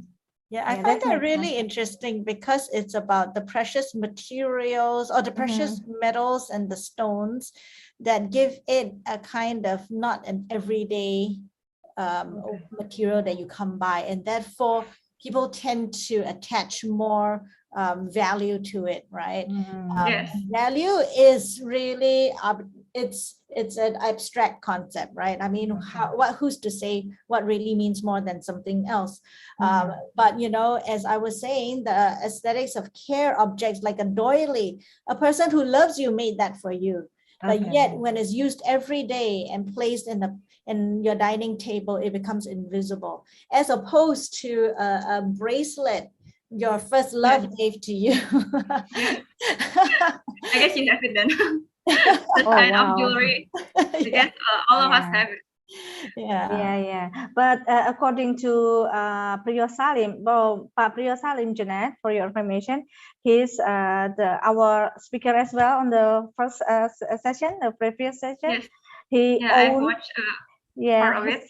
Yeah, he's the owner of Salim Silver. So according to him, of course, Janet, silver is the most valuable, precious material. Pak Mas Priyo, are you there? Sorry. Yes, I'm here. Oops. Okay, sorry. Yeah. Okay, so still another question from the Master of Ceremony, Monica. This is your junior, the junior adik kelas. Monica, are you there? Okay. Yes. So, okay. Monica, from your presentation, I can conclude that all of your designs has value and very meaningful. I wonder, how do you start designing your work? And do you put the story first, or maybe the story comes at the end of the production or the end of the designing process? It's not certain yet.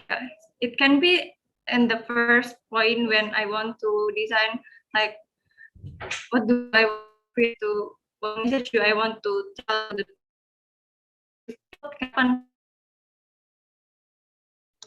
I think Monica has a... Ya, pasti ya, bisa di awal, bisa di tengah, dan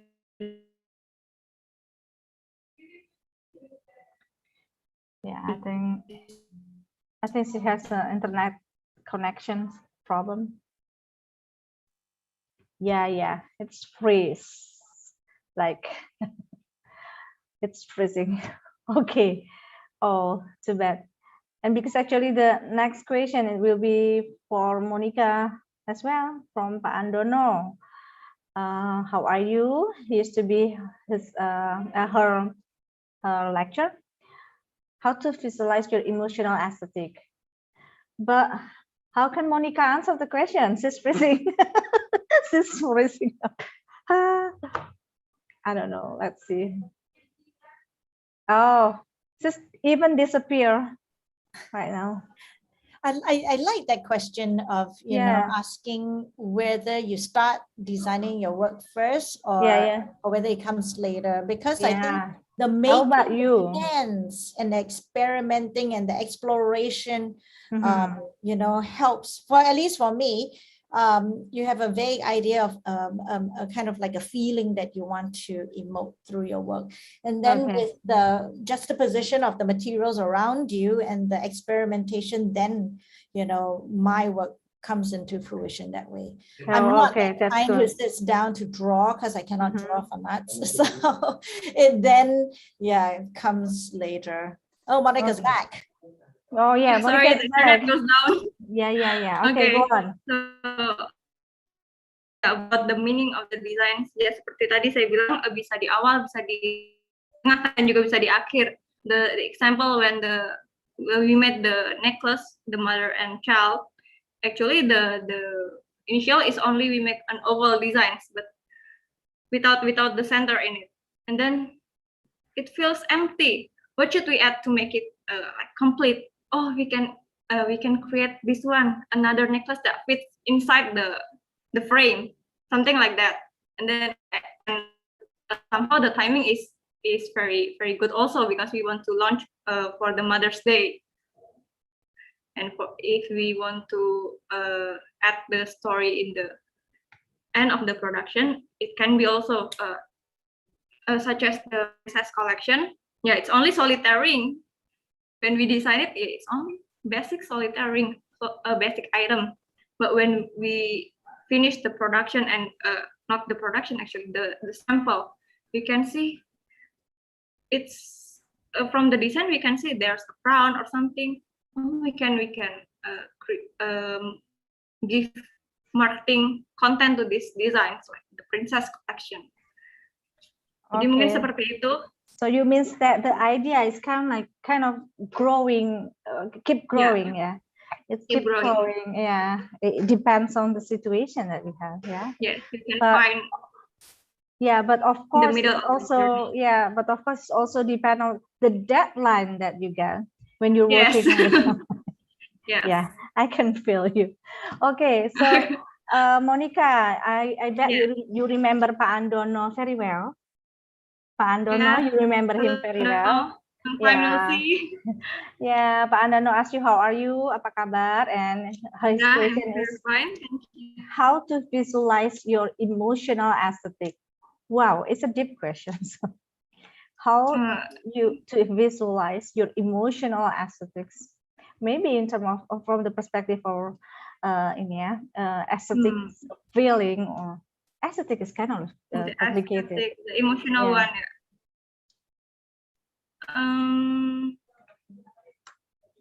You can tell Pak Andono why you give such a hard time. It's a quite difficult question, actually. It's a difficult question, Pak. Please. But I will try to answer it. The emotional aesthetic. Maybe there's no the example in the slide, but we do have designs. So if you want to like show love to someone else, usually you you choose the designs with the heart in it, the heart shape. But mostly, if we see in the market, the product mostly only the flat one. And I think it's not enough to convey the message, because love is very, very complex. It's not only a flat item like this. So at that time, we create something more three-dimensional. We create like a bouncy heart, like a balloon heart. And I think this one, I can feel that this designs really lebih kena daripada ketika kita membuat sebuah gambar hati yang hanya 2 dimensi. It's like a full of yourself you give it to other people.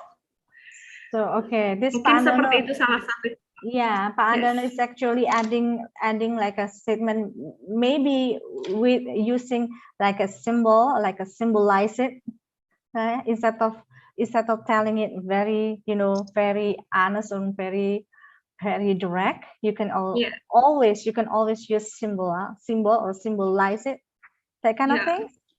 Does that make sense? Yes. Yeah. We're using symbols.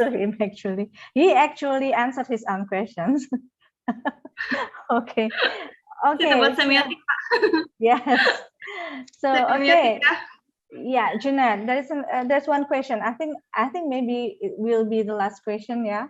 Hello, Ibu Jeanette. So he called you Ibu. What My message? first time being called an Ibu. Yeah, it's very very polite. Yeah, polite of the respect, of course. Hello, Ibu Jeanette. What messages that you want to deliver with through your artwork?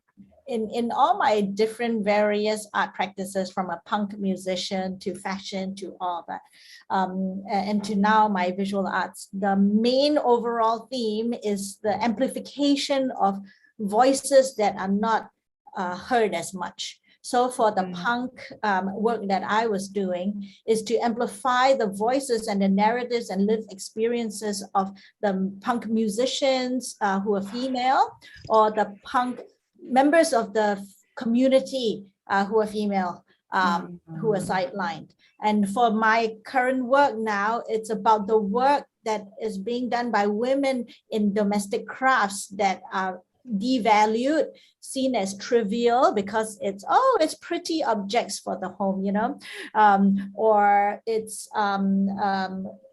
left unseen. So my work is to amplify that. And when my contemporary pieces are put in galleries made by approaches such as weaving, latch hooking, which are domestic crafts, how does that change the value as it is in a gallery? Yeah. Because sometimes totally give different influence and different impact, right? Yes, gallery yes. Put on there. Exactly. And there's this story that I heard of this man who was very smart. These Persian carpets, I think they were Persian, but these carpets that were seen as just craft, traditional ancient craft carpets, and he gathered a lot of these carpets and managed to attach a theme and a concept behind it, and he sold the exhibition to one of these institutions, and it got shown at important museums. And so I think it's really the changing of the lens and reframing how we see craft objects. Okay. So, well, I think I still have I think last question for me, Jeanette. I'm really curious, and maybe it's not only my question, but other colleges and even my students' questions. How is the NFTs going on in Singapore? The seriously, because please. NFTs, everybody's going nuts about it, and I see a lot of it is very ugly. So, oh, really? I don't know. It's just maybe because I haven't seen a lot of it, enough of it. Okay. And it's the ones that I've seen are very street art. So it's 4 characters in different colorways. Okay. And some of the characters don't even look too cool. But I've seen contemporary artists bring their work to life by moving it a little. And, I'm not that interested in this approach for now. Okay. If there were more interesting approach, perhaps. But yeah, a lot of people are getting into it. And my friend has asked me, do you want to get into NFTs? I'm like, let me just master spinning yarn first, But in 5 years' time, I may regret it because I'd be a millionaire if I did it, but I haven't. But in fashion, being in the metaverse is really something that we have to teach our students to kind of be tuned in, because a lot of jobs are going to be in there, Yes. You creating metaverse events. You're an event organizer in the metaverse, you know. You could even be a ordained minister marrying two people on a metaverse. So there are going to be a lot of jobs out there. So perhaps us as craft practitioners have to think about how we reinvent ourselves in the metaverse. Yeah, because I don't know if you you're aware of this. In Indonesia, especially from East Java, there is like a volcano erupted. There's eruption, the volcano eruption, and there are a lot of victims, because of the hot, how to say, awan panas, it is very sad. But then I just heard from the news that 5 of artists sell their works from the NFT, and you know what, it creates some sort of charity. The charity they got from so that's why we can now see NFT from different perspective. But of course, with any kind of technology or with any kind of power or even a weapon, you know, it could be approached in a way that has a good intention. That's why I'm really curious what happened in Singapore. So because Singapore is you guys are really high tech, you know. We have a lot of people buying and selling Bitcoins and whatever, cryptocurrency and things like that. Okay, thank you so much.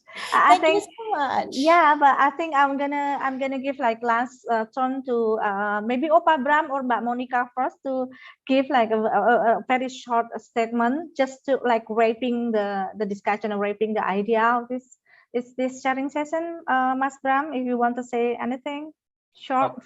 Okay, short, Maybe an NFT too. Are you now joining? Yeah, I want to talk about the NFT actually, but it's long if I'm talking about the NFT and metaverse.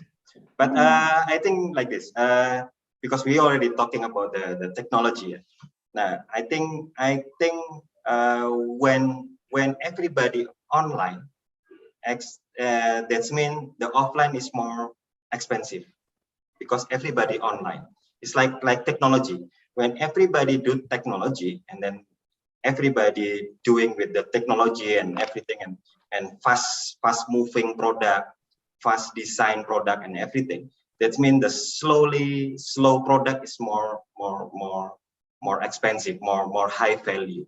I think now now everything now with the pandemic and everything. I think now we realize that the value is everything. The value of everything. The value that now we work in house and then we more connect with our family. We more connect with everybody that from abroad, because now we use we use a Zoom. Maybe if not pandemic, I cannot meet Janet here. If not pandemic, because we must go to Singapore, or you just go to Jogja and then we can meet. But now with the pandemic era like this, I think value is more than before. The value of everything. NFT, metaverse, they talking about value actually. And then like Ibu Alfi explained us about the charity. Okay, the NFT is charity, but not only the charity, but value. They sell value. They trade value. They trading the value. That means I think now we have diversity in Southeast Asia. Southeast Asia is really diverse. I mean, like in Thailand, Singapore, Indonesia, it's really diverse. And then I think this is the value that we can sell, value that we sell in the good way, not sell in the wrong way, but we can sell in the good way. The diversity, the value, the good thing about the everything. I think we can sell it as a new perspective. And then this is the big movement. As a product, as a commodity that we sell value. I think that's my opinion now. Okay, that's great. And Monica, do you have last statement you want to deliver to us? Is there any last statement? Maybe just some sharing that this pandemic really hits us a lot, and actually I really miss going to an art exhibition. Yeah, but since we cannot gather together, and even the designers in the is feels the pressure also, like they can go outside to find some inspiration, and working in the what is only in the room, it really sometimes makes us stuck. Yeah, and we really need to have a lot of new inspiration, new perspective. And yeah, I just hope that the pandemic can end very soon, so we can gather together. We can share our opinion related to the craft, to the designs, something like that. Oh, thank you so much. That's all right. Once again, thank you so much, Jeanette, and please keep in touch, especially to Bram and Opa Bram, and ask him to create events for us, because I think he's really good doing on. Yeah, he really has a good experience of it. And come to Yogyakarta. And actually, I went to Lhasa in Singapore like even 3 times. Yeah, I have a very good friends over there, like Betty. Oh, She's Betty. She's now in Tel Aviv, yeah, in Israel. Yes. Yeah, she's also a very good friend of us. So yeah, hopefully. But again, I think this pandemic really teach us to be like more wiser and patient people as a people, because we have to wait, and then we have to more like adjust with everything. Yeah. Okay. Thank you. When you come to so Singapore, much. let me know. I'm very happy to bring you all around. Thank well, you so much. is that okay? If I bring like 50 of my students? Yes, 50 is fine. Okay. Okay. Thank you so much once again. I cannot believe that we have to end this session. But of course, I told you from the very beginning, it's casual, right? But of course, it's enlightening. It's enriching, especially for the students as a young generations. We are still young though, but there are a lot more youngers, like young people, young generations, as students. They have a very long journey, right? And we don't know. Right now we are facing the NFT. We never know what happened in the next 5 or 10 or 15 years. We don't know, but I can say that craft as a part of the art things still really have a very very philosophical and aesthetic value that we can appreciate it. Because why? Because craft is something with hands that we have the intimacy between the maker and the material, and that's something that maybe we cannot really get it from others field of art. You have to agree with me. Okay, thank you so much. We call it terima kasih. Yeah, I bet you're familiar with it. Terima kasih Mbak Jeanette, terima kasih Opa Bram, terima kasih Monica. And yeah, semoga hopefully this is not the last time for you all to share your expertise with us. There will be another editions of this International Craft Day. Okay, that's for me as a moderator today. Thank you so much. And I will back to the Master of Ceremony today. Thank you. Oh, don't forget to take a picture first, the group photo. Operator, please. And yeah, other participant, please open on camera. We're gonna have a Yes, we would like to ask all the participants to open up their cameras. We have 2 slides right here. So we're gonna take a pictures on the first slide. On my count, 1, 2, 3, please smile. Okay, done. The second slide. 1, 2, 3, smile. Thank you so much. Okay, Master Ceremony. Thank you so much for Ms. Nat for the excellent presentation that makes us realize that everything can influence us to be more creative. Thank you to Mr. Bram for the explanation about your business and inspire us to be more environmentally friendly, brave to explore every possibility and produce every product with love and specific so no one can easily copy our work. And thank you to Ms. Monica for the lovely presentation that show us how important the meaning behind a product. So we're not just produce something pretty from the visual, but also from its value. Thank you to Ibu Alfi for moderated us and warm up the atmosphere from the beginning of our sharing session. I would like to remind all the participants to fill in the presence form through the link that has been shared in chat column.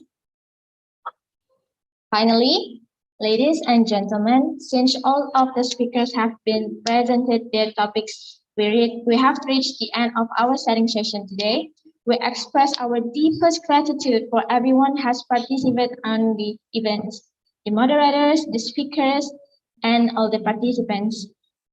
The entire sharing session recorded and will be uploaded on our official YouTube channel, Kriya ISI Yogyakarta Official. I am Rania Ibrahim, honored to be your master of ceremony for this event. Thank you very much. Good afternoon and wassalamualaikum warahmatullahi wabarakatuh. Thank you all. Good afternoon.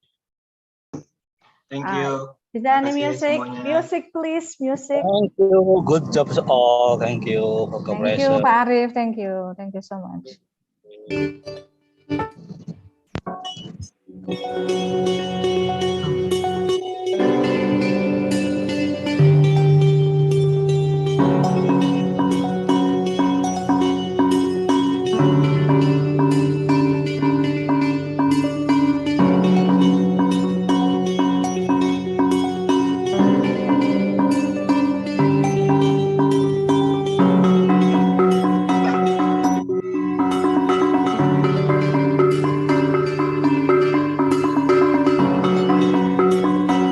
Kepada Ibu Bapak sudah hadir, terima kasih.